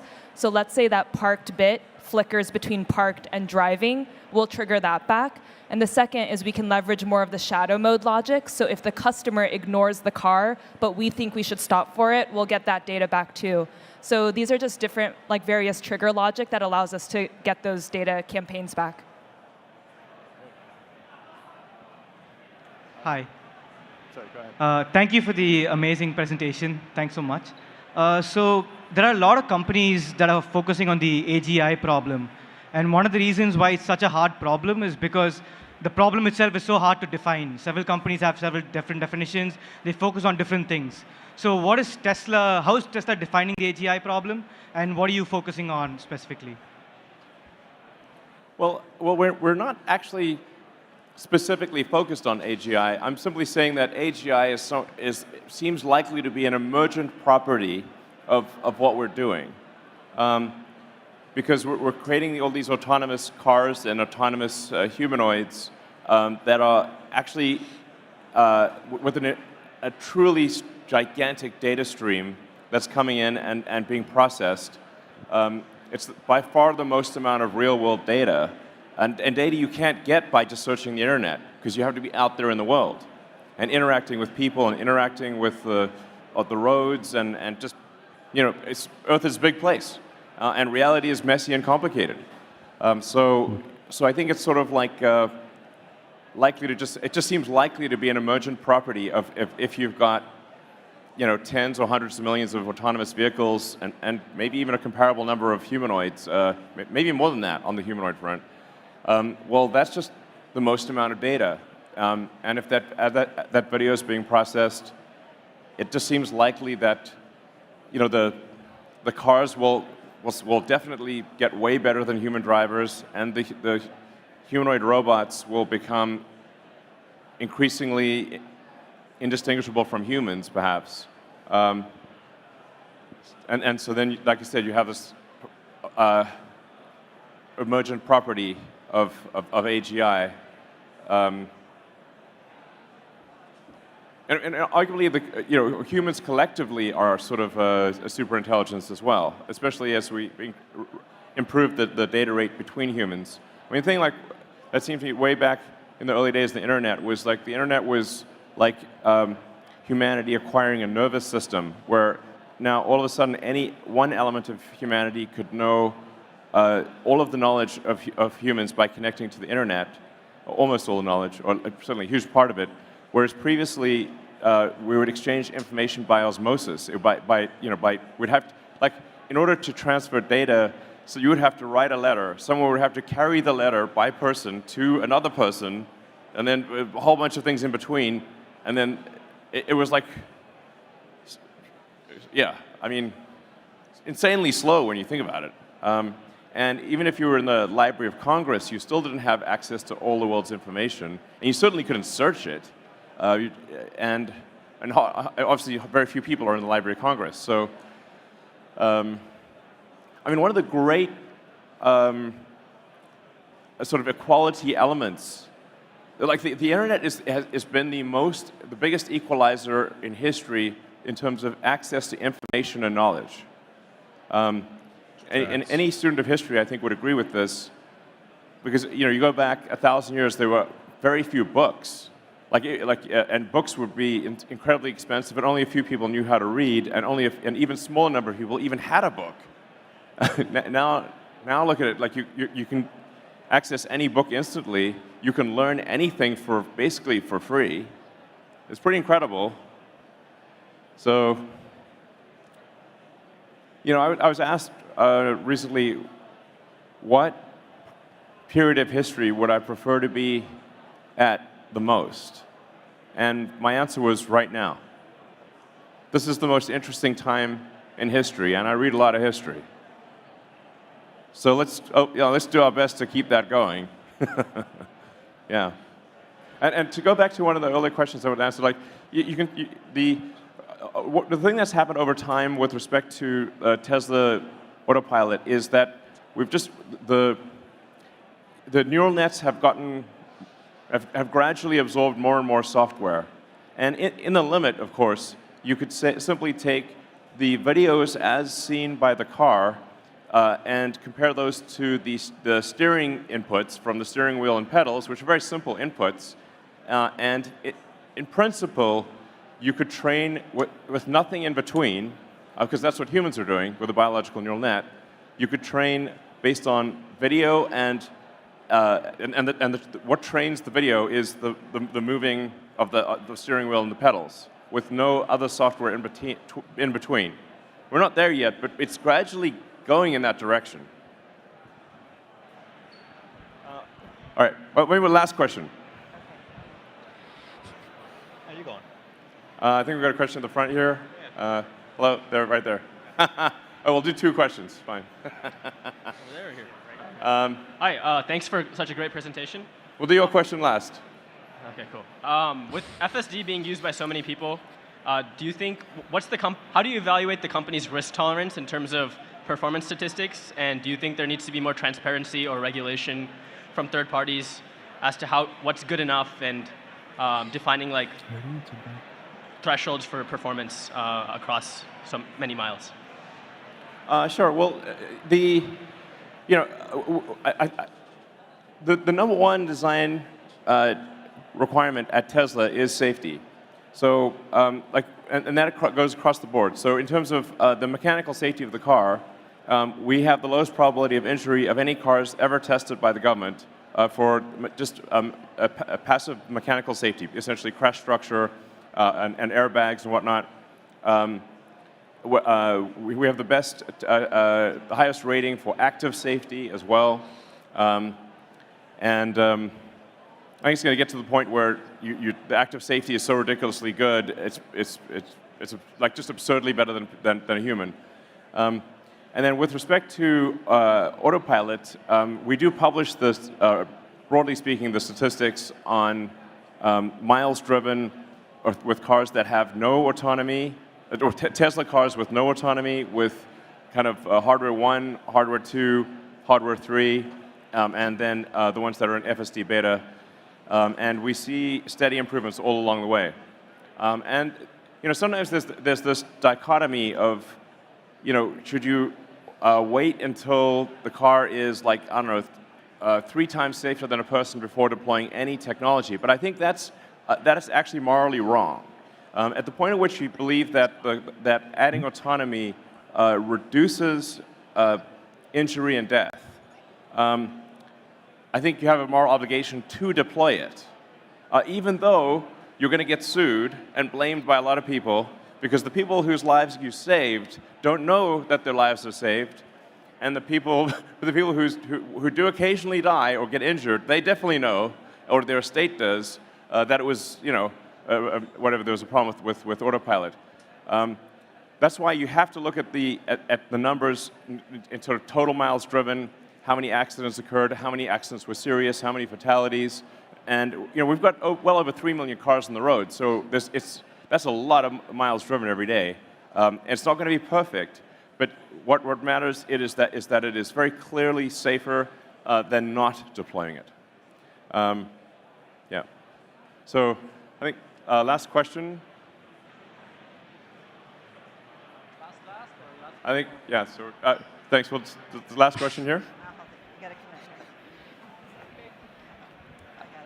Okay. Okay. Hi.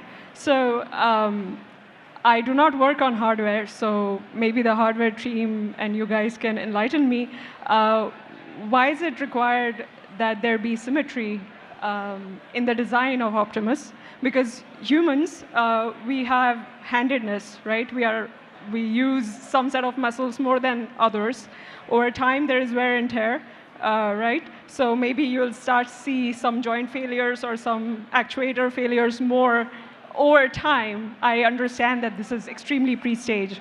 Also, we as humans have based so much fantasy and fiction over superhuman capabilities. Like all of us don't want to walk right over there. We want to extend our arms, and like we have all these, a lot of fantastical designs. So considering everything else that is going on in terms of batteries and intensity of compute, maybe you can leverage all those aspects into coming up with something, well, I don't know, more interesting in terms of the robot that you're building. And I'm hoping you're able to explore those directions. Yeah, I mean, I think it would be cool to have, like, make Inspector Gadget real. That would be pretty sweet. So, Yeah, I mean, right now we just want to make a basic humanoid work well, and our goal is fastest path to a useful humanoid robot. I think this will ground us in reality, literally, and ensure that we are doing something useful. Like one of the hardest things to do is to be useful, to actually, and then to have high utility under the curve of like how many people did you help. And how much help did you provide to each person on average, and then how many people did you help? The total utility, like trying to actually ship useful product that people like to a large number of people is so insanely hard. It boggles the mind. That's why, like I said, like man, there's a hell of a difference between a company that has shipped product and one that has not shipped product. This is night and day. And then even once you ship product, can you make the value of the output worth more than the cost of the input, which is, again, insanely difficult, especially with hardware. So, but I think over time, I think it would be cool to do creative things and have like 8 arms and whatever, and have different versions, and maybe, there'll be some hardware, like companies that are able to add things to an Optimus, like maybe we add a power port or something like that, or attachment. You can add attachments to your Optimus, like you can add them to your phone. There could be a lot of cool things that could be done over time, and there could be maybe an ecosystem of small companies or big companies that make add-ons for Optimus. So, with that, I'd like to thank the team for their hard work. You guys are awesome, and yeah. And thank you all for coming, and for everyone online, thanks for tuning in. And I think this will be one of those great videos where you can, like, if you can fast forward to the bits that you find most interesting. But we try to give you a tremendous amount of detail, literally, so that you can look at the video at your leisure, and you can focus on the parts that you find interesting and skip the other parts. So thank you all, and we'll do this. Try to do this every year, and we might do a monthly podcast even. Please. But I think it'd be great to sort of bring you along for the ride and like show you what cool things are happening. And yeah, thank you. All right, thanks. Wow, we made it, y'all. We did. Finished the last of my tequila here. 3 hours and how many minutes?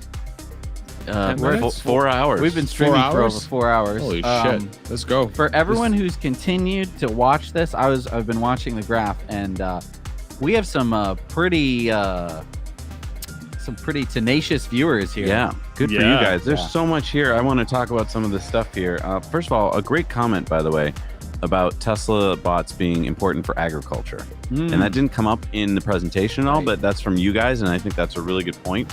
After we saw Tesla bot there, I think that that's a big use for Tesla bot in the future. Just want to shout out to that. I thought that, so many people in the chat didn't get it. I'm sorry to say. So many people in the chat were saying, like, Tesla stock's going to drop on Monday, and, this is awful.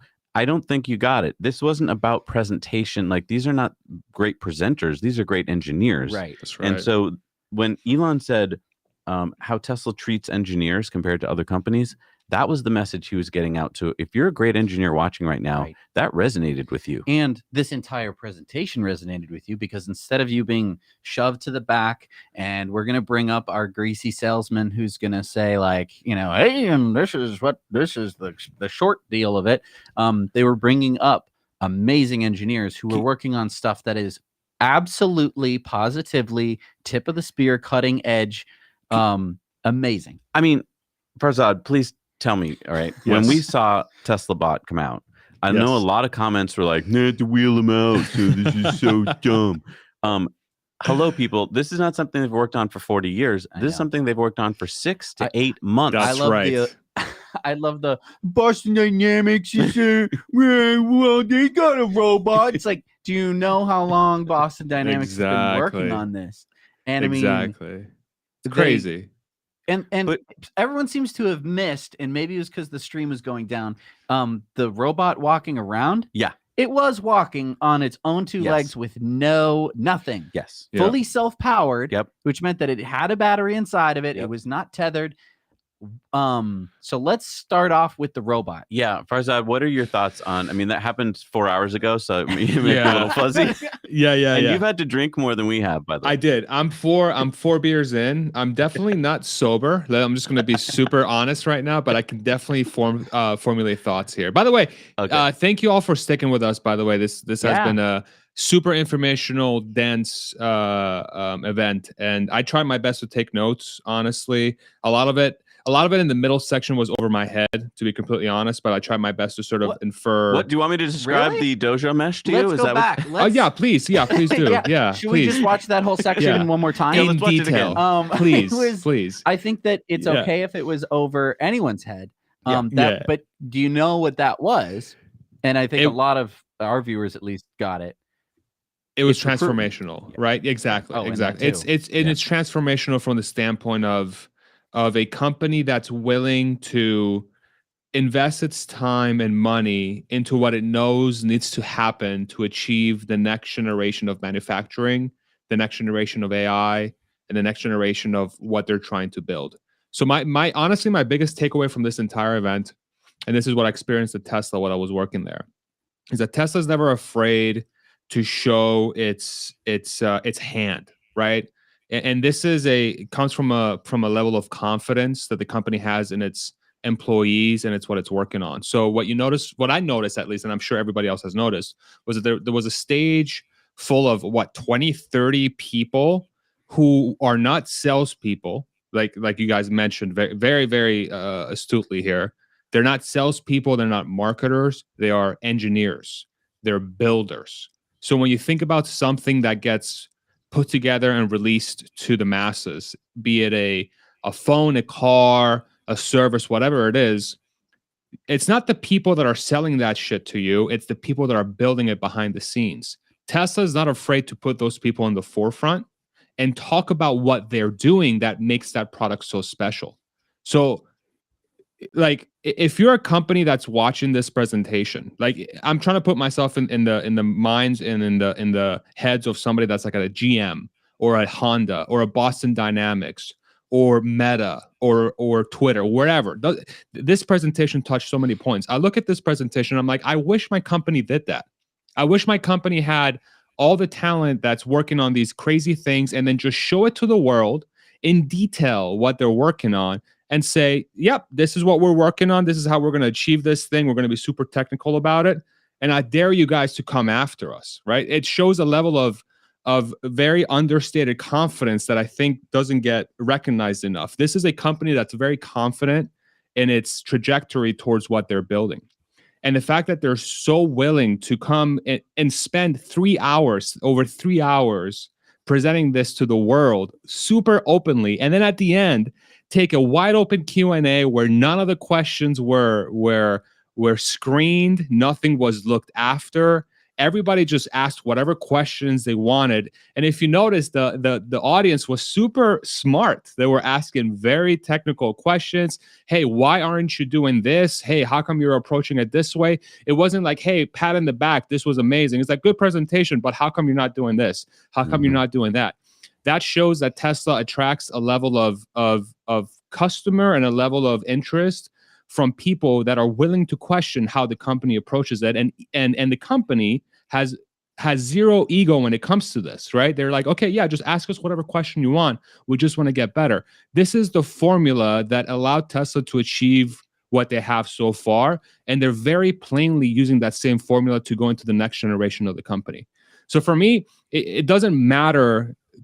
That was my biggest takeaway, is that the heart and the culture of the company is alive and well and strong. And they're not afraid to put themselves in a vulnerable position to be questioned about what they're doing. And they're not afraid to show their entire hand.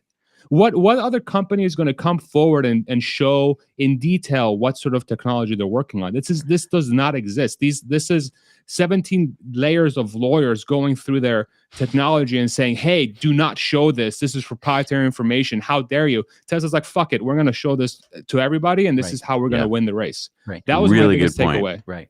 It was like, incredible. Even if it was like, okay, yeah, come steal everything that we just presented here. What we're showing you is that we're going to be 10 steps ahead by the time you've successfully copied everything that we've just said. But it's the ultimate separation. It's insane. It was completely nuts.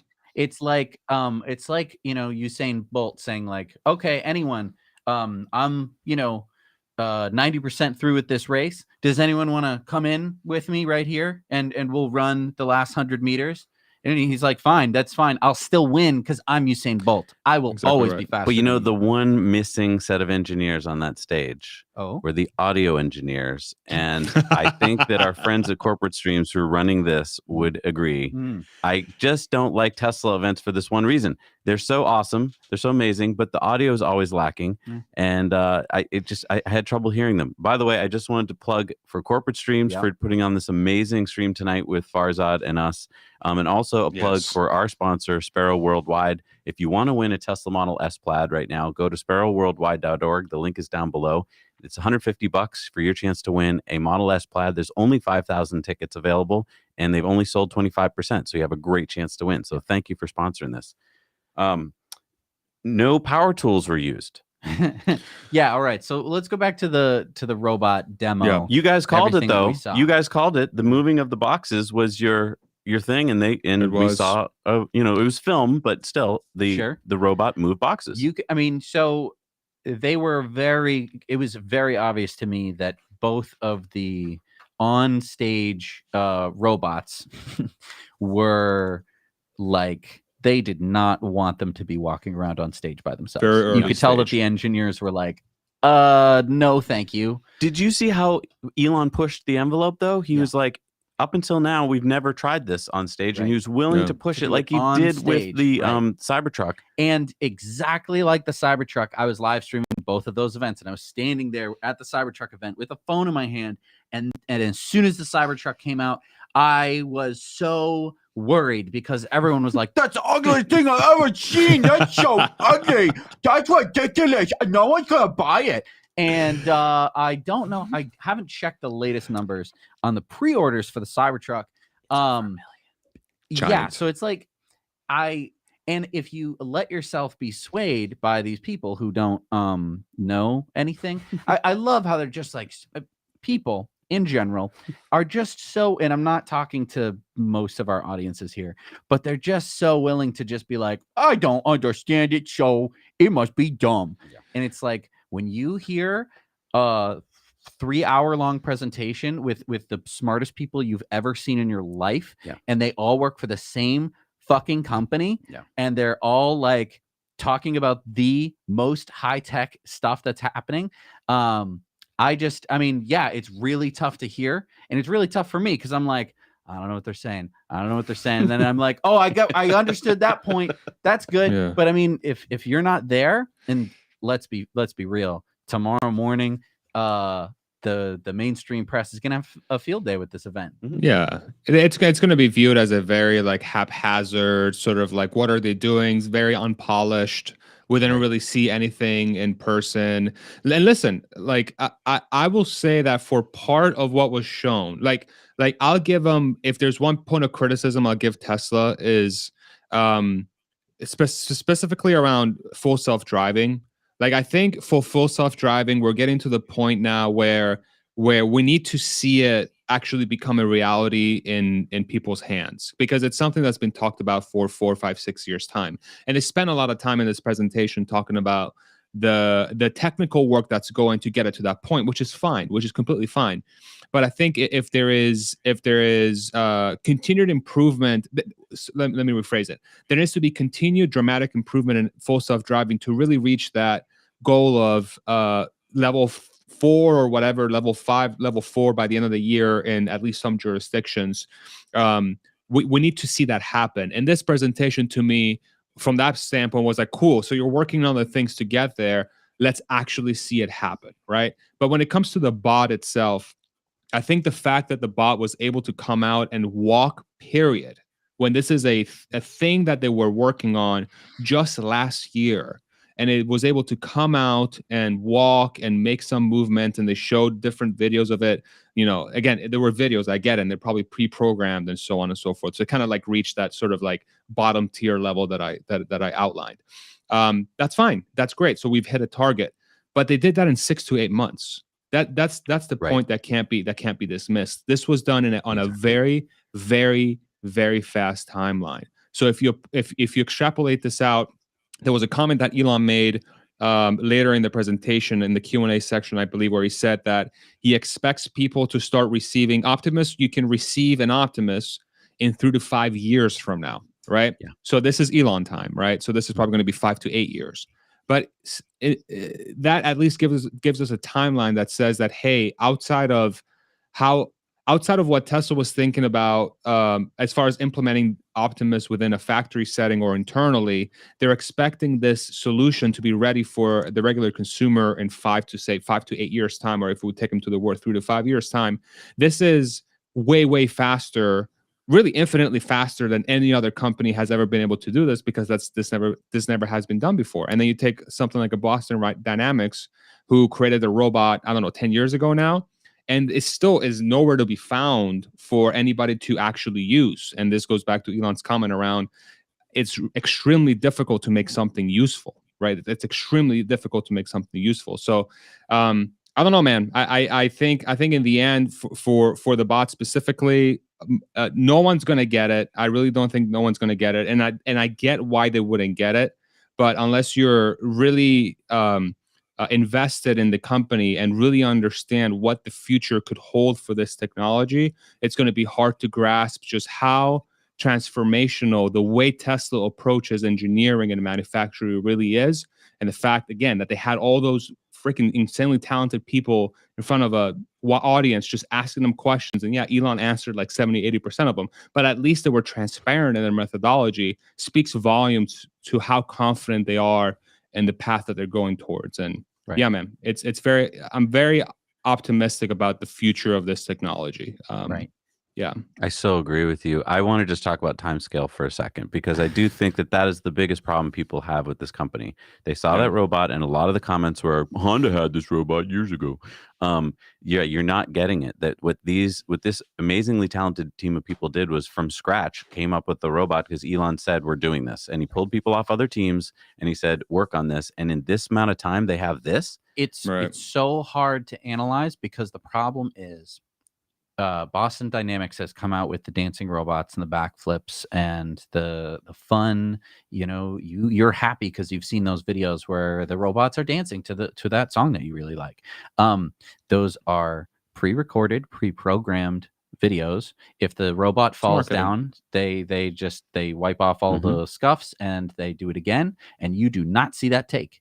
What Tesla did today, there was zero room for error. If the robot fell down, we would see the robot fall down. There is a huge difference between seeing a marketing video and seeing a live tech demo presentation on a stage. And I just want to push back about something. I know that we all think that Elon has Elon time, and that you even said it, like if he said 3 to 5 years, it means 5 to 8.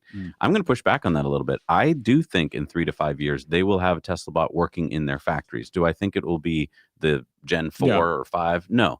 But I do think that from what I just saw tonight, if they can do that in 6 to 8 months, I do think in 3 to 5 years, they can definitely have a Tesla bot available that can work in a factory, or that will have been working in their factory. So to all these people in the comments are like, it's 10 years out, it's 20 years out. I don't feel that. I feel that team is incredible. And I think that they're going to achieve quite a high level of robot. And what did they just do? I mean, let's say right now, you are, and I know that a lot of people aren't this, right? It's a very small, upper echelon engineering type of person who's going to be thinking, I don't really like working at this company. I feel like I'm a better engineer than this.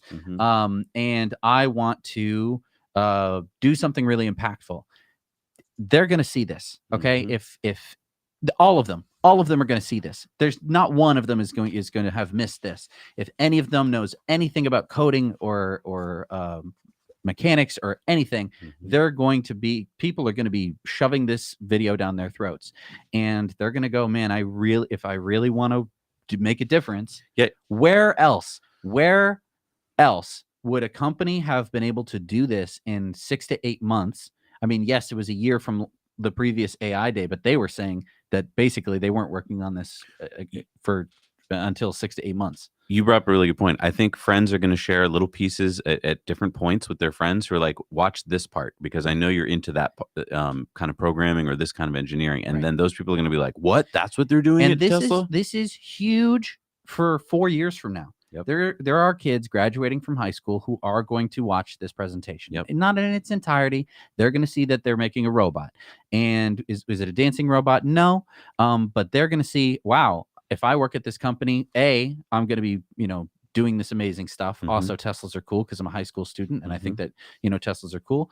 And then lastly, they're going to say, and I could be on stage with Elon fucking Musk, and he might, he might criticize the way I'm holding my microphone, but I'm going to be on stage with him. And Elon said, if you work for us, you're going to get a lot of shit done. Right. And that's what I want to hear. That is so cool. And it's the cool part here is that this is not an ice cream bar.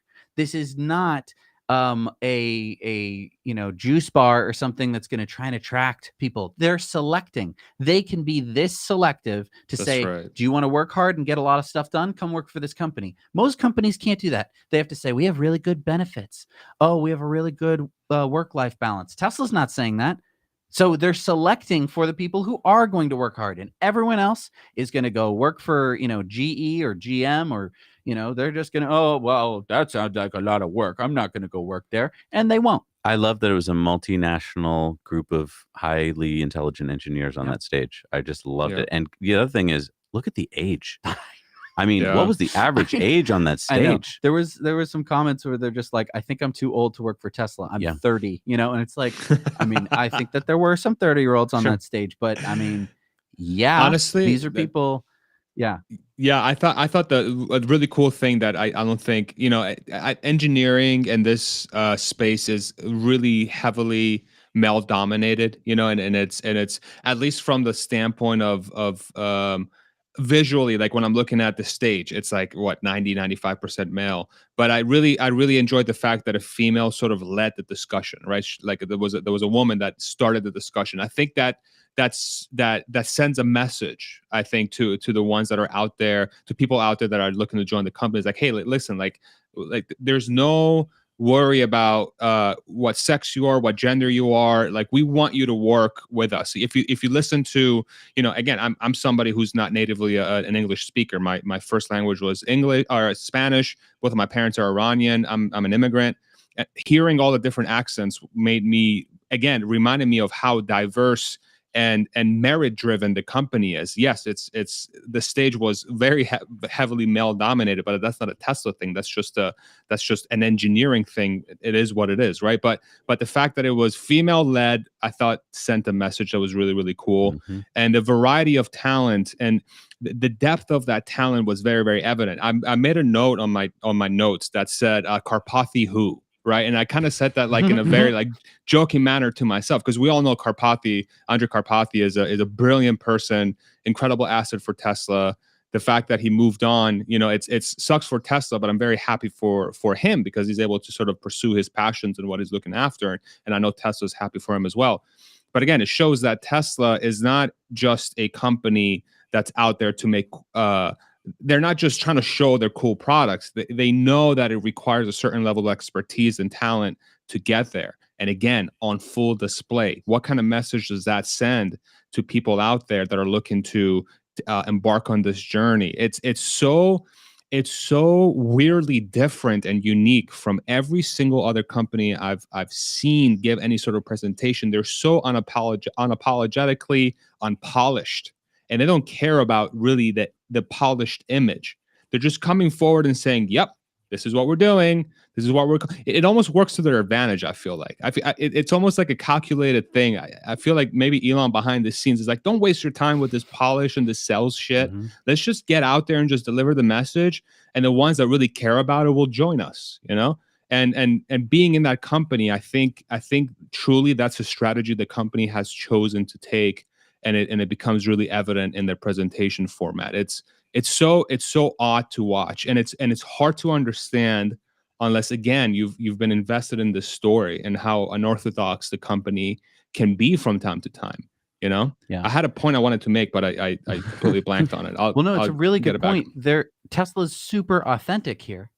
Everything that they were saying, from wheeling the robot out to when that woman came out and was like, "Hey, yeah, just so you know," she's like, she really kind of thought that robot was going to fall down when it was walking around. She's like, "Just so you know, this is the first time we've done this." But and you're absolutely right about everything else. The authenticity, though, is like, you can't really attack that. You can't be like, "Whoa, what? Oh, you had an accent." It's like, yeah, that's. This person moved from another part of the world to come work on this. You're going to attack that? Think of the cross-contamination of ideas you get when you have people from all over the world working on this. And, it's so amazing because you're going to get ideas you never thought of before. And that, I mean, Farzad, I've heard you talking about this before. That's the strength of Tesla, right? You put these amazing people together in a room and you come up with ideas that you couldn't have possibly thought of. Well, and I mean, every week, Zac and I have to sit there and look at the marketing drivel that all the other car brands come out with. And it's not even just car brands, but it's always just like, we're two actors who have been hired. Wow, the GM screen is so big and responsive. And it's like, nobody buys it. Nobody buys it anymore. This is not the 1950s. You can't just go like, it's great. Really? No one is I mean, yes, you're fooling some people, obviously. Ads work.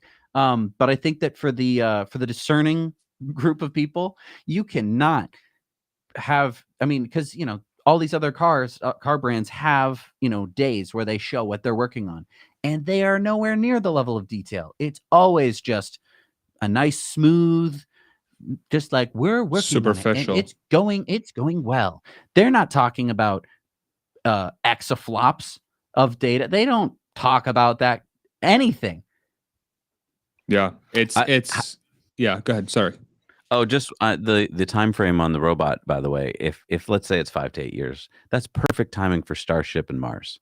Yeah. And I was surprised that no questions came from the audience on this, but I think it does go to the fact that they're really smart engineering kind of questions and less of like the stuff, the more futurist stuff. But Elon definitely is working on TeslaBot as a solution to Mars. We get to Mars, we need a lot of labor that can work out there in contaminated spaces with, gamma rays and no oxygen.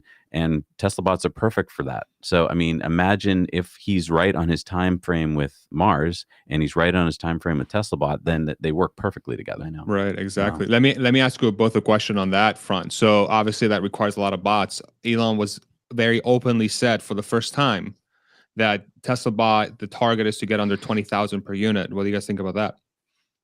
I couldn't believe why go so low? It makes sense. Well, although he didn't say, it might be that you buy the bot and then you have to have a subscription to keep it running. Right. Right. I think you have to. Yeah, the reference was like it would cost them 20,000 or less to make. Yeah. Right. Which was your point earlier on. I totally agree. It's less. It's going to be less than a Model 3. I mean, it has to be, right? Like a Model 3 weighs a lot more. Has tens of kilowatt hours. Yeah, and we got to know the battery size and everything. It was so cool. They gave away all the secret sauce. I mean, it's amazing. We know how many actuators, 28. We know the size of the battery. Was it 2.1 kilowatt hour, 2.3 kilowatt hours, like 52 volts? We know the battery pack. I know. Like what? It's nuts. Yeah, millions of bots being manufactured was another metric they threw out there, right? So they started throwing these little nuggets of gold. I thought that was very interesting. And they're doing their typical Tesla thing where they're designing for manufacturing. Yes, and that's the crazy part. Tesla has had years and years and years to be building up institutional knowledge of how to build for manufacturing. So they were not doing the typical robot thing where you say, well, what's the best component? Well, right. When they said we need 28 actuators, and instead of making 28 different actuators, they're like, we need to boil this down to 6. That was brilliant. Right. Or when they said that they're using, tendons, and everyone's going to start attacking them. You're using tendons? That's ridiculous. It's like, okay, well, hang on. How are you going to make millions of robots if they're all these, and they were talking about, yeah, we could have done, linkage-based finger systems, but it's like at the end of the day, how do your hands work? you have their tendons. The muscles aren't in your fingers. Did you notice that Elon started off the whole presentation, though, with this thing about we're a public company? Because I think he knew that the biggest pushback might be from this. Elon the billionaire is going to own this robot workforce or army or whatever. And so he wanted to start off with, hey, this isn't RoboCop. We're a publicly traded company. You can vote me out. Like, I just thought that was very interesting that it came when it did at the very top of it. What do you Can I guys tell think you about why? I'll tell you exactly why I think he sent that message out there from the beginning. I think he said that because he knew he was going to share the fact that the cost of the bot was going to be under 20,000. Again, to Tesla is going to cost less than 20,000 to make in the long term. But that to me insinuates that Tesla will likely have a margin that's not going to be, let's just say, incredibly unfair to the consumer, right? So say they make 100% margin, or say they make double the amount of profit on the cost, right? So that's a $40,000 bot. They basically make 50% margin, or whatever that number is.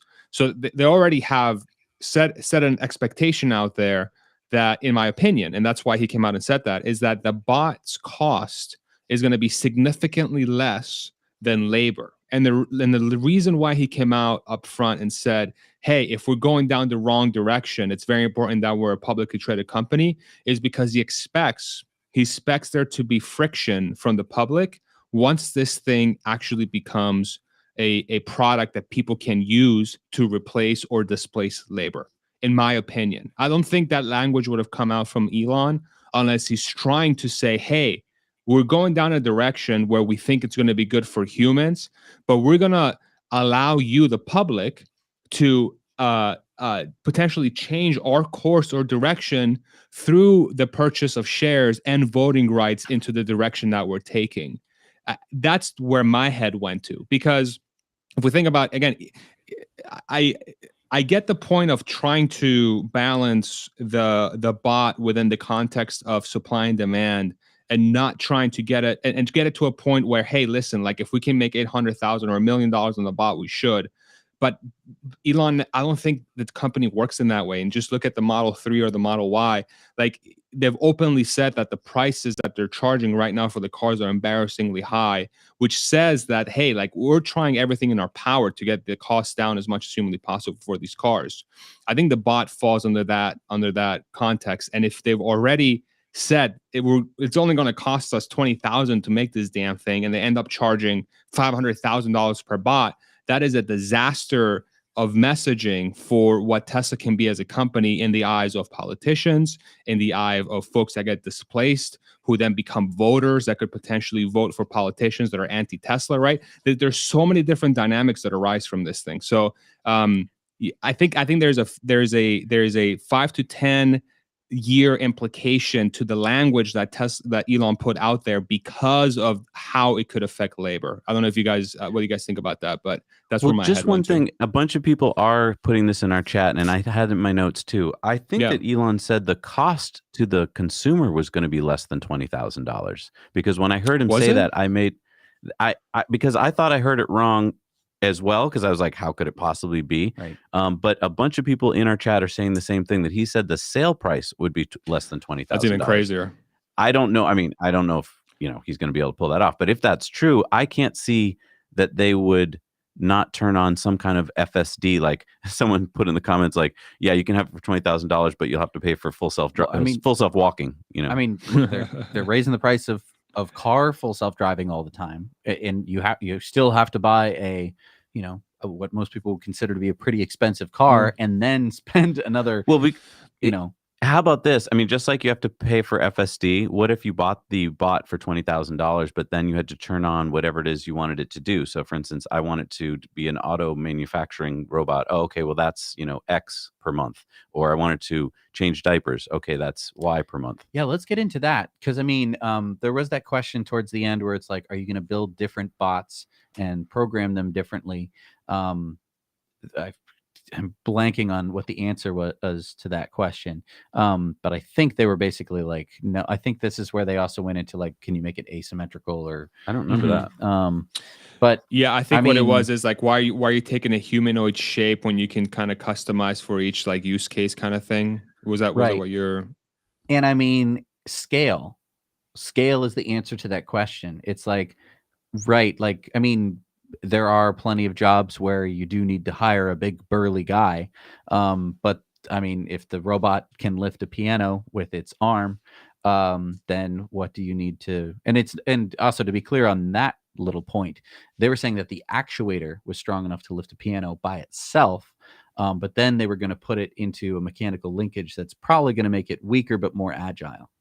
Oh, is that what? I'm glad you heard that point because I that thought, was really confusing, and I think that a lot of people didn't get it. And I thought you gained a mechanical advantage in that case. I believe the way that your arm is set up, if you think about it as a lever, right? You have this big, strong, super strong muscle, and it's very strong. But then you put it very weakly, attaching it to this long lever. It's not attached to the end of the fulcrum, which would make it like really strong, but it wouldn't have much range of motion, and it wouldn't be able to move that fast. Their actuator is not going to be able to move as fast as an arm, but once you put it onto a long catapult looking thing, you're going to get less strength, but it's going to be able to move faster, and it's going to be have a wider range of motion. So I mean, basically the point that they were saying is, hey, if you like detached your muscle with surgery, you'd be able to do the same thing with that piano. I don't know. It's a minor point. I don't think it actually matters, but I think that a lot of people, I was, watching the chat and they were like, oh my God, these robots are going to be able to crush people. And I just don't think that that's going to be the case. Right. Yeah, I think it was speaking more towards like how durable and how just strong the individual parts are going to be, but that's the kind of strength that's required to ensure that you're able to, lift 50 pounds in a human configuration, right? You need that kind of strength from the individual actuator.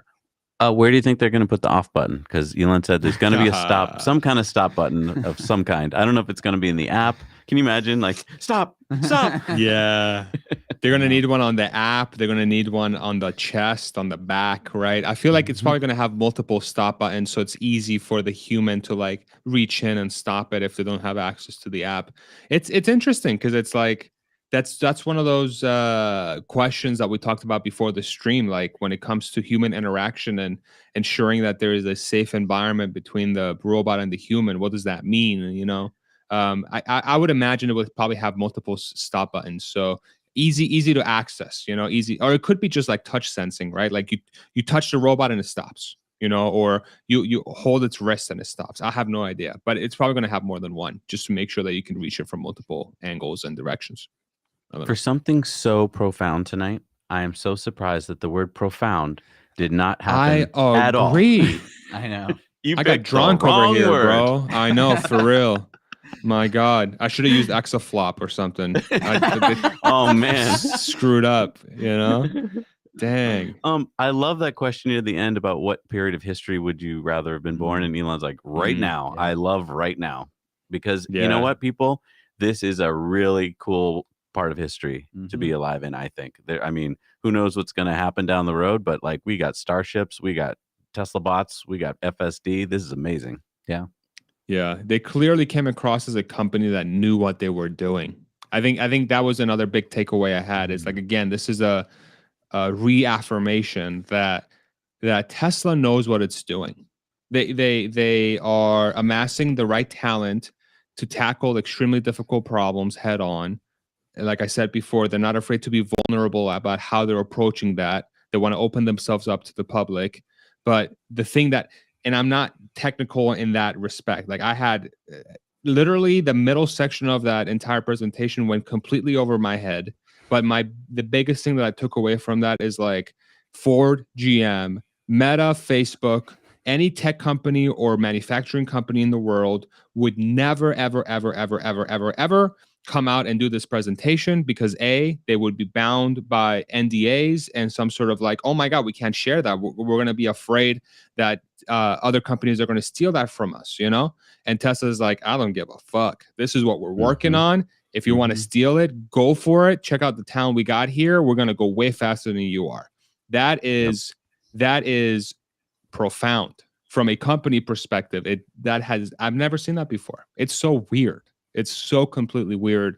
And I don't know. I feel extremely proud that I'm connected to this company in some way, because that's the swagger that I remember from being in that company for the time that I was there. There was just the swagger of like we do hard work. We never get thanked for it because this is extremely hard work, but we're proud of it, and no one's going to be better than us. So we're going to keep doing it, and we don't care.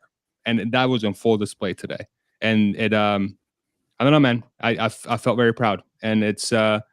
I really hope it gets studied, because this is how every company should operate. And unfortunately, because of egos and politics and marketing and sales and human psychology, it's rare. But Tesla somehow miraculously has bucked that trend, and we were able to witness this in real time. And it's very inspiring, and it's different, and it feels right. It feels correct.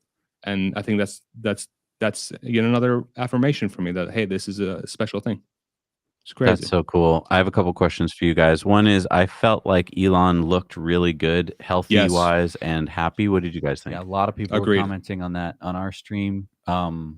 He looked toned. Yeah. I mean, it's interesting that he took really nasty like internet just abuse. Took it really positive and is now like looking great. I'm like, wow. That takes something else. I'll tell you, from the littlest little comments that I get on my video, I'm just like, no, shut up. Don't say that about me. It's like, I mean, Farzad, I don't know if you're like that too, but I'm just like, it's hard. It's hard to like be in the public eye and to have people be like, well, I don't like your hair. It's like, well, but it's an extension of that vulnerability, right? Again, like this is in the DNA of the leader, right? So that the leader is taking comments from his let's just say less than stellar physique that was in Greece, and he used that as a positive to make himself into a healthier person. Now, I don't know if it was directly connected to the Greece thing, but again, it's the DNA of take feedback as it is on face value, remove the ego, and just move forward and try to be better is embedded in the leader's DNA, which propagates through the entire company. And he's somebody that leads by example, and Elon gets idolized like crazy in this community. And, I can see why that's the case. And I try my best to view him as a regular person, but it's hard not to be inspired and sort of like being like, oh, holy crap. Like, this guy doesn't just talk the talk, he walks it, right? And the health thing like plays into that, like it's small, but I can tell you as a former employee, like when you watch the leader of the company, not just work 16 hours a day, but also commit to his health, that delivers a message that says, hey, even I have the time to take care of myself and to improve myself. That goes a long way to, and again, improve this culture of like, hey, let's just be better. Let's get better. Let's get better. I think for people that follow the company and are investors, I think it's a great sign to see Elon happy, laughing, healthy, looking good, poor guy kept getting picked on his freaking mic, but I feel like Elon just wanted to do that because he really wanted that person to be heard, or those people to be heard. I really think it came from a good place. I don't think it came from a bad place. It came like, yo, get it up to your mouth because you got something really good to say, right? It's a very encouraging sort of thing. And that's, I think sometimes that gets that sort of tone, and that's one thing I learned when I was at the company. Like that tone gets misjudged very often. It's like, wow, what a dick! Like, why would you do that? It's like, no, like he's coming from a place of like, hey, he wants his team to be heard because they have something good to say. They just don't know to put it up to his mouth, and he's going to use plain language and say, put it up to your mouth. Removes the ego. There's no emotion. It's just like, hey, this is why I want you to do this, right? So, but yeah, going back to the health thing, I thought it was great. I thought it was great, and it gives an indication that Elon's in a good place and that he's here for the long term. And ultimately, I'm just very happy to see him happy and healthy, because as a human being, I want him to be happy and healthy, and I want him to be around for as long as he wants to be around. So it was very encouraging. I was very happy to see him healthy. When it comes to the cars, we think they're years and years ahead of their competition. What do you guys think in terms of the robots? How far ahead, or if at all, do you think they are with the competition? I mean, look, I'll be honest. Do I think that like they're ahead of Boston Dynamics? Maybe not. Probably not. They have a lot of software to do. They haven't like completely finished their design. Obviously, this is a prototype that we're looking at. But it's all about speed. I mean, yeah, maybe, like this is the equivalent of, a bunch of cars from the 1920s doing, 10 laps of a race. And then, you have a modern F1 race car getting out onto the track. And it's like, yeah, they're in the lead, but like which car is going to win in the long run? It's going to be the car that can go 200 miles an hour, unlike all these other cars, and their wheels are going to fall off at some point. Like that's going to be the difference between Tesla and the competition. It just doesn't ever seem to matter. You can steal their engineers away. You can steal their literal intellectual property away. Tesla will always continue to beat you to the punch. My hot take there is that I think Tesla is already miles ahead of Boston Dynamics because Tesla is actually building something useful. Boston Dynamics is putting together a show pony that's just like, oh, look at how balanced it is. Okay, cool. But what can it do to actually improve people's lives? Nothing. Just YouTube videos, right? Tesla is actually building something that's legitimately going to be used to improve people's lives, to improve workplaces, to make something useful. And knowing the DNA of the company, that's 100% what it's going to execute on later than they should. But that's already miles ahead of any other robotics company, which means they are miles ahead of everybody else. Yeah, I like that answer. I like both your answers, but I do kind of agree with Farzad. I think that they are. We see Boston Dynamics and we see all these dance moves and stuff, and Spot can do some stuff autonomously, but yeah, nothing like what's going to happen with Tesla Bot. Right. A question about the stock, because look, we can't get away from that. Everyone's talking about that, right? What's going to happen on Monday? What's going to happen on Monday? What do you guys think is going to happen on Monday? Oh, the analysts, the mainstream media, they're going to completely whiff this. I mean, like this was just an easy lob over the plate, and they're just going to completely miss it. What's the story going to be? Oh, it's going to be rough. Oh, it looked really rough, and it was boring. Like they're going to use all the stuff that everyone was chanting about in the comment section of like, well, I guess people are stupid. Like I guess this is all. I'm too stupid to understand this, but that must mean that they're dumb. They're going to try and turn it into some story where it's just like, oh, nobody understood what they were talking about. I don't think they had enough footage that was impressive enough for the media to rebroadcast on Monday. That's right. So I agree with you on that. It's going to be just, like you're saying, it's just going to be looped of like the robot looked funny when it walked. Okay, before we go to Farzad, though, what do you think is going to happen to the stock? It's not going to go well on Monday. Like, I don't care about Monday. No, I know you don't. I know you don't, but I care because I mean, I always keep a little powder dry, and I'm not a financial analyst or advisor. You do what you do. I do what I want to do. It's going to take until Wednesday for the story to fully get through everyone's, the shoe shiner at Wall Street. These people, I don't know. It takes them a while, and by the time everyone's going to hear about it, the story is going to be so sour. Everyone's going to just think that the company's going out of business, like they always do. Like every single day that Tesla's put on, the next trading day, they're down.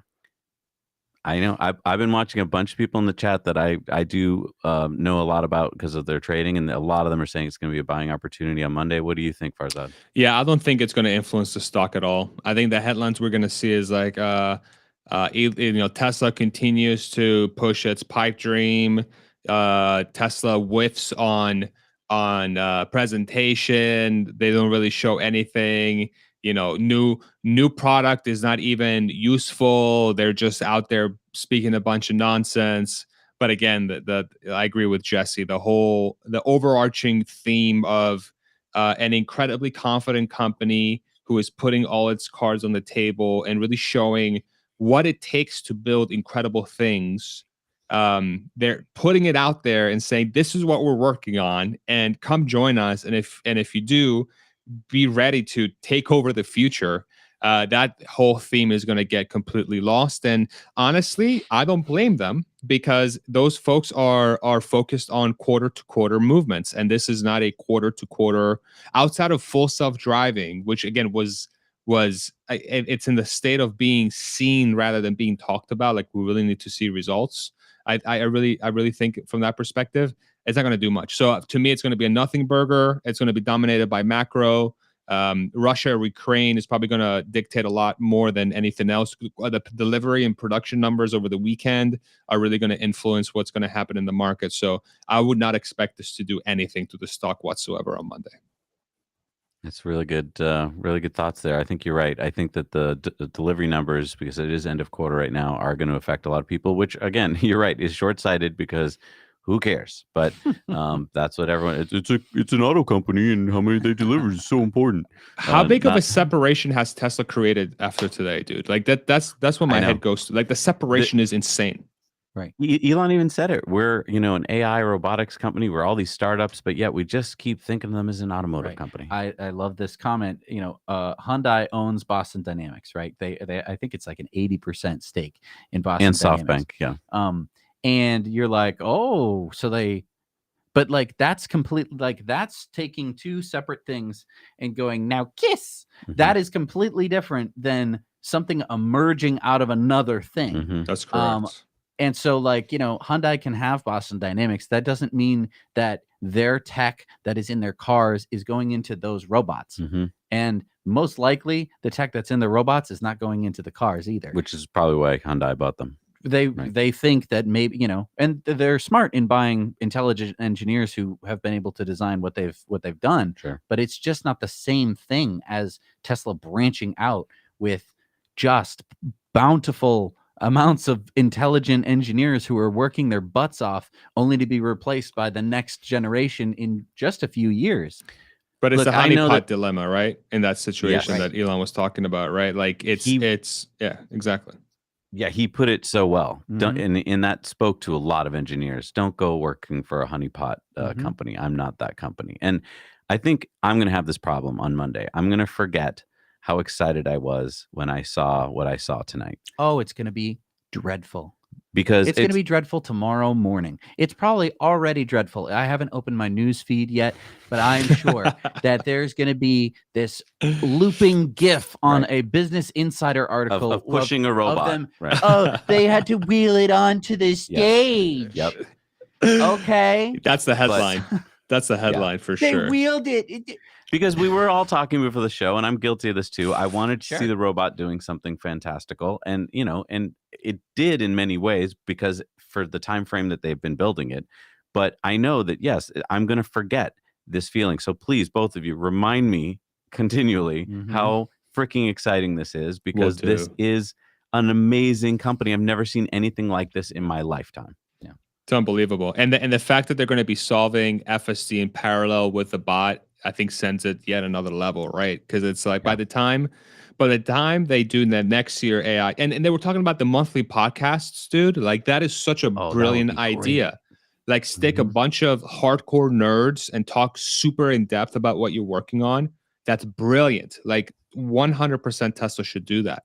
Because again, it goes back to the whole theme around confidence about what you're working on, and not being afraid to show your hand, and just being like super transparent about your methodology. Like, continue doing that to build that hype. And then by the time the next AI day rolls around next year, full self-driving should be finalized and perhaps operating in small numbers in some cities. And then that becomes a test case for, hey, wow, Tesla figured out an AI thing. Wow, this bot is actually walking and doing other stuff that's super useful.